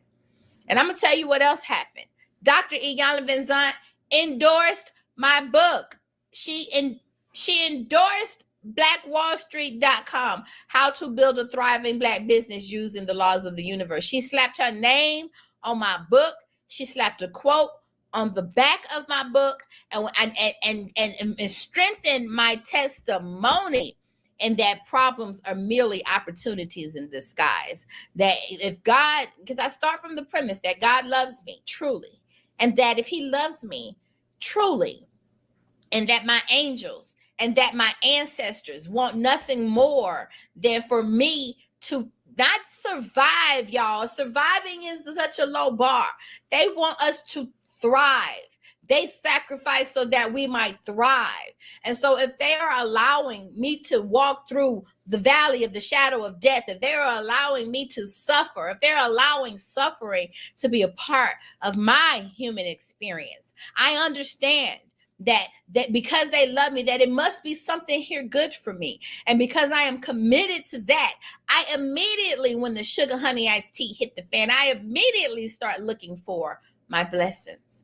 I start looking for the rainbow at the end of my storm. I immediately get into, Lord, thank you. Thank you. Thank you for this problem. Thank you for this opportunity that I know you're ushering into me. And this was the only way that you could get this opportunity into my spirit. And so I count it all joy. I'm not going to sit here and go into no woe is me. I don't know how to be woe is me. I don't know how to be, why me and why, sure, I'm human. I had a moment. I cried my tears. I've cried my many shared tears, because life for me ain't been no crystal stair. But I am a living testimony that it was those very things that made me. I would not be the WallStreetLawyer.com if my brother had not been addicted to crystal meth. I would not have Dr. Iyanla Vanzant's name on the back bottom of my book with a dope quote on the back of my book if Dr. Iyanla Vanzant had not if my brother had not got thrown down a flight of stairs and I did not seek out Dr. Iyanla Vanzant to save him. It was those very things. Just like the pastors in the old Christian church. And I ain't no Christian and I ain't religious, but I speak multiple languages and I understand what they were really trying to teach. And so when they all those good old, but I was born Baptist, I was raised Baptist, and all those good old Baptists, didn't he die? Well, of course, they couldn't put Jesus up on the cross and would not be the savior of this religion had it not been for him dying. And so I encourage you that your problems are always opportunities. And so, yes, the dollar might be dying. Okay. Yes, nations are getting away from using the dollar. Yes, we have had a recession. Yes, we have had a depression. Yes, we might have another one. The sugar honey iced tea looked like it might be hitting the fan pretty soon. It looked like it might, but I want you to understand that is a wonderful time for us. That is because the last will be first and the first will be last. And it might, some things need to shift. It needs to shift. But if you are steadfast in your faith in God, if you are steadfast in your faith in you, if you see the God in you and you understand that if God is the ultimate creator, you too are an ultimate creator, and you have the power and the ability to create within your world, and you take charge of that power and you create the assets, you create the businesses that creates the assets and accumulate the assets so that you can have generational wealth, because that's the power that you have. And so what I encourage you all to do and be and see, that opportunities abound. And that when the sugar honey iced tea hit the fan, that we know that that's more opportunities are being ushered in to our existence.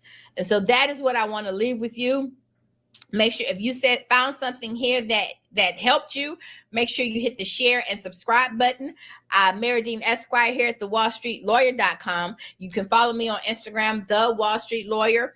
You can follow me on you can also follow my other business page, blackwallstreet.com, because Black wealth is critical to Black power. Miss Make It Better. I'm in tears because I know God himself led me to you in this moment. You're a blessing. You're my tribe. No, you're my tribe. No, you're my tribe. No, you're my tribe. Honey, we are here together. And that's what I love about the power of the internet. And what the power of the internet has really allowed us to do is to make these things an even playing field. There is no excuse. There's nothing holding you back. You are more powerful than you know. You have more ability than you know. And I scream that into you just as much as Dr. Iyanla Vanzant screamed that power into me and saved my life many years ago. You can do this. We can do this. You can do this. We can do this. United we stand, divided we fall. Guys, please also join my Facebook group, blackwallstreet.com, where I will be dropping nuggets in that group to help you. You can also message me in that group if you are having questions about starting your own business, if you're having questions about growing your Black-owned business, if you are having questions about creating a trust because you want to separate your assets from your liabilities and so that creditors can't come, you want asset protection. Set yourself up, set your children up, so that we can thrive in Black power together. Shay Bay says, I see your book on Amazon. I'm buying it. Thank you for the support, sister. I am my sister's keeper. We are all we got. And I just want to encourage you guys. I have always felt called, and I always say that my practice is my pulpit. I ain't got to be in a pulpit shaking, and I ain't got to be throwing the Bible at people. The Bible ain't nothing but watered down version of African spirituality anyway. And so I want you guys to get to the truth, cut through the noise, get what you really need. I got to put that back up because I'm in tears because I know God himself led me to you in this moment. You're a blessing. You're my tribe. And I just shout out to Miss Make It Better. Shout out. That is making me, I feel that. I feel that. And thank you for showing up with him here with me today. Make sure you guys follow me so that we can all stay in touch, so that we can be one together, so that we can be here for one another. Shay Bay say, this is my first live and you are awesome. No, you're awesome. And, and so, the social media will try to make us think that Black people that we have all this infighting amongst ourselves. They would try to make us feel like,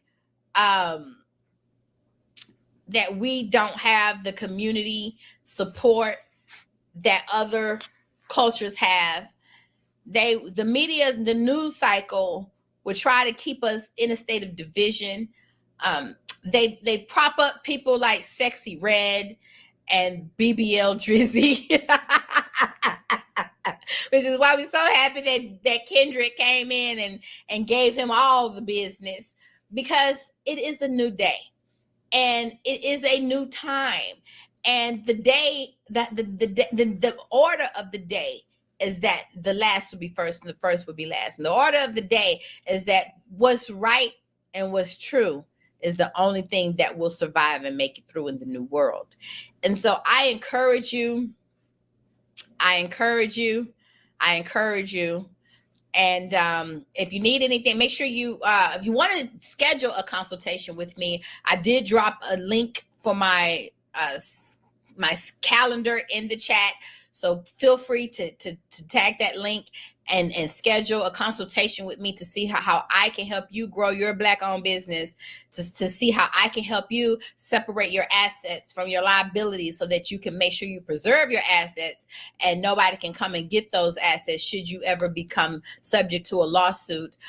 So we can make sure that those assets transfer to the next generation free and clear without you having to go through any more drama or trauma in trying to, probating the will, having to go through the court system and anything like that. So that is what I do. Mary Dean Esquire here at thewallstreetlawyer.com. We got Cocoa Butter, Truth You Speak, Thankful, Thankful. Thank you. Shout out to Cocoa Butter.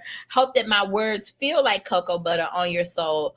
That is why I'm here. And that is my pledge to you, is to show up. And so if I'm showing up here, sometimes we're going to show up here, do some deep dives into your business, some business nuggets. But every time I come in here, I promise you I'm going to be bringing you some nuggets because Black wealth is critical to Black power. And I want to see all of you all of us, we will all rise in power together.